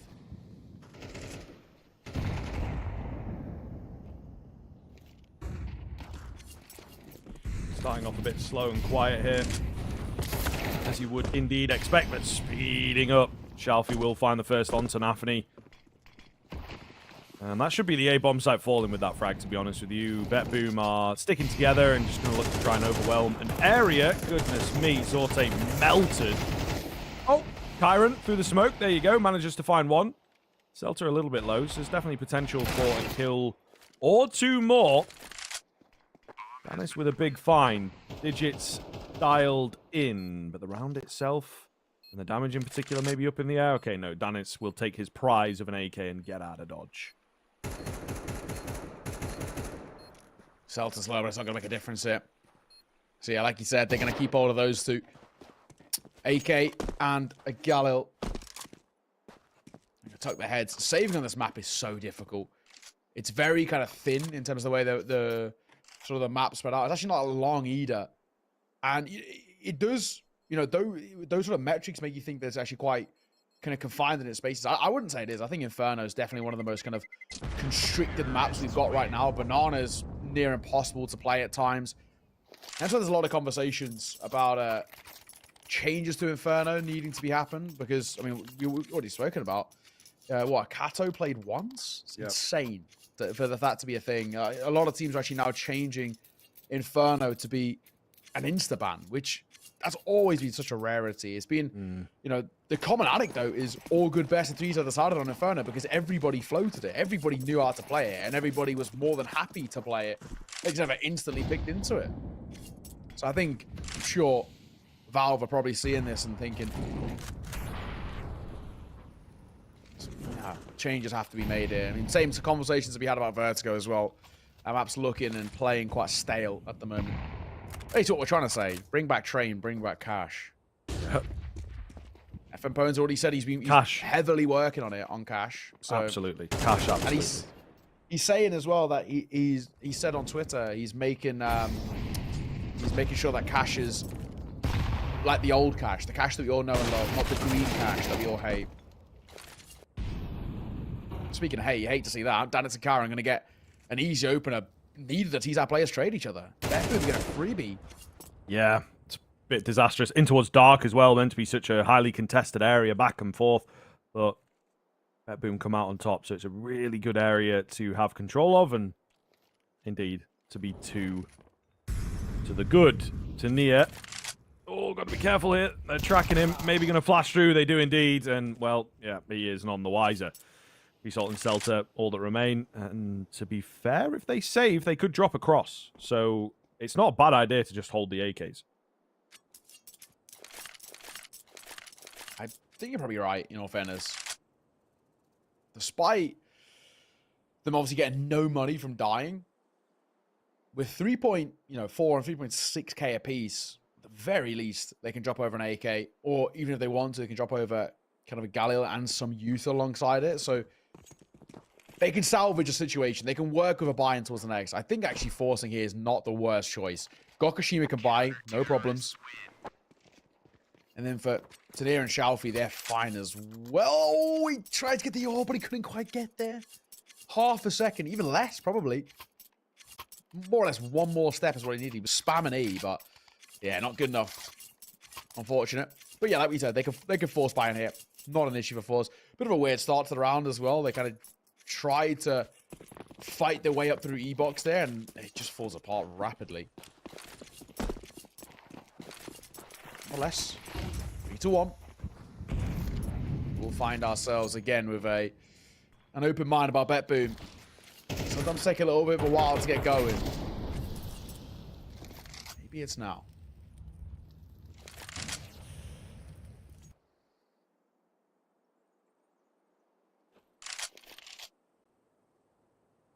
Slow build up in this one For's trying to keep everyone alive, I guess, into the late round. Rolling very, very slowly here. Sorte and Co. ready on the A-bomb site, but yeah, an uncharacteristically quiet round from an Anubis T side. Shalfie continues Looking towards middle, there's a bit of movement. Tanir, though, was watching for it, so not much that BetBoom can really do with that, other than the fact that they can go, okay, not really much presence outside of B. Prepare a bit more for mid or A. That's exactly what they do. Really well-timed smoke there on the other side of the map. Siren with the Molotov down as well, confirms the presence of a couple. Flash going in, just keeping them at bay. 30 seconds to get this hit going. They have managed to creep up middle. It is being watched for, but still a pincer move here from Fours could be deadly. They just have to get going, man. This is taking forever. There's one that's managed to get in behind, though. That's the big moment. Shalfie with the flank. Gokushima finds a big frag, mind you. And now it's looking very good indeed. Siren's still here, but they are everywhere. He will fall, and Fours, it's cutting it close with only 7 seconds as that bomb goes down. Still really well executed with the flank. Yeah, no, it is. Nicely done. Even go for the smoke there. Usually we say if kind of for Gokushima it's a bad play, but it's the right play. He needs to drag attention away so that bomb can get out on towards site. Then it's in Kyron. Just going to save. In a similar situation for Fours in the previous round, and same thing here for BetBoom. We're actually saving these two guns here. It's fine. They can buy around it in the next. So the big thing is just make sure they do exactly that. Celta's got an AWP as well, which you can drop to Gokushima for the next. And for Celta, things looking really good. 8-0. Having a whale of a time. 3-round buffer. Fours on the T side of Anubis. Very good to see. Out the gates early. Keeping that confidence off the win in the double OT of map number 2. Now Anubis is starting already to look a little bit rough around the edges. BetBoom, like we said, have not looked good in this map recently. Losing 4 out of the last 5. You know, 2 of them back-to-back to Cloud9, which they weren't great.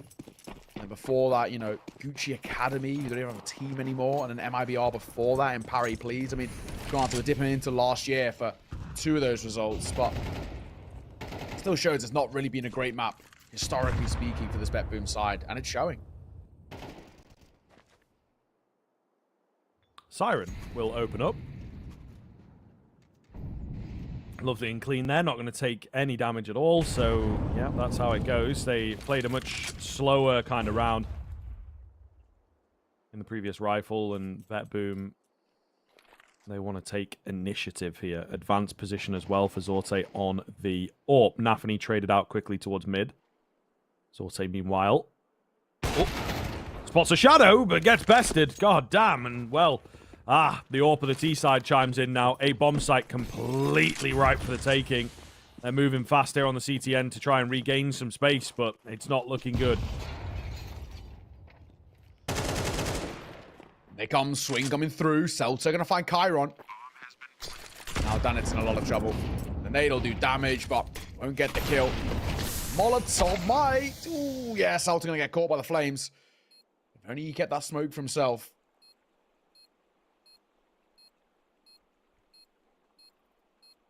Well, that will be that, unfortunately. Four's looking very good here on Anubis. Indeed, the T side, the stronger end, but still, BetBoom not putting up an awful lot of resistance. And a couple of rounds in here where it feels like BetBoom start off with the lead or the control or however you want to put it, and they let it slip. You know, Four's late round hits that executes themselves look really clean. Yeah, they like to leave it late, but it's working. I mean, honestly, it is quite fundamentally a kind of a CIS style of play, and it can be quite risky. You know, kind of peak Na'Vi, you see this quite a lot, but obviously worked wonders. I've seen it go the other way, where sides try and do this and try and leave it late, and it actually just comes back to bite them. And right now, it's not the case of Fours. Really is looking good. We do see a tech pause, though, called. My assumption here is... Oh, I'm going to say Kyron, but he actually is pulling his knife out and getting the pistol out. So maybe it's actually Zorta. Yeah, so it's not moving here. So I think it might be him, unfortunately. But, very quickly, out of tech pause. 5-1, being that scoreline. Fours coming against a, you know, a pulled together by a BetBoom, winning here. Could break that econ and really, really pull Fours ahead to kind of not only guaranteeing a lead, but just certify that confidence of the C side. This is a seriously nice T side start here force and maneuver. Smoke to come through. Anthony can't even really afford to fight.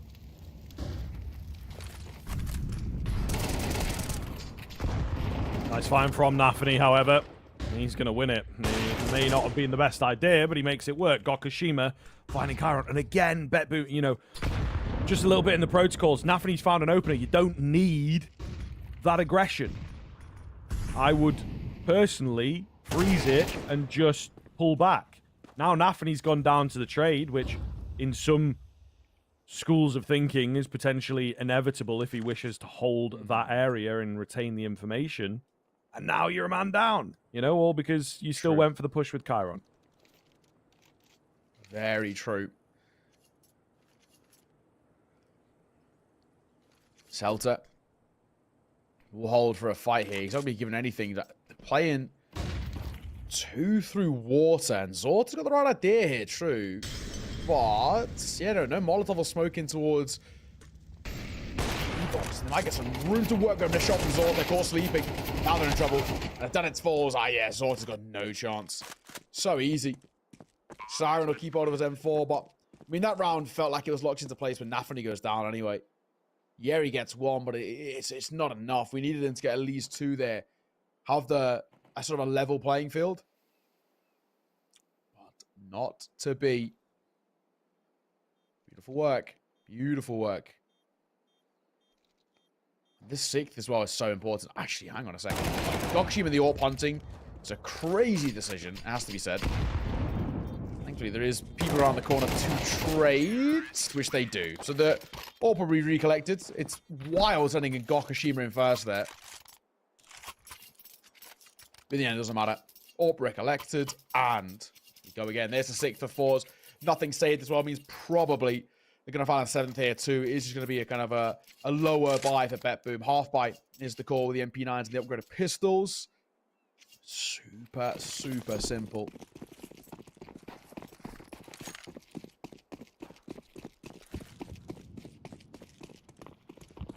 Yeah, really not great, bro. Really not great here.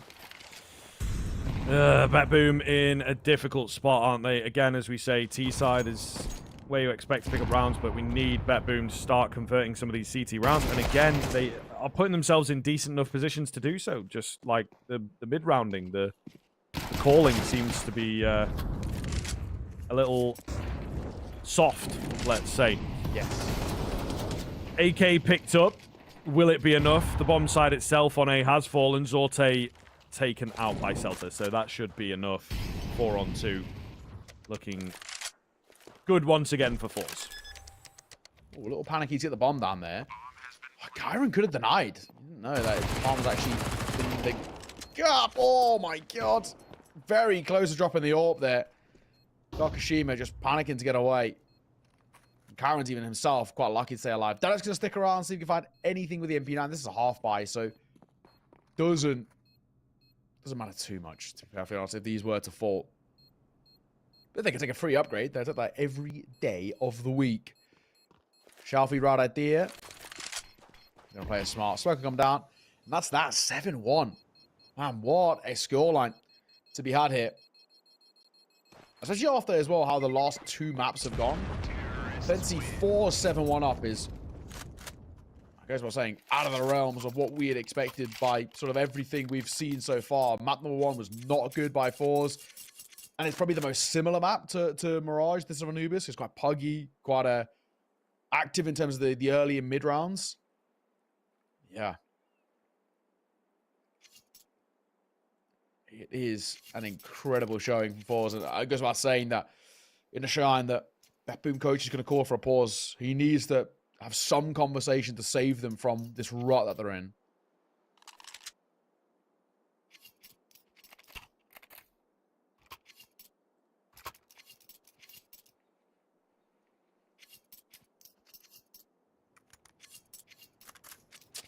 Alrighty, let's see, man. Yeah, the man management is going to have to be big here from Innershine for sure. A huge round. This is, you know, past the point of no return, but you can get quite close to it, I suppose. If it goes any further than this, we are really worried for BetBoom's survivability, not only in the series, but in the qualifier in total. And for BetBoom to go down in the first day with a lot of the big names dropping out last minute would be really, really surprising. Big finds here for Fours. Nafany out with a trade, though. 3-on-3. The IGL trying to do it all in round number 9. Rotations are around to help out. Zorte not smoked off. Gets himself a nice, easy frag. 3 versus 2. Ooh, only briefly. It's that bomb is the big thing here now. It's spilled out into the open. Result turns away from the flash and finds a very clean shot onto Siren. They tried in the carnage to make something of it. Zorte now left against 2. Can he get it done? Creeping around the corner. On the contact. Ooh. Good for the first. Celta with a wild reposition here. Oh, no. Yeah, that nobody's expecting that. There's just no way in hell that Zort is ever going to expect it to be all the way back there. And, you know, in a weird way, it doesn't make sense. But the overarching plan there was that it was going to kind of be the insurance policy. That when the bomb goes down, that basically had all the room to work with. He has to kill on the list. It doesn't matter. It's an 8-1 scoreline. All we care about is Fours are running away with this map. They are making this look so easy. So easy. BetBoom, lost bonus is keeping them alive in the buys here. But honestly, it doesn't matter. They have been non-existent in the bulk of the rifle rounds.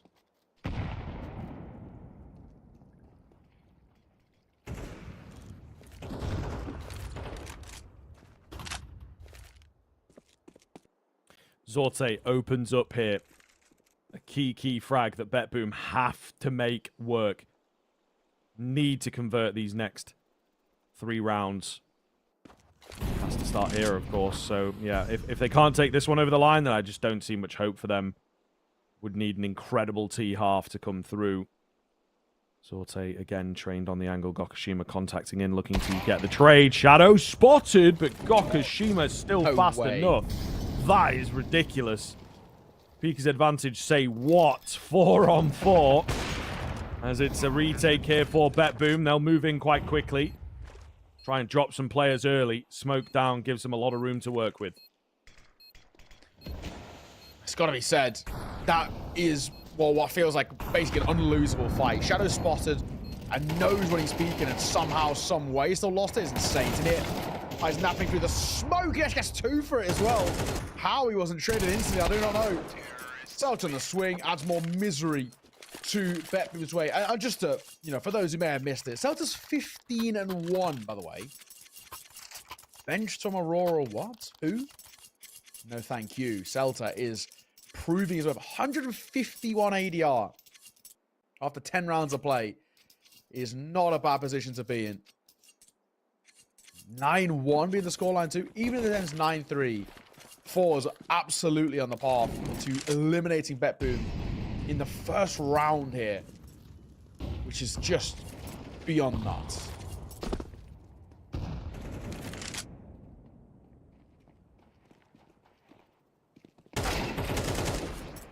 Oh, lovely shot from Danis to open up for the side of BetBoom.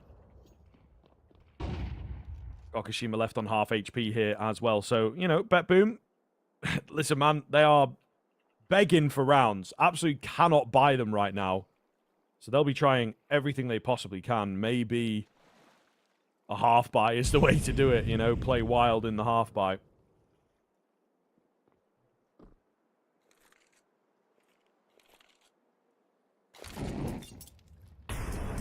Ollie on the corner. Nobody there. But just dragging attention in that direction. It's worked. It is, technically speaking, 3 through A. Danitz is alone here, but I guess the silver lining is it's alone with an AK. So there's a chance. Smoke towards main. That'll be time. Gokushima, an uncharacteristic miss in those sort of situations. He hit a couple of nuts ones, but he has been actually quite quiet for the most part. He's beckoning over rotations, but they're not coming. It's so late here.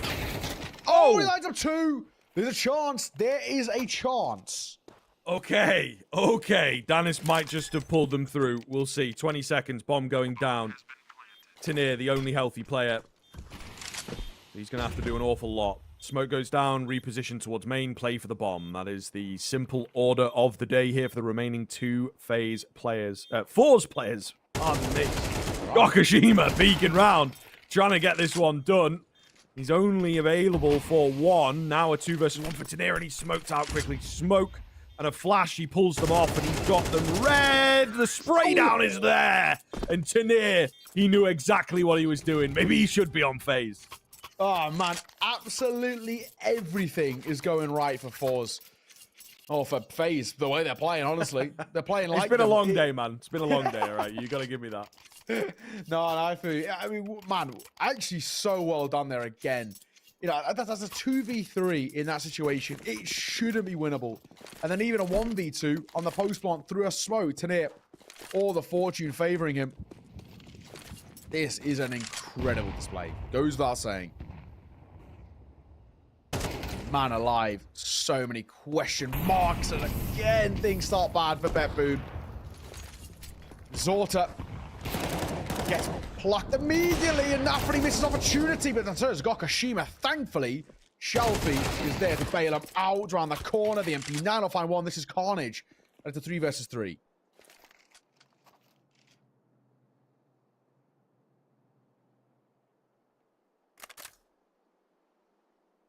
Fours looking to hammer this one home. 11-1, imagine it. Imagine it, BetBoom. On a severe drought here. But every round is going to help them, of course. Just chilling outside of A for now. Waiting to see if BetBoom throw any utility down. Maybe someone getting a bit cheeky with a peek.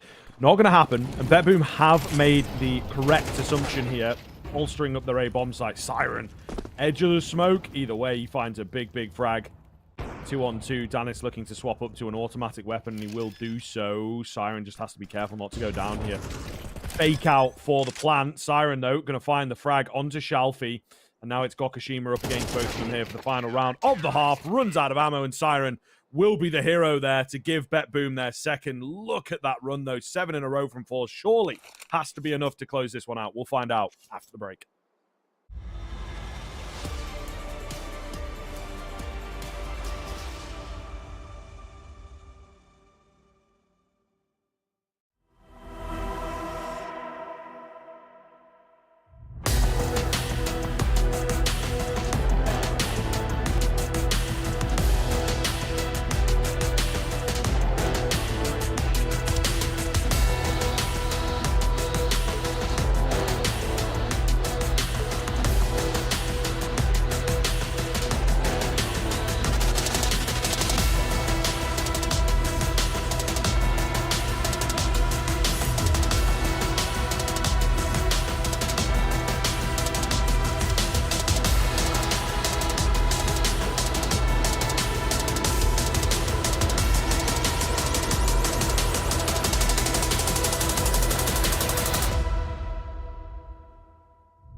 And here we go, the final half of the day, and the final half for one of these teams.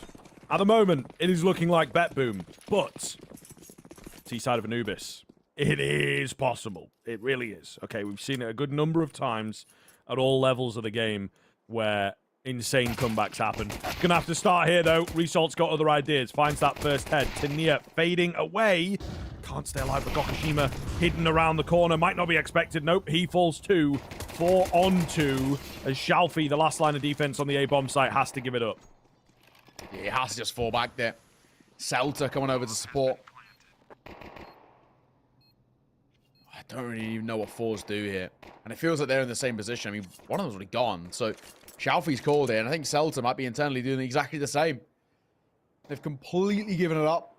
And they're going to just happily say, yeah, sure, right, BetBoom, that's yours, lads. You know, we'll fight you in the next for it, sort of thing. And, I mean, hey, I guess you can take the old silver lining for BetBoom and say, decent start, conversation to be had, maybe there's something to work with. Definitely going to have a long road to success. I mean, it goes without saying that when we look at that first half, it was pretty badly played in its entirety from BetBoom. So fours have to make colossal mistakes like that themselves all throughout this CT side, which feels unlikely. You know, it's not impossible. Still, yeah, obviously it's incredibly improbable, but definitely not impossible by any means. We've seen crazier things in the past. Either way, good start. Great pistol. Setting the tone and tempo quite nicely. BetBoom, of course, nothing really to fear that much in terms of they have considerably better firepower, but it is still a force buy, so they have to be at least a little bit careful. Whoa. Or do they? Sorte with a big frag to open the round up. Tania going to look to be cheeky. Meanwhile, on the site itself, not much happens. Tania, oh, the triple kill from behind! There's no way! What is going on in this game, man? There's so many moments that are just unbelievable. Siren all alone. It's definitely doable for him. Got to retrieve the bomb, and that costs him his life. I don't believe it, Neo. What is going on? You have to feel for BetBoom up to a certain point as well. And I was saying as well, oh, they don't have that much to fear, you know. It's a force buy, but they have, you know, considerably better firepower. Well, apparently it doesn't matter. Apparently it absolutely does not matter at all. Fair play. Tania, 3 kills to his name. And that 5-7 doing God's work in the round. Fours fine, 11. And look at what it's done to BetBoom. They're into a force buy, and they don't have any of the choice. They're doing double E because they have to force buy there. They lose this. Fours are coming against basically a nothing buy with map and series point.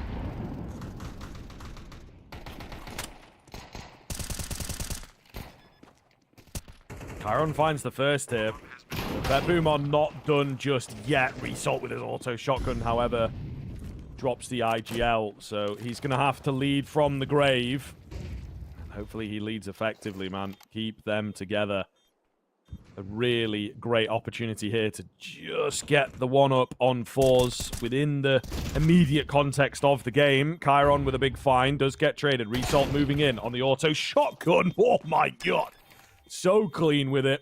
Siren the only one left. There's a tap on the bomb. He's coming in from behind. They don't expect him here. And he does find one, but he's just panicking a little bit. You know, if that player on the bomb had a kit, he was going to defuse soon.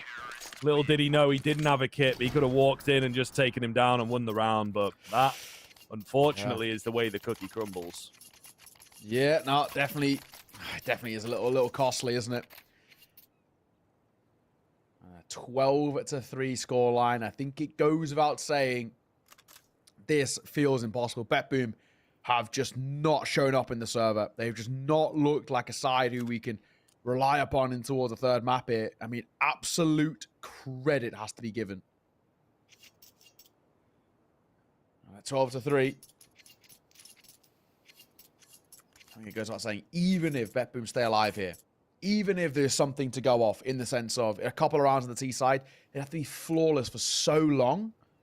Oh, man, I don't feel like there's any sort of conversations to be had here. I mean, even that round there, fine margins, but all of the fine margins, all of the close rounds, all of the opportunities where it could swing either way, they've all been 4s. They have just got lock on their side, and obviously they've just been a little bit more alive. Attack ball's done. Inner Shine's done what he can to try and rally the troops anyway, but it doesn't feel like there's too much to kind of go off it. As I was saying, this one feels like it's done.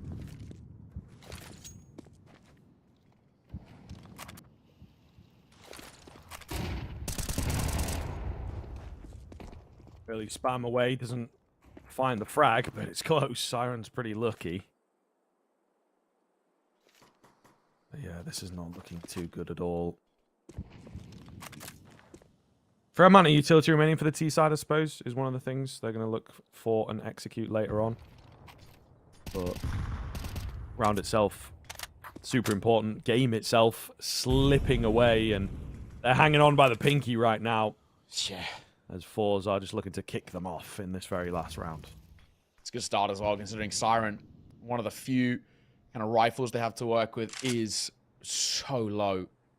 Interesting enough as well, I'd assume that he'd want to trade it with Nafany, for example. You know, have the Deagle, that one bullet headshot, and, you know, Nafany with the armor. I guess it would help, but at this point, not a lot. Feels like it can help them. Looks like they want to split here. And Gokushima's going to give them the space towards Kong because he knows he can win them on the swing. There's one. Falling away. Isolating fights into the trap. But Danitz makes it 3 versus 3. Now they've got space towards A. And it will be retake for 4s. Okay, let's see. This could get kind of interesting. Or Tanir with a big frag, though, at the initial move. Siren's so very low. He's just waiting patiently. He's the kit player as well, right? So super important that he does not go down without his teammates being in position to retrieve that, you know, not forcing them to move fast. But they've discovered another kit. Siren finds a big kill. Oh! And Shalfie is pulled between 2 angles. Tanir does not fancy it. Bet Boom will hold on. Oh, so, living to see another day is the main thing. It's fine margins. Like we said, you know, for Bet Boom, winning that it's nice. You know, it's something to talk of, but for how long they have to be flawless in this game, you don't want to say the word impossible, but that's genuinely how it feels like. Ah, man, would take so much to make this even a conversation. I think for me, Bet Boom, we need to get the double digits before I even remotely get comfortable or confident in saying that there's a chance.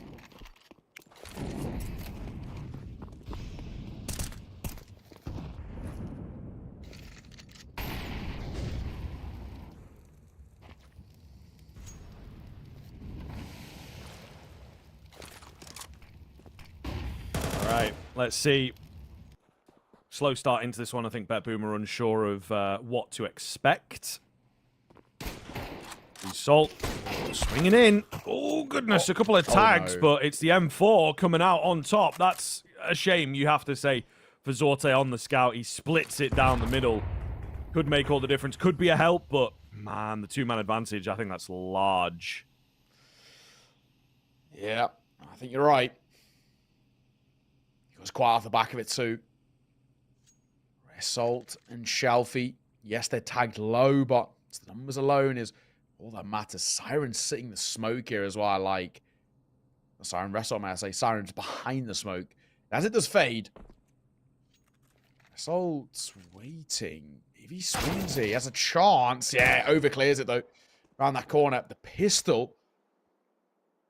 He is trying to do something at Gokushima. I don't think it's worth taking too much of a long-range fight though.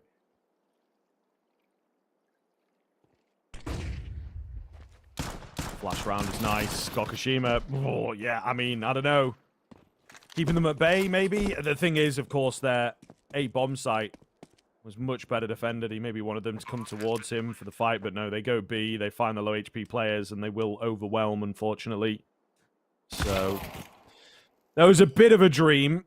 Yeah. But it quickly peters out. Just Celta with his M4. And, of course, his KDA that he's looking to keep nice. Any more at the tail end would be nice, but yeah, it's not going to happen. Celta like you said, just keep on what he's got. There won't be too much to work with around it in the next round, though. You know, you're looking at the rest of the CT side, and nobody has any cash. So probably going to be a full eco here around the M4. And if you want any sort of chance, probably something a little bit gimmicky, a little bit of a gamble of some sort.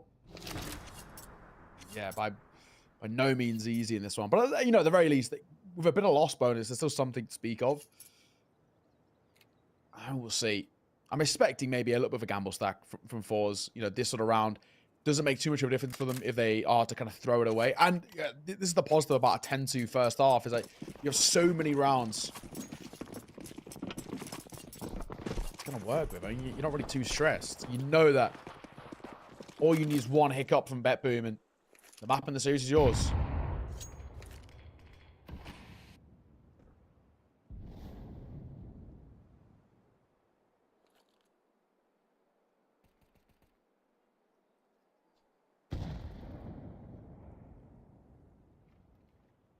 Very quiet here as the dust settles.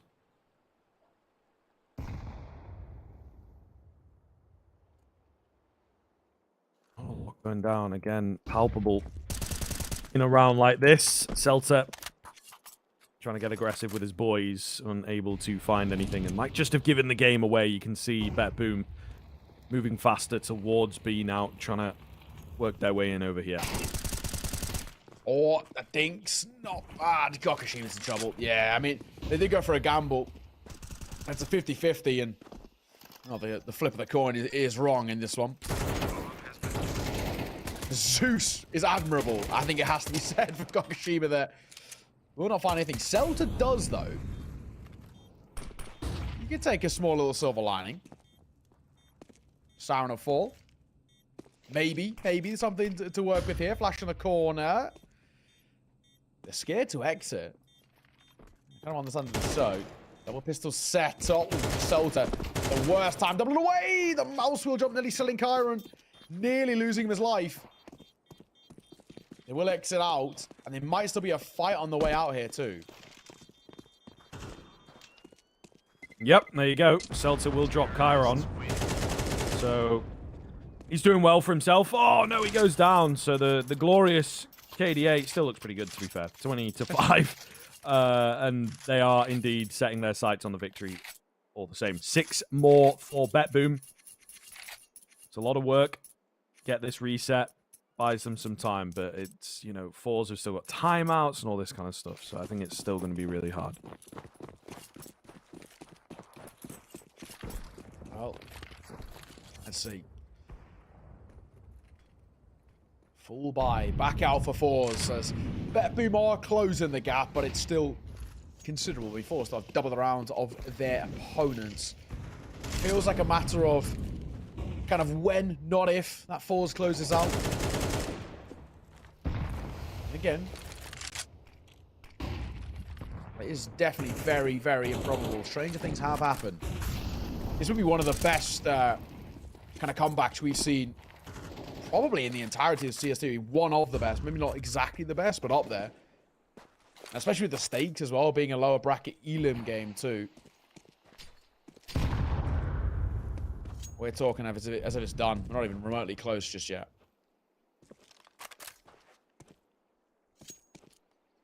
Really quiet start once again, though. Four's going to use pretty much all of their utility in the first minute. They've got a couple smokes left.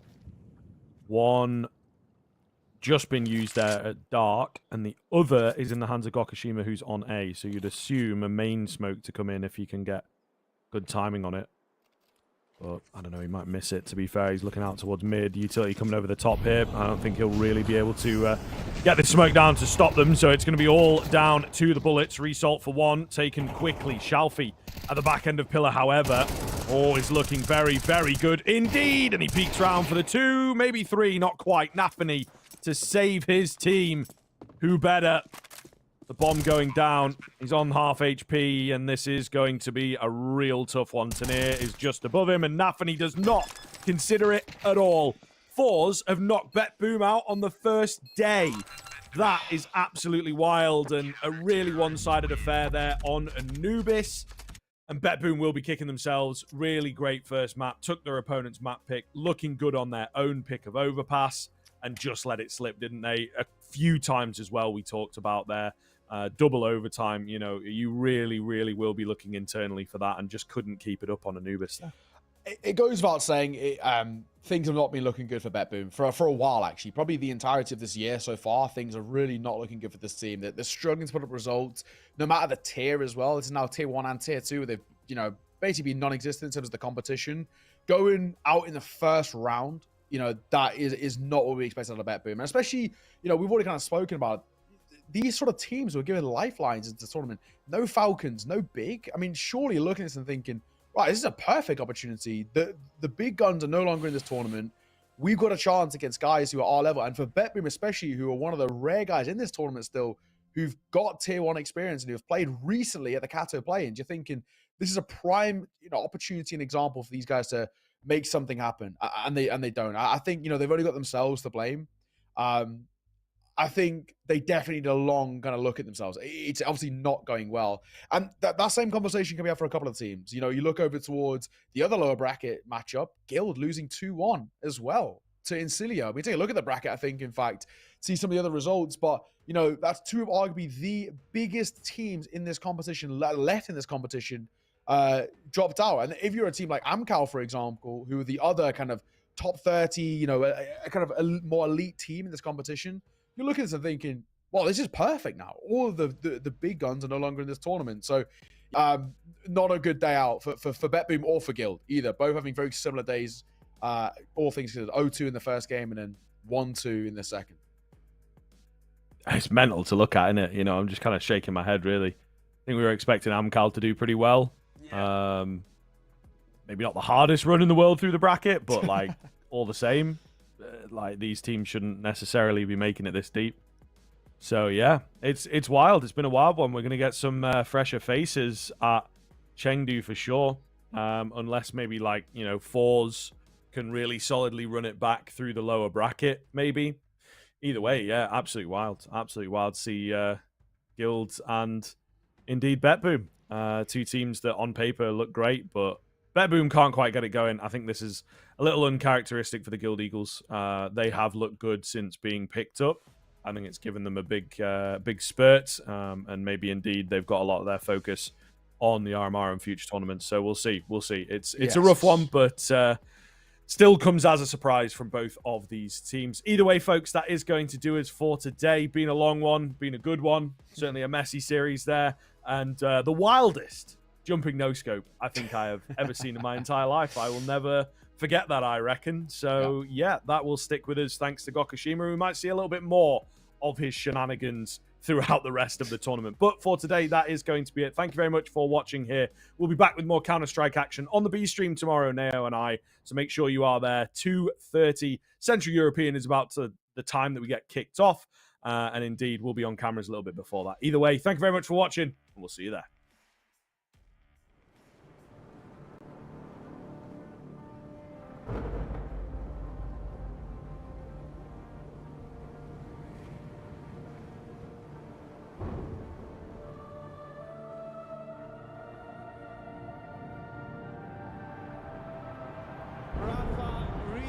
History. Absolutely phenomenal. And Ace is the champion of the Intel Extreme Masters World Finals. Storm's still not quite done. MC is going to take this fight, though. 3 seconds left. Last 2 rounds of action's got to start it well for ESC. And this is a massive move for Zez, but he's not content with just a Nexus kill. He wants to win.